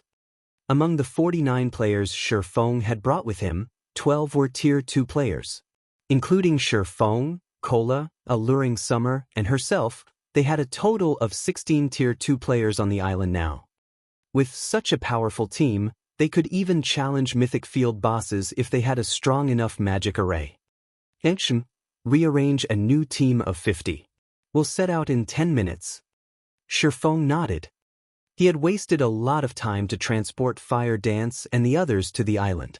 As a result, he had sacrificed a lot of opportunities for the other participating teams. If he did not hurry, claiming a monster encampment would become far more difficult. Okay, leave it to me.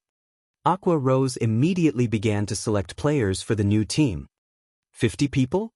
Guild leader, is that really enough? Gentle Snow asked curiously. At this point, the situations in the monster encampments were no longer secret. Trying to capture an encampment with only 50 players and the support of 3 ancient towers was aiming for the impossible. Relax. We're pretty strong. Feng chuckled. Could they all have? Gentle Snow suddenly considered a possibility. In response, Feng gave a silent nod. Immediately, Gentle Snow found herself both shocked and excited. She had already witnessed the prowess of a Tier 2 player though Aqua Rose, Cola, and Alluring Summer. Even absolute experts like Bloodhand Yama and Shadowtooth could only rely on their techniques in combat, avoiding a head-on clash as much as possible. Just thinking about a group of Tier 2 players made her shiver. Very quickly, Aqua Rose organized a 50-man team. Aside from Zero Wing's core members like Fire Dance, Aqua Rose had included Lifeless Thorn and his companions. Meanwhile, aside from Gentle Snow, Zhao Yueru, and a few others with slightly lower levels, everyone was level 50 or above. If the public learned of this force, everyone would be terrified. Guild leader, we can move out when you're ready, Aqua Rose stated. Phoenix Rain already sent us information on every monster encampment available on Thunder Island. She suggests that we go for Undead's encampment some distance south of us. None of the guilds have targeted that area yet, and even if Nine Dragons Emperor sends his forces to harass us, his nearest team is 40 minutes away from the encampment. We should have plenty of time to react if he tries to pull something. No, we're not going there. Feng shook his head. We're not going there? But that's the closest monster encampment available. If we go elsewhere, we'll risk provoking the other superpowers. Multiple enemies might even attack at once. Aqua Rose tried to dissuade Feng. Isn't there a closer encampment? Feng asked as he pointed to a valley on the map. But that's the encampment Nine Dragons Emperor is raiding right now. He also has detached forces nearby, and Miracle's forces aren't far either. By the time we get there, they'll be prepared to surround us, Aqua Rose said, shaking her head as she looked at the orc encampment Feng had indicated. It's impolite not to reciprocate a gift. Since Nine Dragons Emperor has organized his men to keep us at bay for so long, why don't we give him a surprise? Besides, he's already cleared out the monsters in the encampment's perimeter. We can save a lot of effort if we take his encampment, Feng said. Hearing Feng's plan, Aqua Rose looked at the man as if he had gone mad. In contrast, Fire Dance and her companion's eyes shone with excitement. Guild leader, let's march over. Shadow Sword was already more than eager to head out. No, we'll teleport directly there, Feng said as he activated Spatial Gate. Suddenly, a spatial tear opened inside the ancient tower. The spatial tear gradually widened into a perfect circle before the spatial gate stabilized. The teleportation coordinates were none other than the orc encampment. Before Zero Wing and Azura's members entered the spatial gate, they could see the fight on the other side of the gate. Nine Dragons Emperor's team was engaged in a battle against a level 60 specialized Grand Lord and 2 level 60 Grand Lords. Dazzling fireworks illuminated the entire encampment. Let's head out. Saying so, Feng stepped through the spatial gate with his team close behind him. When they emerged on the other end, they caught the attention of Nine Dragons Emperor's team. Miracle's members, who kept watch beside the encampment, were stupefied to see Feng's people. None of them had expected Feng to take the initiative, turning around to harass Nine Dragons Emperor. Nine Dragons Emperor's subordinates and Miracle's members surrounded the orc encampment. Coming here was simply suicidal. Initially, Nine Dragons Emperor stared at Feng in shock. However, he recovered in seconds and bellowed, "Yi Feng!"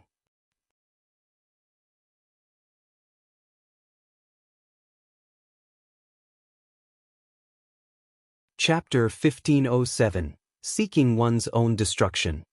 Chapter 1507, Seeking One's Own Destruction. Feng's appearance didn't only stun Nine Dragons Emperor's team. The spectating players watching the orc encampment from outside of Thunder Island were stupefied as well. What? They sent 50 players to ambush an opponent? Just what is Yi Feng trying to do? They're crazy. They actually decided to ambush Nine Dragons Emperor under such circumstances. Are they not worried about annihilation? The monster encampments were a key factor in the contest for Thunder Island. While the various large guilds raided their encampments, they would take preventive measures to avoid leaving themselves open to attacks from other superpowers. Of course, Nine Dragons Emperor was no exception. Only, Nine Dragons Emperor had left the guard duty to Miracle. Moreover, the players Nine Dragons Emperor had sent to keep an eye on Phoenix Rain's ancient towers weren't far from the encampment. They could join the main force in less than 10 minutes. Once Nine Dragons Emperor's forces gathered, Feng and the others would not be trapped even if they sprouted wings. Has Nine Dragons Emperor angered Yi Fent past the point of madness? Phoenix Rain was also stunned when she heard the news. Raiding a monster encampment with a 50-man team was already dangerous enough. Rather, it was impossible, yet Feng went a step further and intended to steal Nine Dragons Emperor's encampment while he raided it. Sending players to ambush another team during the contest was incredibly foolish. When players left a monster encampment on Thunder Island, the monsters would give up their chase and return to the encampment. If players were ambushed by an enemy team, they could simply retreat from the encampment until they wiped out the attackers before resuming their raid. At worst, players would have to waste a little bit of time. However, if Feng and the others died, their team's overall combat power would plummet. Needless to say, this would affect their ability to raid monster encampments later on. Phoenix Rain couldn't fathom why Feng would do something so thankless. Before anyone could react to their arrival in the orc encampment, Feng gave the order to attack. Attack as one.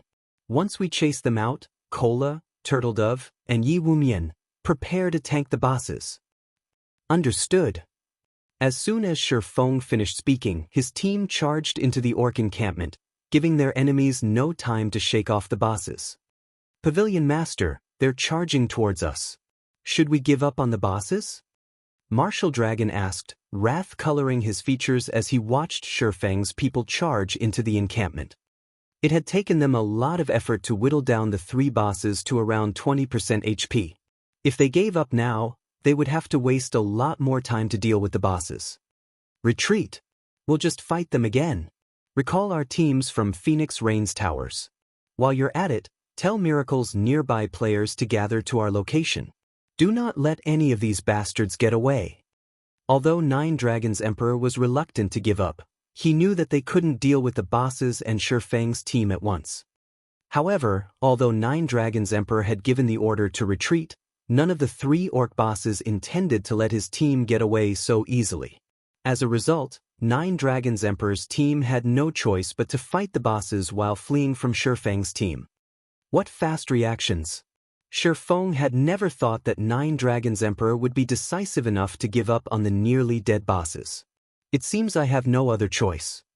Feng immediately used Wind Blade, leaving an afterimage behind as he advanced. In the blink of an eye, he had pulled a great distance away from Cola and the other MTs leading the charge. The orc encampment was massive.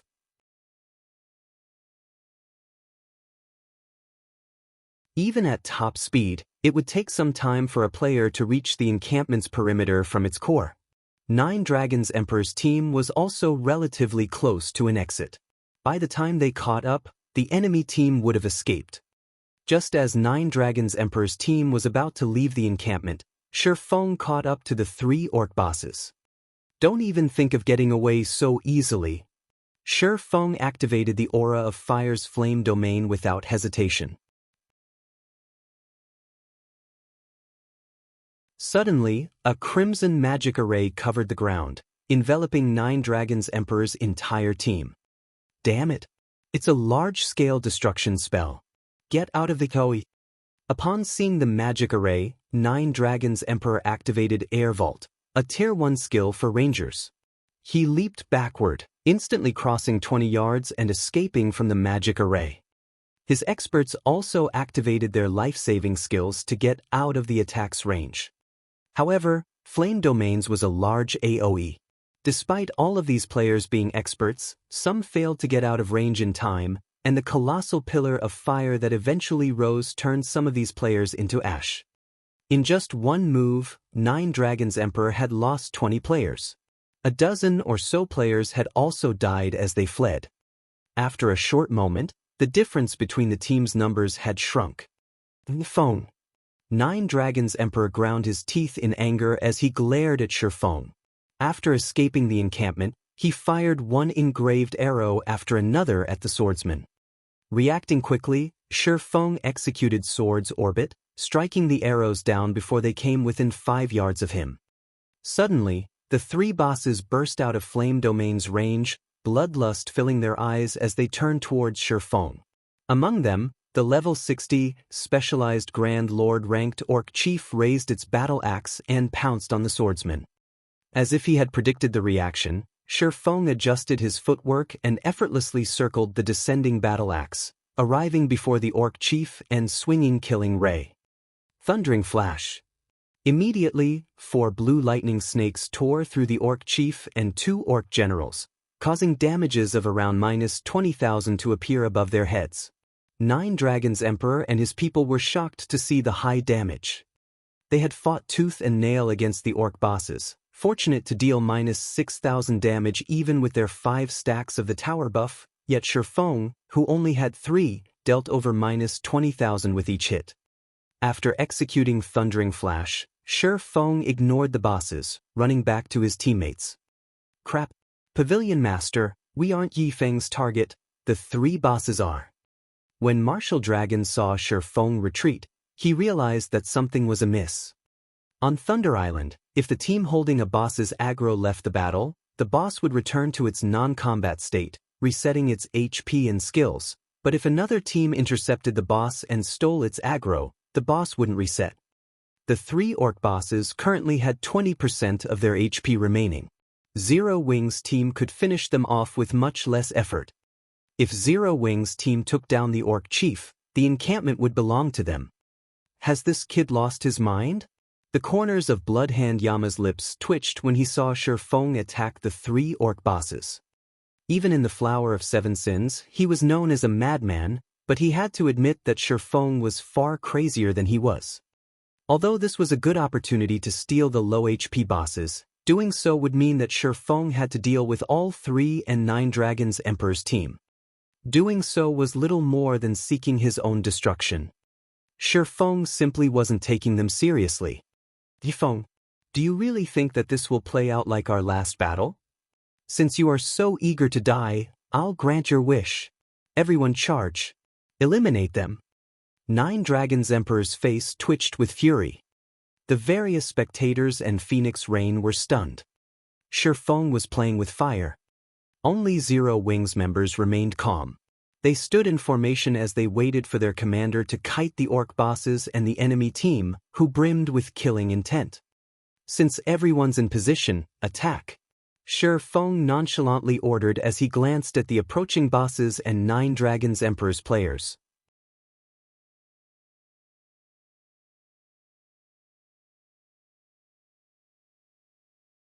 Chapter 1508, Team Strength. Chapter 1508, Team Strength. Big Brother Yi Feng isn't really going to fight the bosses, is he? Blue Phoenix muttered in disbelief as she watched the livestream a subordinate had sent. Feng's team only had 50 players, yet they were about to face a level 60 specialized Grand Lord, 2 level 60 Grand Lords, and 9 Dragons Emperors remaining 80 players. The Zero-Wing team stood in a monster encampment, not a captured ancient tower. They didn't have the basic attribute buffs. They had no hope of success. I don't know, but I don't think he's that foolish. He might have a plan in mind, Phoenix Rain said. She didn't understand what he was trying to do either. Feng could have easily captured the undead encampment, yet he wanted to steal the orc encampment from 9 Dragons Emperor. Even if his team fended off 9 Dragons Emperor's remaining team while holding back the orc bosses, the Heavenly Dragon Pavilion Master had plenty of reinforcements on the way. In around 10 minutes, another 300+ experts would reach the orc encampment. Meanwhile, in the orc encampment, after Feng gave the command, Zero Wings and Azura's members burst into action. Kola, Turtledove, and Yi Wumian each took one of the 3 orc bosses, with Kola and Turtledove using the Tier 2 skill, Vengeful Judgment, and Yi Wumian using the Tier 2 skill, War Sanction.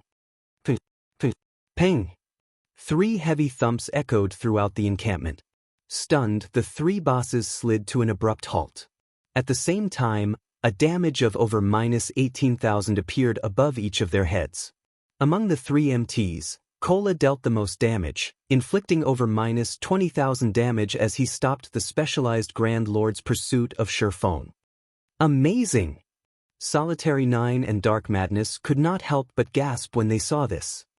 If it were up to them, they would likely need several moves to stop a level 60 Grand Lord, yet Kola and the others had done so with a single attack, instantly dominating the boss's aggro.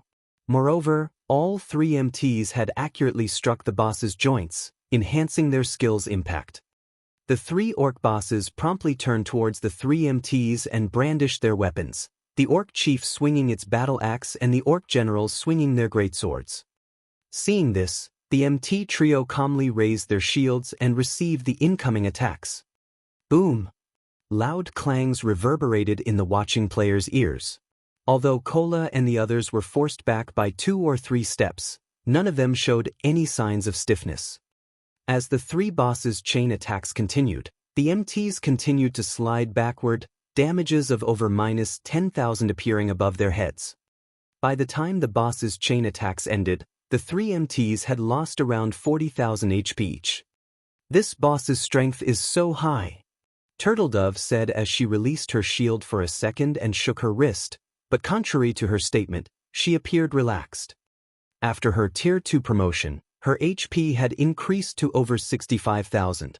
Hence, -40,000 damage was within an acceptable range. Violet Cloud, who had been triple casting from the rear line, released her spells. Immediately, a healing light touched each of the 3 MTs, restoring over 10,000 HP. At the same time, a healing aura enveloped the players, restoring a little over 3,000 HP every 0.65 seconds for 10 seconds. Following which, a faint, golden aura descended on every team member, increasing their maximum HP by 20% for 15 minutes. Immediately, Turtledove and Yi Wumian's HPs shot past 70,000, whereas Kola's exceeded 80,000. The buff also increased healing received by 30%. This move was none other than the Tier 2 spell, Holy Light, which Violet Cloud had learned after her Tier 2 promotion. After casting Holy Light, the team's survivability skyrocketed. However, that wasn't all.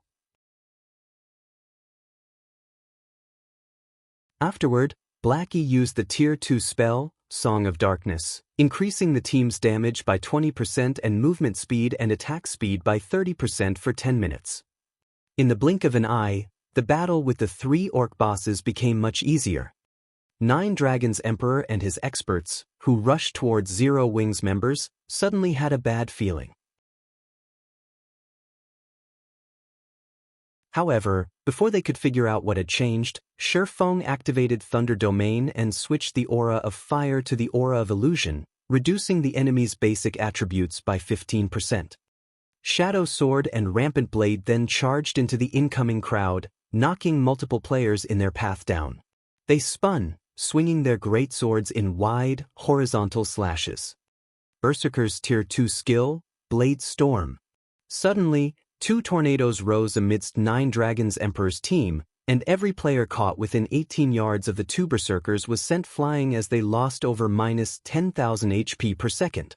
Blade Storm was similar to an AoE spell, so once it activated, Shadow Sword and Rampant Blade could move about freely. In addition, their movement speeds increased by 20% during the skill's 5-second duration. The 2 berserkers' assault caught 9 Dragons Emperor's team off guard. Aside from a few players that had escaped the blade storms, most of the team was caught in the attack, their HPs falling so quickly that their healers couldn't keep up. Aqua Rose, Alluring Summer, Blackie, and Su Qianlu followed by bombarding 9 Dragons Emperor's team with Tier 2 spells. Although every player on 9 Dragons Emperor's team was an expert, Zero Wings casters were powerful and accurate. Plate armor classes might survive their attacks for some time, but cloth armor classes would die after 2 direct hits. In seconds, 9 Dragons Emperor's formations were decimated, and only around 50 players remained. Now, they barely had a numeric advantage over Feng's team. Just as 9 Dragons Emperor's team was about to retaliate, Fire Dance and Flying Shadow appeared beside their healers. Without so much as a sound, they thrust their gleaming daggers into the healers' backs, giving the experts no time to react.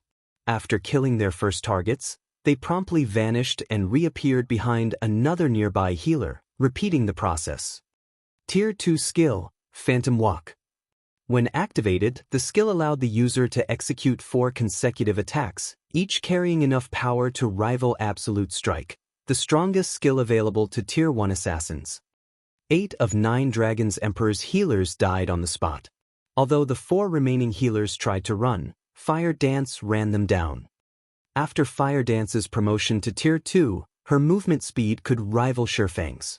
Ordinary players had no hope of keeping up with her. At most, they'd see the afterimages she'd leave behind. Don't get too cocky. Martial Dragon bellowed as he activated charge at Fire Dance. After appearing before the 4 healers, he brandished Silver Snow. Indiscriminate slash. Fire Dance simply smiled and casually brandished 1,000 transformations. She instantly cut down the dozen or so sword lights moving towards her. At the same time, Fire Dance activated 1,000 transformations Phantom skill, and 5 of her doppelgangers appeared beside her. 4 of these doppelgangers dashed at the 4 remaining healers as the last joined Fire Dance in a charge towards Martial Dragon. The doppelgangers possessed 100% of Fire Dance's attributes. Although they couldn't attack, their speed was not affected in the slightest. In addition, the doppelgangers couldn't take damage. Hence, they easily crossed the dozen or so yards between them and the enemy players. When Fire Dance split into 6 identical copies, Martial Dragon was momentarily stunned. All 6 clones radiated similar auras and possessed the same attributes. Not even Martial Dragon could tell the real deal from the fakes. Scram! Martial Dragon shouted as he executed Whirlwind Slash to repel the Fire Dance clones, but the assassin refused to give him the chance as she hacked at the Berserker's greatsword with 1,000 transformations. Tier 2 skill, Broken Shadow? Broken Shadow was the fastest Tier 2 skill for assassins. Before Martial Dragon's Silver Snow could build up momentum, 1,000 transformations abruptly stopped and repelled the weapon. The collision's impact forced Martial Dragon back 5 steps. He flashed his opponent a dumbfounded expression. Meanwhile, the 4 doppelgangers reached the last of the enemy healers. Although they tried to react, and their allied ranged players provided cover fire, the attacks were ineffective against the doppelgangers. After stopping Martial Dragon, Fire Dance swapped places with the 4 clones, devouring the healer's remaining HP with one strike after another. Each of her attacks dealt over minus 15,000 damage, minus 30,000 with a critical hit. She even triggered Critical Point, which had a 20% chance of triggering, killing the enemy healer instantly. Although Martial Dragon tried to intervene, Fire Dance simply switched positions with another doppelganger before the man could hit her. In the end, Martial Dragon had to watch helplessly as the 4 healers died.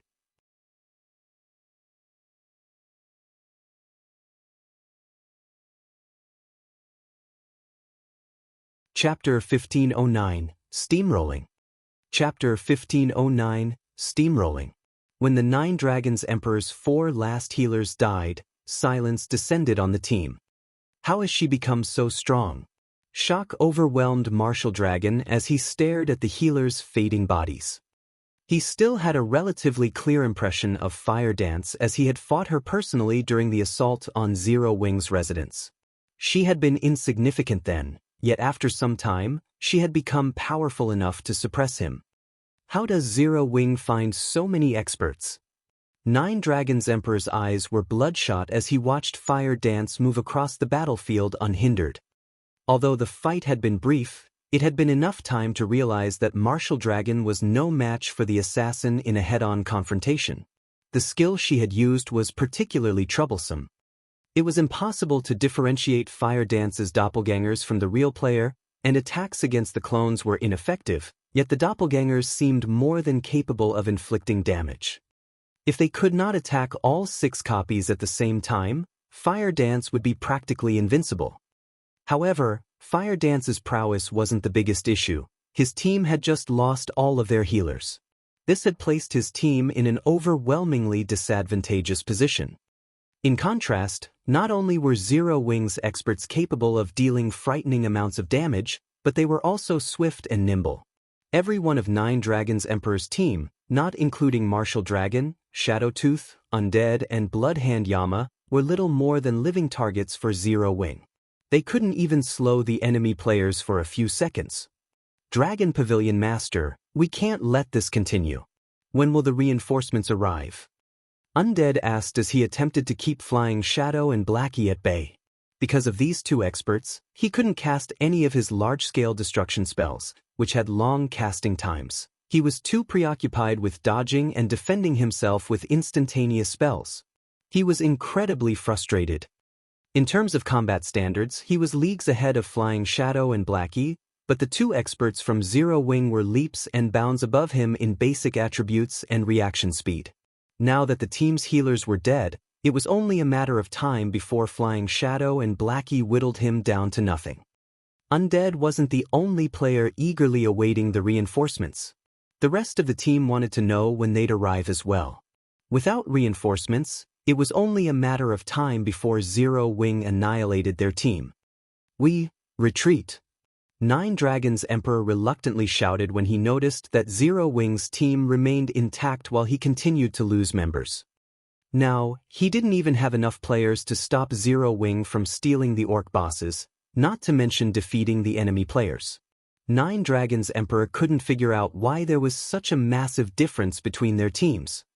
To make matters worse, Zero Wing had only sent around a dozen or so experts to fight his team, while the remaining 30-plus players faced the 3 orc bosses. When the team heard 9 Dragons Emperor's command, its members began to retreat. "Ha! Guild leader, we've scared them away." Blackie was delighted as he watched 9 Dragons Emperor's team flee. The members of 9 Dragons Emperor's team were no ordinary experts. Any one of them could easily rank among the top in a first-rate guild. Moreover, players like 9 Dragons Emperor and Martial Dragon stood at the apex of the virtual gaming world.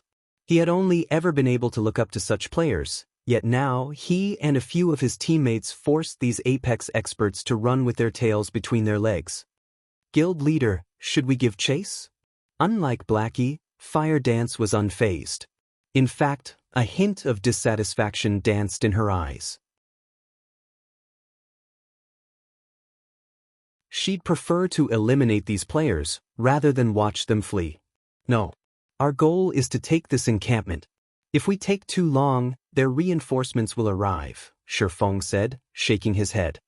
He then shifted his gaze to the orc bosses and ordered, "For now, prioritize the bosses."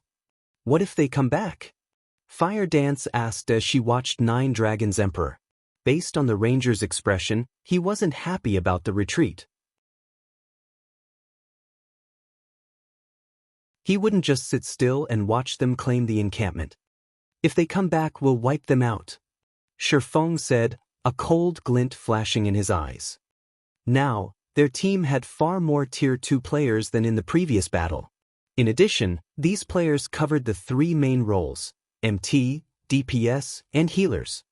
Following which, everyone turned towards the 3 orc bosses. After a short but intense battle, Lifeless Thorn and his team barely dealt enough damage to stop the bosses from recovering HP. Although the bosses still had around 20% remaining, they still had over 100 million HP. Among them, the Orc Chief still had 130 million HP, and this was after including Thunder Domain's suppression. What? 9 Dragons Emperor was forced to retreat. Zero Wing is amazing. They actually pushed 9 Dragons Emperor back with a dozen or so players. Just how many more of these experts is Zero Wing hiding? The various spectating superpowers were shocked by Zero Wing's combat power. This situation also forced these superpowers, who had thus far paid little attention to the guild, to take Zero Wing seriously. Before this display, they could have afforded to ignore the fact that Zero Wing had an expert like Feng. After all, no guild could rely on a single player to grow stronger. This was especially true when raiding large-scale team dungeons. One player wasn't enough to clear these dungeons.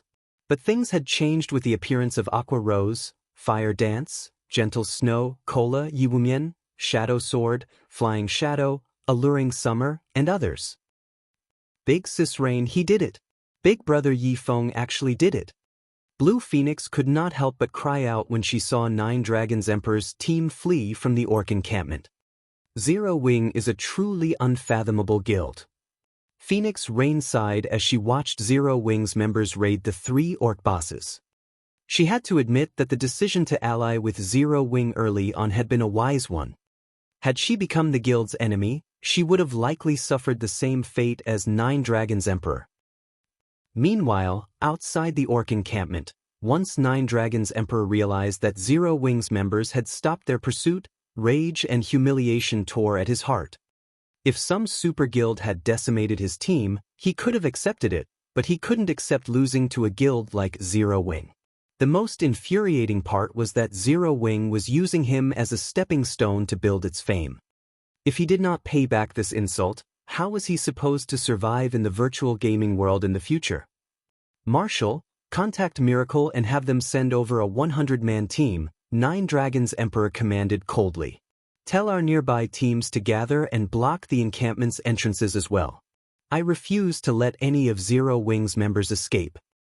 The orc bosses still had over 20% of their HP remaining. It would take Zero Wing's 50-man team at least 20 minutes to defeat the bosses. Meanwhile, he could gather his reinforcements within 10 minutes. He refused to believe that Zero Wing could come out victorious if he attacked alongside 400-plus players while the enemy team was distracted with the 3 bosses. Understood. Martial Dragon sensed the dense killing intent radiating off 9 Dragons Emperor. Hurriedly, he contacted Miracle and requested the 100 players. While 9 Dragons Emperor called for more reinforcements, the battle between Feng's team and the orc bosses reached full swing. The orc chief's HP is below 20%. Cola, activate your life-saving skill. Feng shouted as he glanced at the orc chief and orc generals. Hearing Feng's warning, Cola activated Protection Blessing. Once its HP fell below 20%, the orc chief went berserk and tore off its armor. Its body enlarged slightly as its muscles bulged. Both the orc chief's attack speed and damage increased significantly.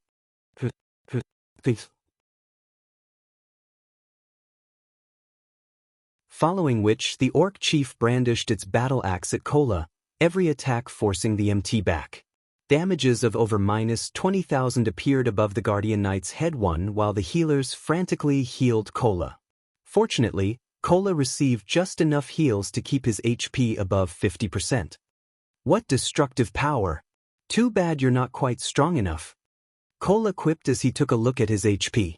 He then smiled and launched his counterattack. Tier 2 skill, Retaliating Sanction. Instantly, Cola's defense increased by 50%. In addition, any attack he received from the front had a 20% chance to trigger an automatic counterattack, a ranged holy attack, which carried 240% of Kola's strength for the next 20 seconds. Due to the Orc Chief's rapid assault, Kola's one-handed sword repeatedly released dazzling beams of light that struck the boss, each dealing around -40,000 damage. Feng and the other DPS players weren't falling behind in their damage output either. Due to Thunder Domain's suppression, their normal attacks dealt over -10,000 damage, whereas their skills dealt around 30 or 40,000 each. The Orc Chief's HP fell visibly. It was obvious at a glance that Zero Wing's damage output was far higher than Nine Dragons Emperor's team. 20%. 10%. When the Orc Chief fell to 1%, Feng activated Divine Providence and arrived before the boss. He followed up with Flame Burst and Dragon Breath. When the earth-shattering explosions ended, the Orc Chief roared in anguish as it collapsed and dropped a bunch of items.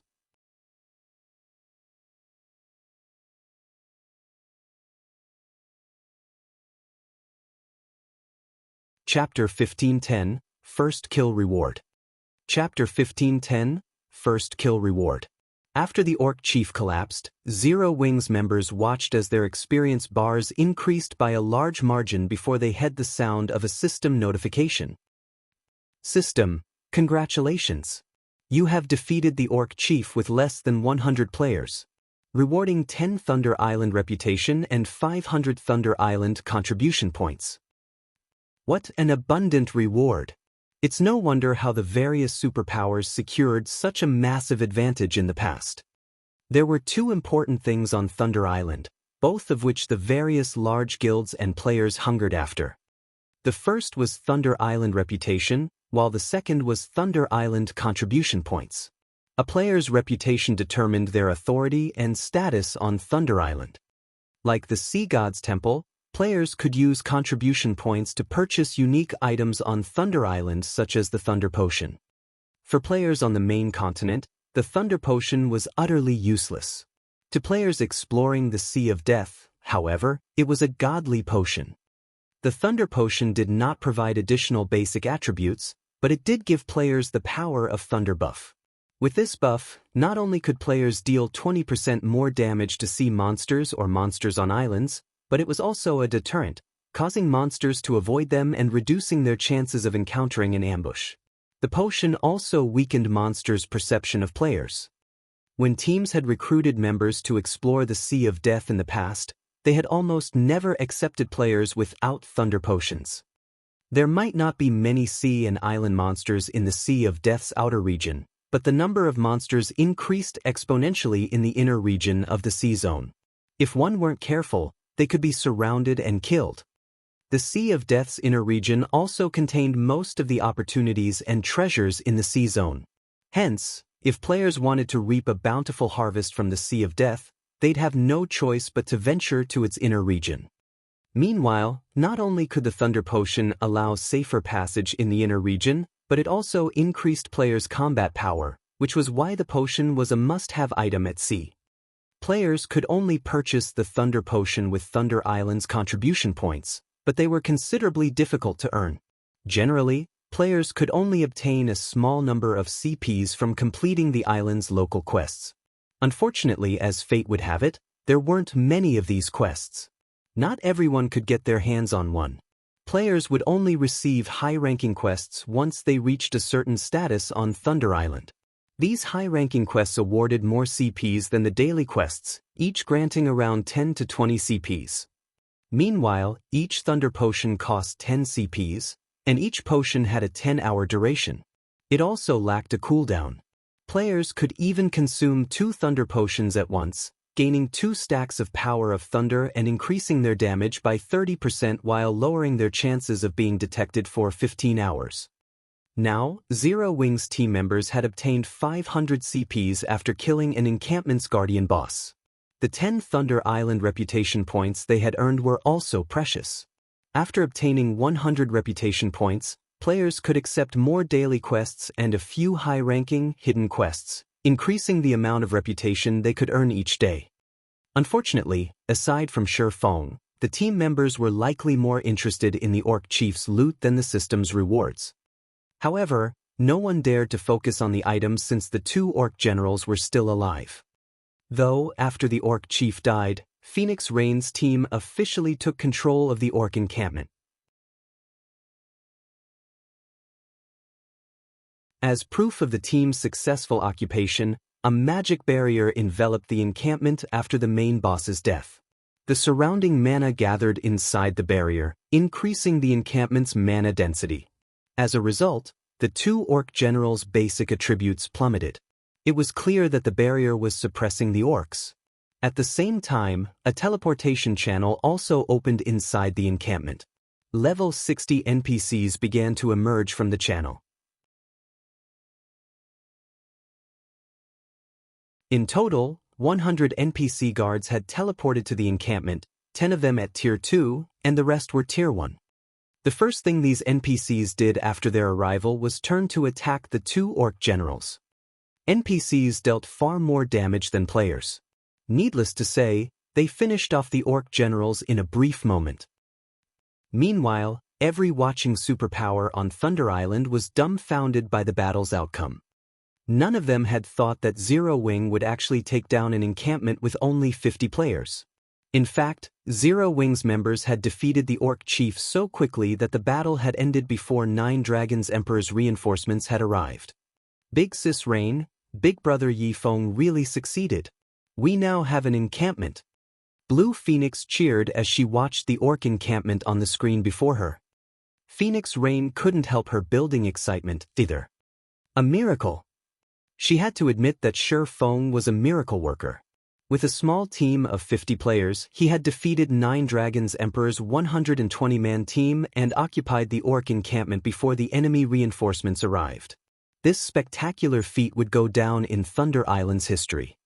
Now that Feng occupied the Orc encampment, other players would have a very difficult time trying to steal it from him. Not only would the encampment's magic array suppress enemy players, but the defending players would also have the aid of the NPCs in battle. A few hundred players simply weren't enough to steal an encampment. They were almost guaranteed to hold an encampment throughout the contest. With a monster encampment, they would obtain 2 temporary teleportation arrays on Thunder Island. They would also qualify to compete with the other superpowers during the next contest. In addition, they now qualified to negotiate with super guilds like the Sacred Temple and Battle Wolves. Meanwhile, Nine Dragons Emperor's team and the players from Miracle stared at the magic barrier around the Orc encampment in silence. Pavilion Master, what should we do now? Martial Dragon asked. We retreat, Nine Dragons Emperor stated, clearly livid. For a moment, he even looked as if he would faint from anger. Feng had taken the Orc encampment he had spent hours clearing in 10 short minutes. He'd like nothing more than to eat Feng's heart raw. However, he knew that he couldn't take the encampment back even if he had 400-plus players on his side. Aside from the fact that Feng could transport reinforcements to the encampment, the current 50 players in the barrier were a massive threat.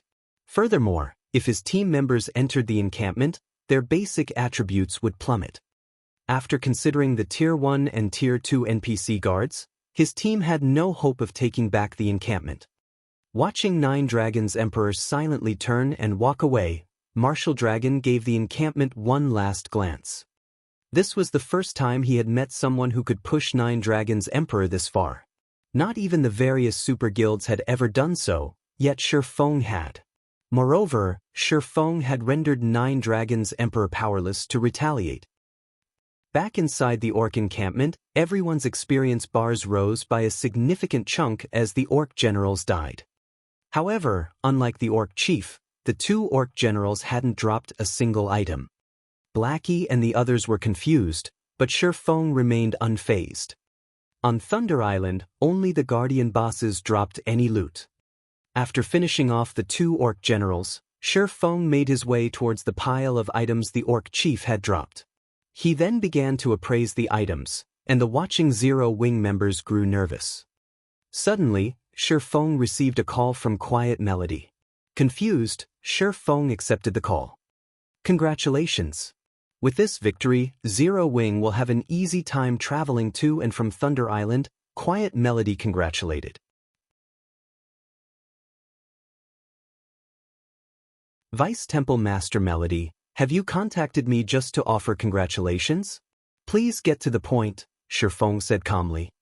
Elder Yi Feng is quite straightforward. Since that is the case, I won't mince words. My guild leader wishes to speak with you in private. May I know if you are interested? Quiet Melody said.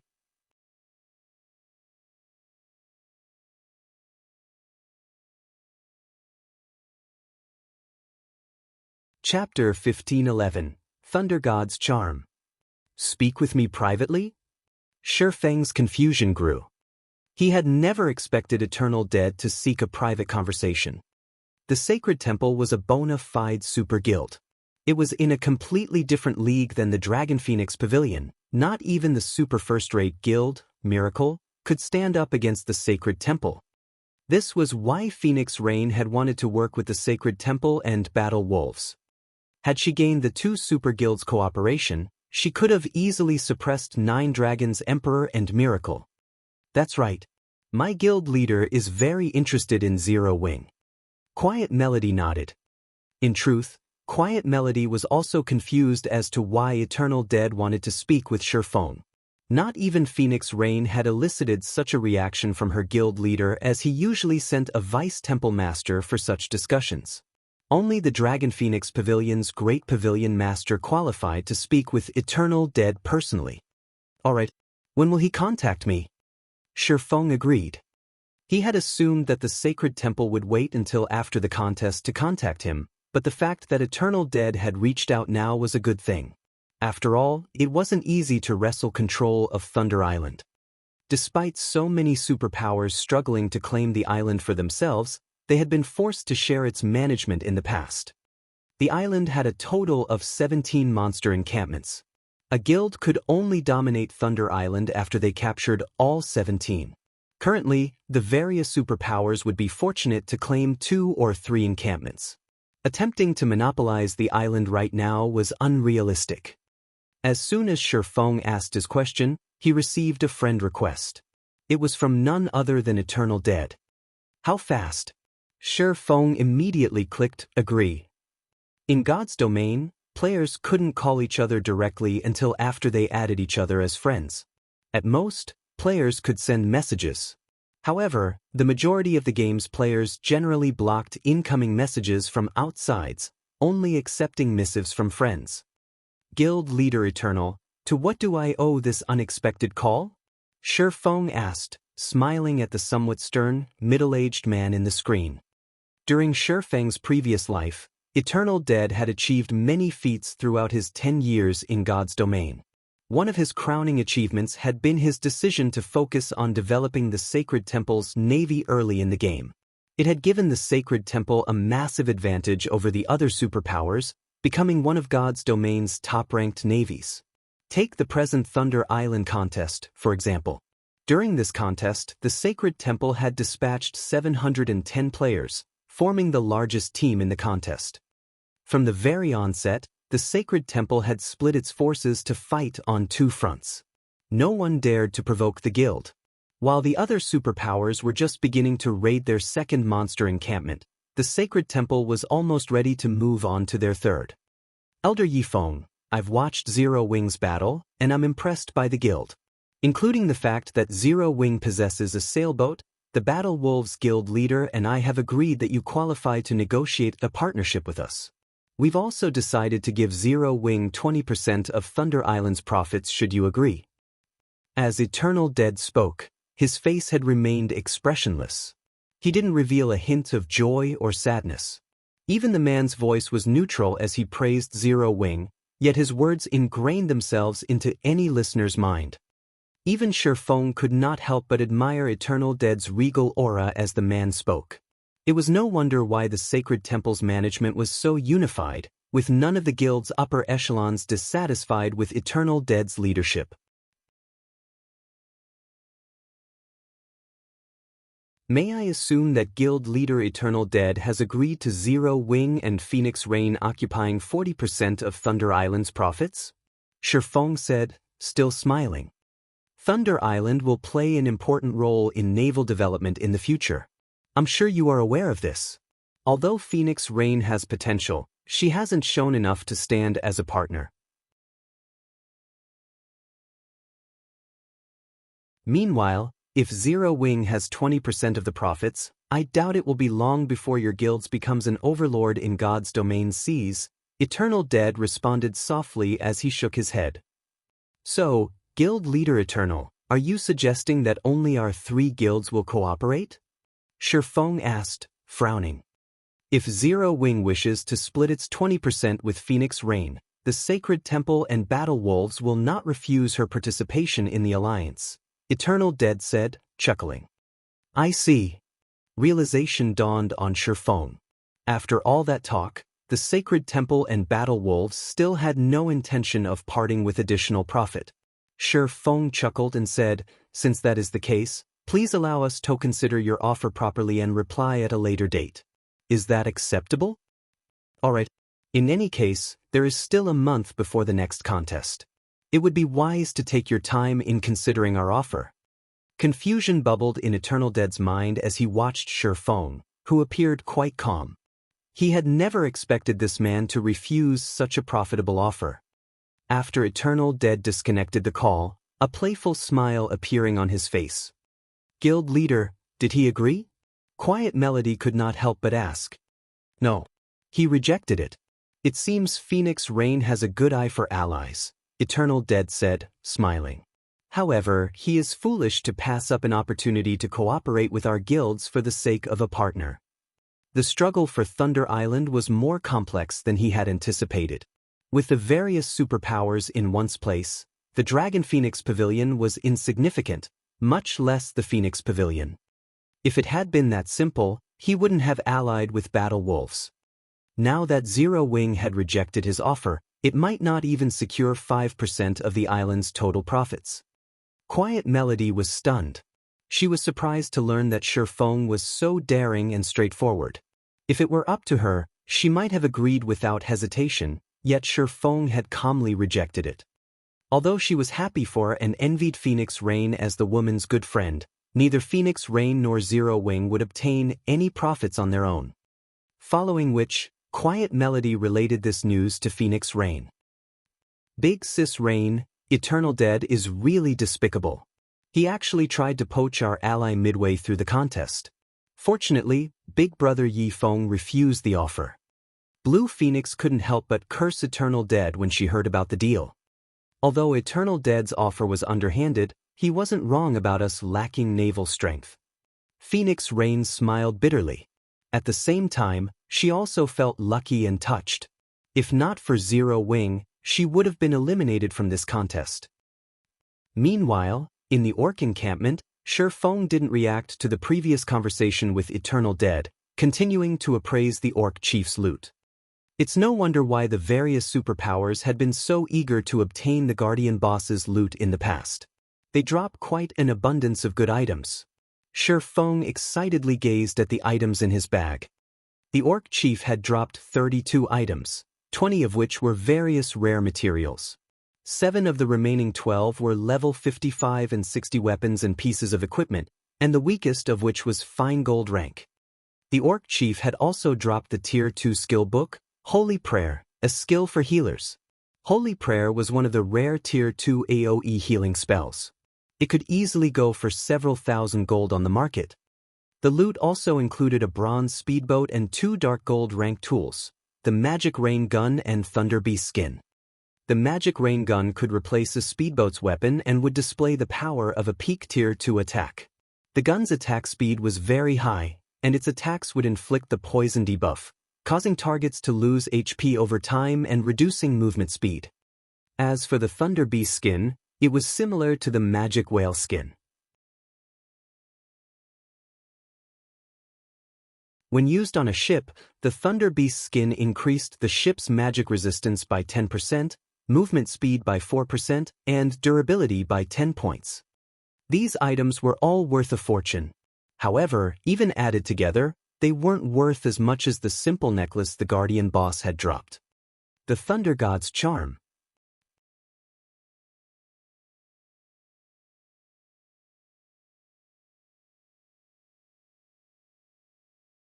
Chapter 1512, Strategic Tool.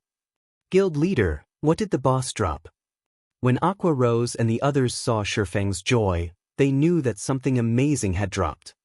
The loot consists mainly of materials and equipment, but we also got lucky enough to obtain a bronze speedboat and a skill book for the Tier 2 healing spell, Holy Prayer, Feng said, smiling. On top of that, the boss dropped something that will help us take another monster encampment. Everyone gasped when they heard Feng's reply. They could not believe that the loot would be so frightening. Even the various superpowers had only obtained a limited number of bronze speedboats thus far.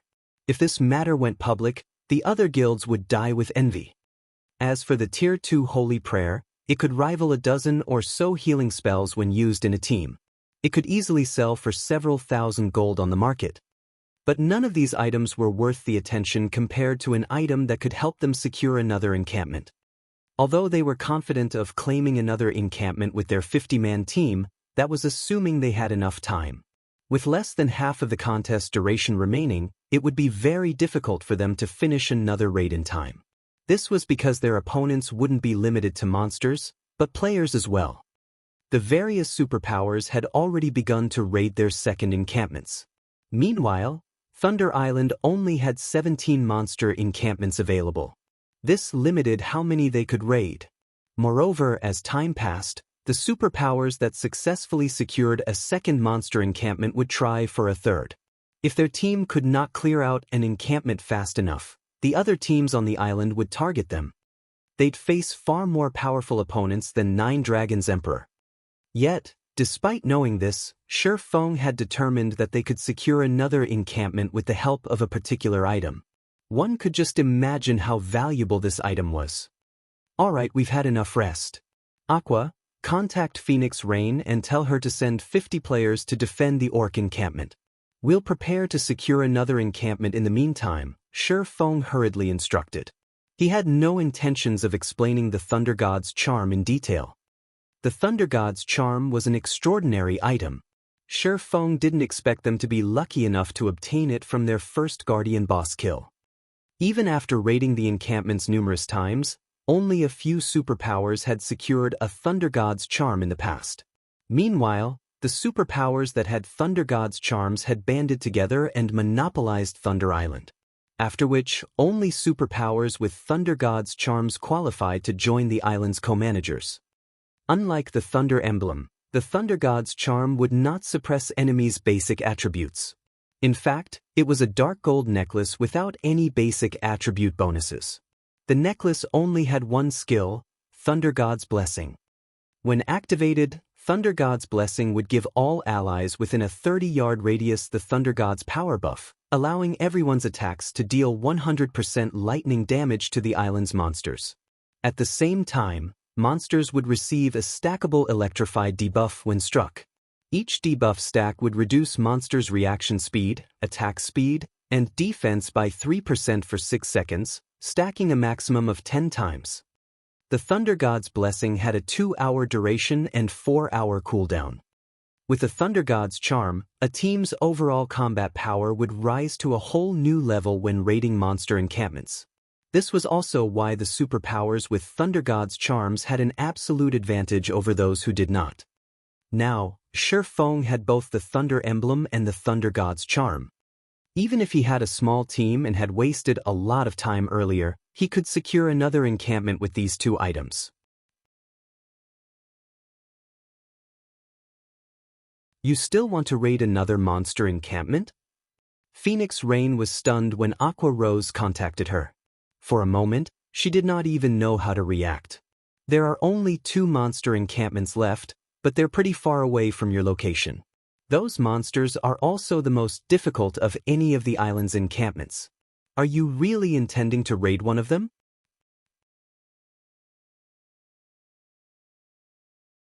In her opinion, Feng's successful procurement of one encampment was already a miracle. She was satisfied with the result. As for securing another encampment, she didn't even dare to consider the option. Phoenix Pavilion Master, please tell your players to hurry.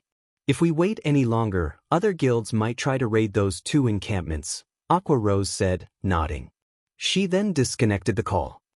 Big Sis Rain, isn't this a little too risky? Ignoring the fact that they'll disrupt the other guilds, those two encampments' guardian bosses are level 60 Grand Lord ranked archaic species. They're impossible to raid. In addition, each of the guardian bosses has the protection of two specialized Grand Lords. With a 50-man team, Blue Phoenix said worriedly. The difficulty of dealing with those two encampments' guardian bosses was precisely the reason that the other superpowers, even those who had spawned close to the encampments, had decided to save them for last. It was one thing if Feng's team wasted a lot of their time trying to raid the encampments, but there would be consequences if they gave the other superpowers an advantage. I don't know. But there isn't much we can do since Zero Wing had made its decision. Let's just send some people over for now. The more time we waste, the more difficult their raid will be, Phoenix Rain said, shaking her head. She simply could not understand why Feng tried so desperately. Immediately, Phoenix Rain led 50 of the Phoenix Pavilion's core combatants to the Orc encampment. After the 10 minutes or so it took Phoenix Rain's group to arrive, Feng opened a spatial gate and transported his team to the Rock Giant encampment. Among the various monster races on Thunder Island, the Rock Giants had the highest defense. The various guild scouts outside of Thunder Island quickly detected the movement and related the news to their superiors. Zero Wing's members are wildly arrogant. Just because they defeated Nine Dragons' Emperor, they think they can raid an encampment that the superpowers have hesitated to challenge? They want to take on the Rock Giant encampment with only 50 players? Do they really expect the raid to be so easy? Once we secure our second encampment, we'll teach Zero Wing a lesson. The various superpowers merely laughed at Zero Wing's attempt to raid the Rock Giant encampment. A level 60 Grand Lord ranked archaic species was no laughing matter. Even with the 5 ancient tower buffs, it was impossible to raid the Guardian boss without a 200-man team. Furthermore, 2 specialized Grand Lords protected the Guardian boss. In other words, raiding the Rock Giant encampment would require at least 300 players. Rock Giants possessed immense strength, HP, and defense. If one wished to raid the encampment safely and swiftly, they'd require a minimum of 400 players.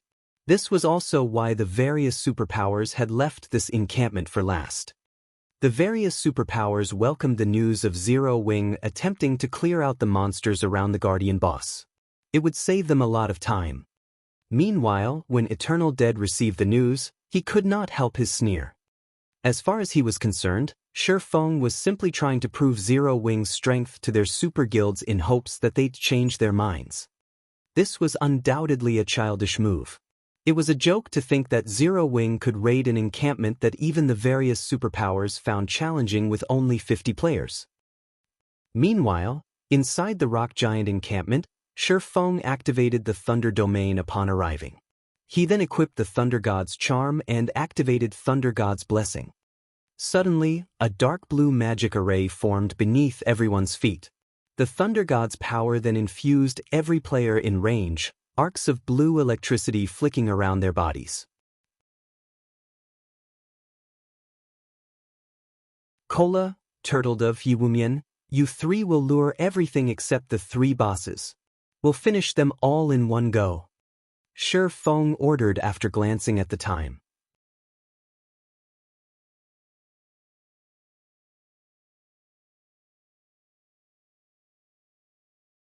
Chapter 1513, Godspeed Clearing. Chapter 1513, Godspeed Clearing. Everything. When the team heard Feng's strategy, they stared at the monster encampment before them. As they watched the Rock Giants in the encampment, they hoped they had misheard their commander. Although the Rock Giant encampment wasn't protected by watchtowers like the Orc encampment, the Rock Giants were difficult enough to deal with. They became even more powerful when they gathered. The weakest Rock Giant was a level 55 chieftain, while the majority of them were level 56 and level 57 lords. There were also quite a few level 58 high lords and level 59 great lords. All of these Rock Giants had high HP and defense. In addition, their attacks had a chance of triggering armor break, allowing their attacks to ignore their target's defense. Though, depending on their ranks, the chances to trigger armor break varied. Even without armor break, the rock giants could deal a significant amount of damage to players. If they happened to trigger the effect, a Lord-ranked rock giant could likely kill an MT of the same level in 2 or 3 hits, not to mention the High Lords and Great Lords. If they just charged into the rock giant encampment, it wouldn't take long for the monsters to pummel them to death. That's right. We'll get rid of the surrounding rock giants altogether. Although the rock giants have high HP, defense, and armor break, their movement and attack speeds are quite low. As long as we don't let them too close, they won't pose much of a threat. The main problem is how much aggro you 3 can hold, Feng said as he looked at Cola, Turtledove, and Yi Wumian. As for the rest of you, wait for my command to attack. He had chosen the rock giant encampment because of the monsters' slow reactions. These monsters would struggle to hit moving targets, and with the Thunder Emblem and Thunder God's Charm, the rock giant's HP and defense wouldn't be an issue. Furthermore, without the aid of archers or ballistas due to the lack of watchtowers, the rock giants, which were melee attackers, would have to face players' DPS and stamina. However, Cola, Turtledove, and Yi Wumian were now Tier 2 players. Both their stamina and their reaction speed had undergone qualitative transformations. They could last much longer in battle than Tier 1 players. The MT trio quickly realized what Feng wanted them to do. Rather than clashing with the rock giants head-on, they just needed to hold the monsters aggro. For them, that was considerably easy. Following which, the 3 MTs separated and ran around the encampment, luring the monsters. As elemental creatures, the rock giants' perception range exceeded ordinary monsters. The instant Cola and the other 2 set foot in the encampment, a patrol squad of rock giants noticed them and charged into the MT trio. However, Cola and the others didn't change their course. Instead, they charged deeper into the encampment to lure the other patrol squads. The MT trio moved very quickly. Despite the numerous blockades, the 3 of them maneuvered through the crowds easily. A few times, they took a wrong path and came within attack range of a few rock giants, but they reacted quickly enough and defended themselves with their shields. Even when a Great Lord landed a hit, they only received around -5,000 damage. To these 3 players, that was nothing. Very quickly, the 3 MTs lured the encampment's 700 or so rock giants to the perimeter in a single, massive mob. The scene of hundreds of rock giants in a single group was even more terrifying than an army of 10,000 players. When they moved, the earth shook beneath their feet. All right, everyone with a large-scale destruction spell, get ready. Feng moved his team into position when he saw the rock giant army approach. However, when his teammates saw the monsters, a sliver of fear pierced their hearts. Even the chieftains had 4,500,000 HP, whereas the strongest Great Lords had 50 million HP. This was definitely not an army that they could defeat with a few large-scale destruction spells. When the rock giants came within 30 yards of Feng, who stood at the forefront of the team, their HPs suddenly plummeted thanks to the Thunder Domain. These monsters' basic attributes had fallen by 30%.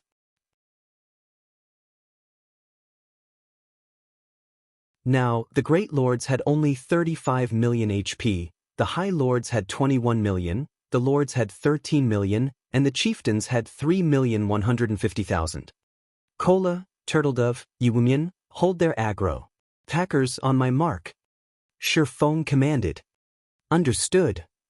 Immediately, the MT trio turned and faced the approaching rock giant army.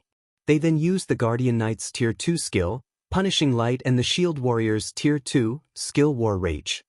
Both skills were AoE taunts and would temporarily force monsters to ignore everything but the skill's user. At the same time, the skills increased the user's defense. The MT trio used the taunts in 3 different locations. Although they could not pull every rock giant's aggro, they held the majority of the monsters. Seeing the MTs stabilize their hold, Feng followed up with Flame Domain. Towering pillars of fire rose from the ground, devouring every monster in the rock giant army. Arcs of electricity also danced around the flaming pillars. Not only did the first attack deal over -400,000 damage to each of the rock giants, but it had also inflicted the monsters with 4 stacks of the electrified debuff, decreasing their defense and reaction speed. By the time Flame Domain's 7-second duration ended, quite a few chieftain-ranked rock giants were dead. Feng then followed up with Lightning Edge, dealing over -300,000 damage to the remaining rock giants every second for 5 seconds. None of the chieftain-ranked rock giants had survived the 2 AoEs, reducing the monster army's numbers by half. As a result, Cola and the others had an easier time gathering the remaining rock giants in a single location. Could DPS? Feng commanded. Zhao Yueru, Blackie, Aqua Rose, Alluring Summer, and Violet Cloud immediately released their large-scale destruction spells. Although none of their attacks did as much damage as Feng's, when combined, the damage was astounding. Moreover, the rock giants now had 10 stacks of the electrified debuff, which eased the burden on Cola and his fellow MTs. After the wave of large-scale destruction spells, the battlefield was void of Lord-ranked rock giants. Now, only 40+ half HP High Lords and 6 Great Lords with 2/3 of their HPs remained. With this, the impossible task of clearing the encampment became a reachable goal. Everyone, prioritize the High Lords. All MTs, separate them. Kite them and don't let them near you. Feng commanded. With 10 stacks of the electrified debuff, even Tier 1 MTs could easily evade the Great Lord's attacks. As long as they maintained the 10 stacks, they could kite the monsters without issue. Solitary 9 and Dark Madness dashed forward and pulled some of the rock giants' aggro, which was currently chaotic due to the previous bombardment. They then kited their monsters around the team, allowing the ranged players to attack. Zero Wing and Azura's members were treating the rock giants, which other teams had deemed impossible to defeat, like target practice. After suppressing the rock giants' defense, they were no more difficult than orcs of the same level. In addition, with Aqua Rose and the others' Tier 2 skills, the team took less than 30 seconds to finish off a half HP High Lord. Time passed quickly. Every 5 minutes, Feng would cast Flame Domain.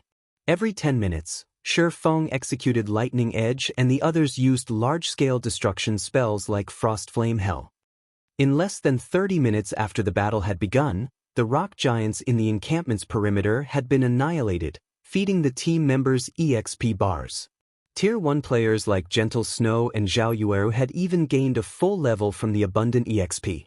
Meanwhile, the various superpowers who were raiding their second encampment finally eliminated the monsters in their encampment's perimeters.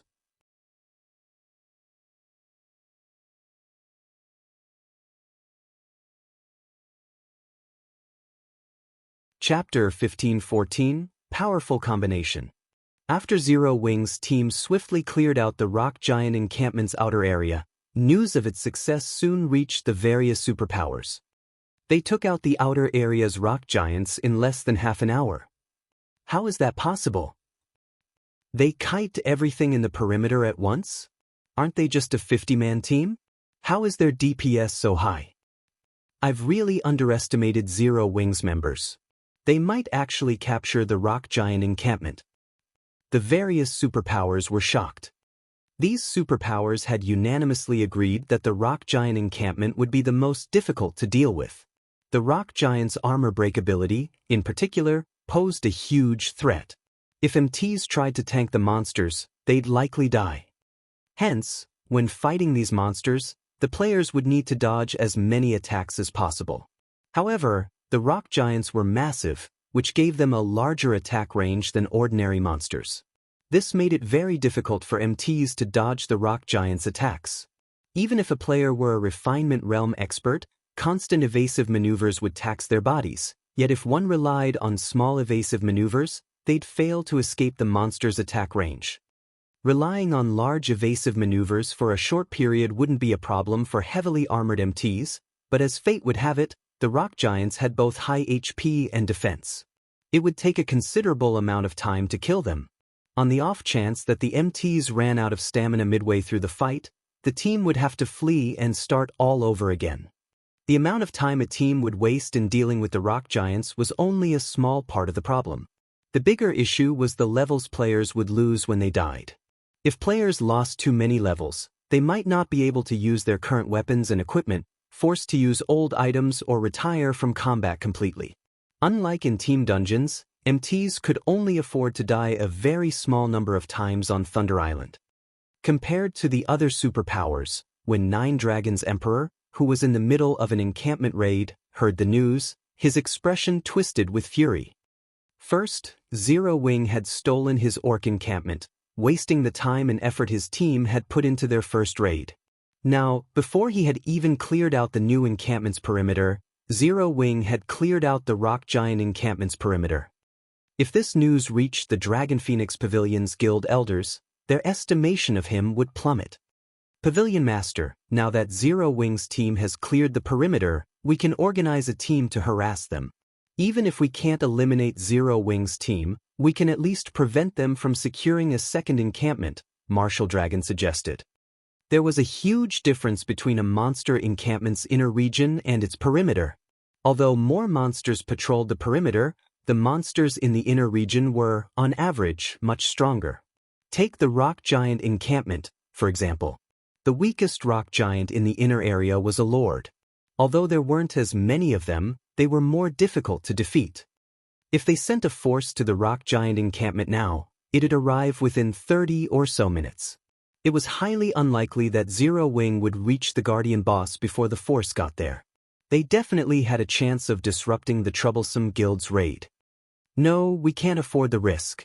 Don't forget that they still have a teleportation gate that allows them to travel across the island instantly. If we split our forces, they might come to steal our encampment again. Besides, do you really think that the Rock Giant encampment is that easy to raid? Don't forget that the Guardian boss is a Grand Lord-ranked archaic species. Although Nine Dragons Emperor hated to admit it, his current team could not afford to provoke Zero Wing. For now, tell all of our available forces to gather here. We'll use everything we have to raid this encampment. Understood. I'll notify them right away. As Martial Dragon listened to his commander's reasoning, he remembered Zero Wing's trump card. It was precisely because of that trump card that their team had suffered one defeat after another and had yet to capture a single encampment.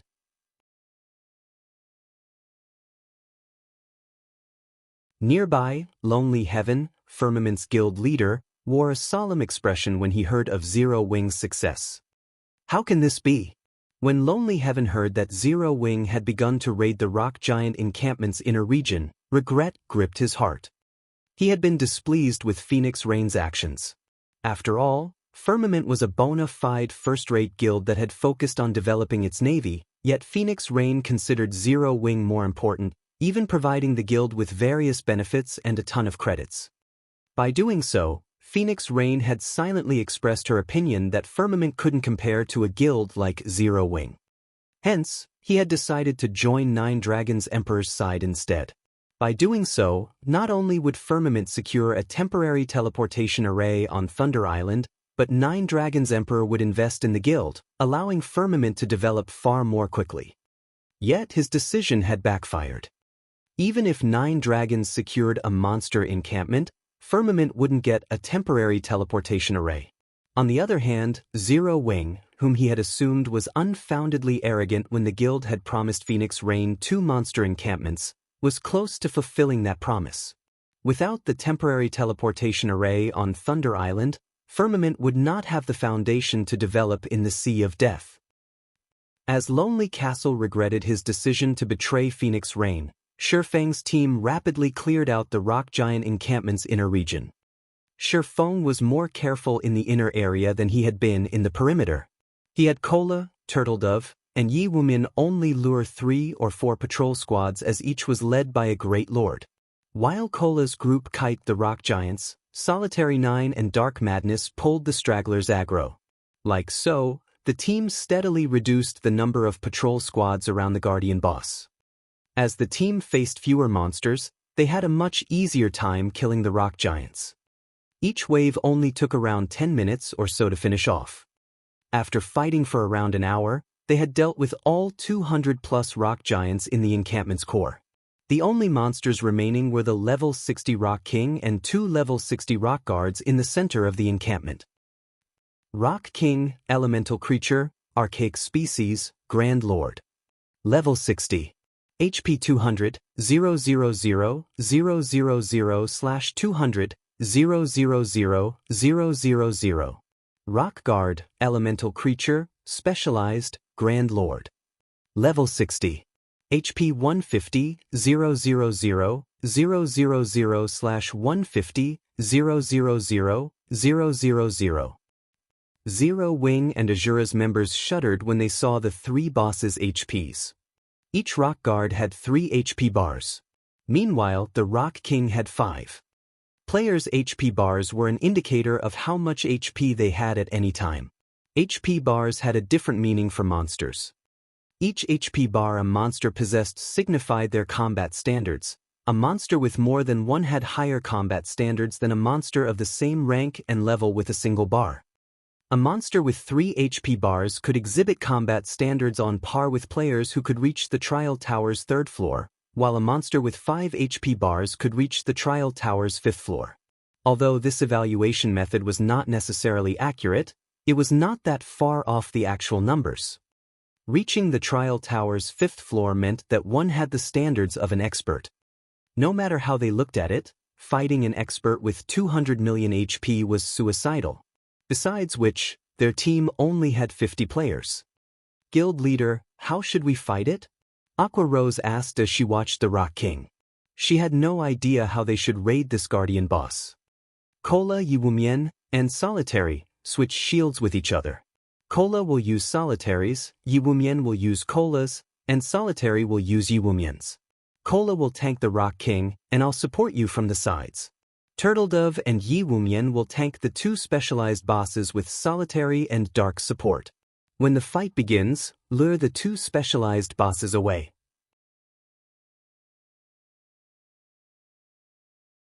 Everyone else, focus your attacks on the Rock King.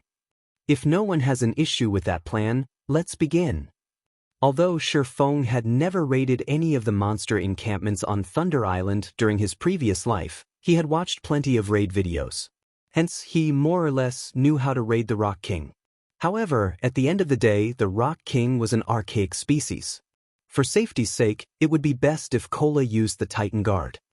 Switch shields. Cola was confused. He currently had the epic-ranked Dragon Scale shield equipped, yet Feng wanted him to use Solitary 9's shield.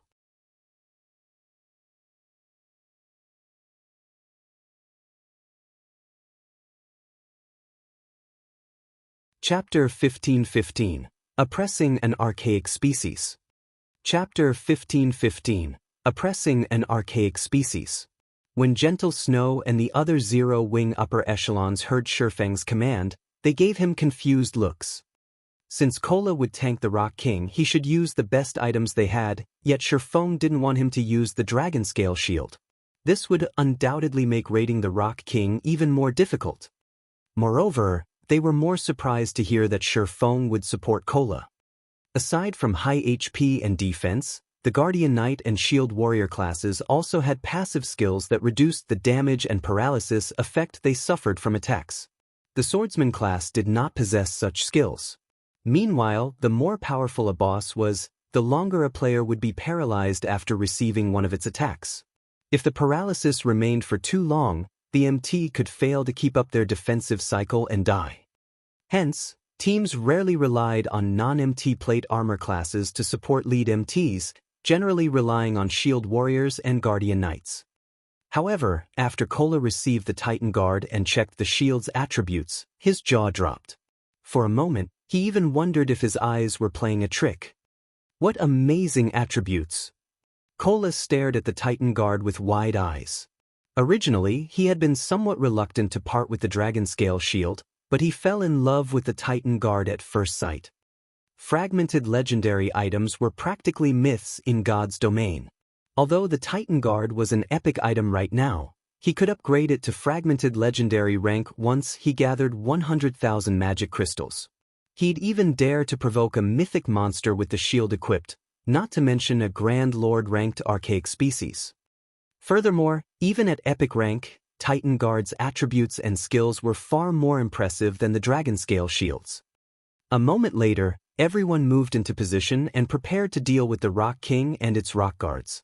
Even from over 100 yards away, the team members could feel the Rock King's terrifying aura. Their breath quickened. This was especially true for the melee players. The Rock King's massive frame, 30 meters tall, loomed like a tall building. They did not doubt that they could die instantly should they fail to cope with its attacks appropriately. Start the raid. Feng shouted once everyone was ready. With Feng's command, Cola, Turtledove, and Yi Wumian exploded into action, charging at the level 60 Rock King and Rock Guards separately. The moment the MTs were within the monster's 100-yard perception range, the three bosses, which stood at the altar in the center of the encampment, opened their crimson eyes. The instant the three bosses opened their eyes, Feng activated Thunder Domain to suppress the rock giants. However, the ability wasn't as effective, only suppressing the Rock King and Rock Guard's basic attributes by 20%. Even after Thunder Domain activated, the Rock King had 180 million HP. Thunder Domain's suppression enraged the Rock King. The Guardian boss bellowed and flexed its arms. It then slammed its fists against the ground. Boom! Upon impact, the ground shattered and a powerful shockwave radiated away from the Rock King. Like a tidal wave, the ground around the Rock King rose over 10 meters high as it surged towards Cola and the others. The Earth Tsumane's length was impossible to avoid. Tier 3 spell, Earth Pulsation. Seeing this, the MT trio did not dare to be careless as they immediately activated their life-saving skills. Protection Blessing. Shield Wall. The healers on the rear line instantly began to cast magic shields and heal over time spells on the three MTs. Upon colliding with the Rock King's Earth Pulsation, the magic shields protecting Cola and the others shattered, and the three MTs were thrown over a dozen yards backward. When their bodies slammed into the ground, their HPs began to decrease rapidly. Only after falling past the 50% threshold did their HPs stop. Seeing this, Gentle Snow and the others gasped. A single hit had devoured over half of their three MTs' HP. Moreover, this was after they had activated their life-saving skills. Without their life-saving skills, the MT trio would have died.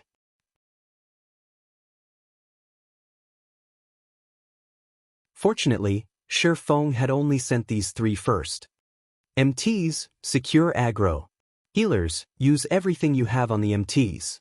Everyone else, only attack after the MTs have the aggro.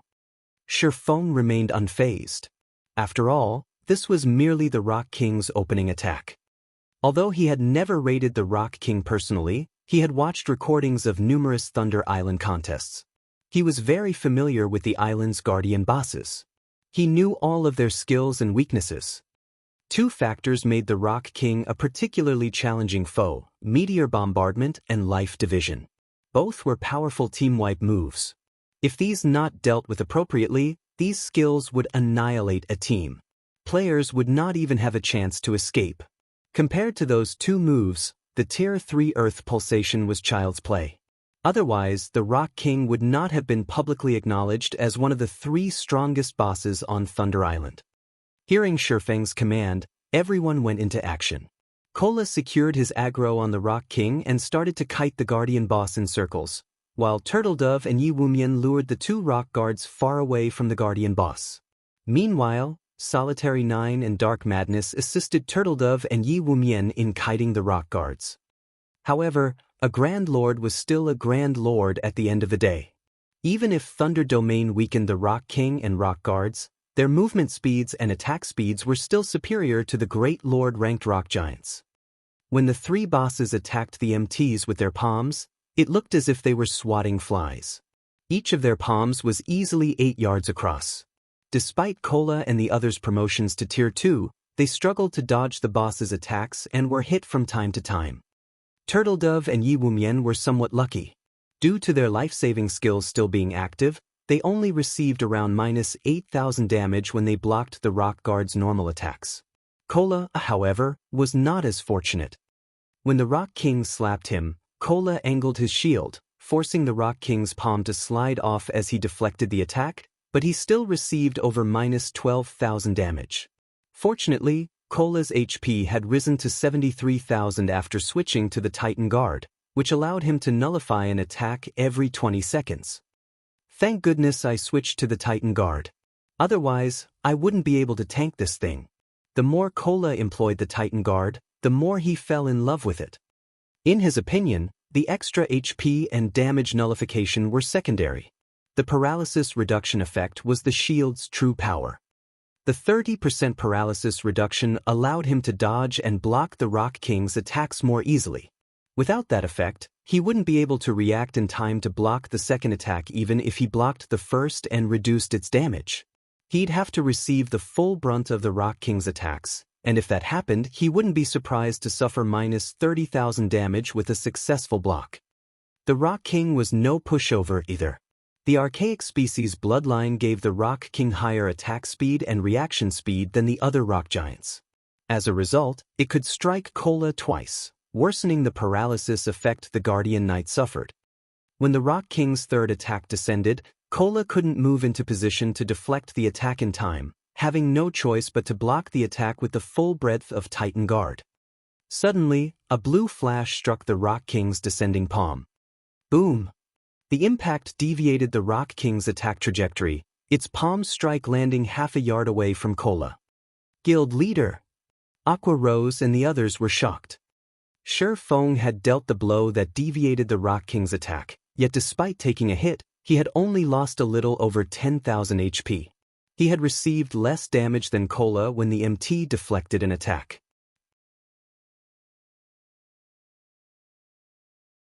The most impressive aspect of the counterattack was that Feng didn't show any signs of suffering paralysis. The sacred sword he wielded only trembled slightly. Players had to rely on their own attributes on Thunder Island, prohibited from using any berserk skills, yet Feng had still accomplished such an astounding feat. That you're tuning in to the Wang Lin's Journey YouTube channel. Don't forget to subscribe and join us on this journey to catch the most captivating stories.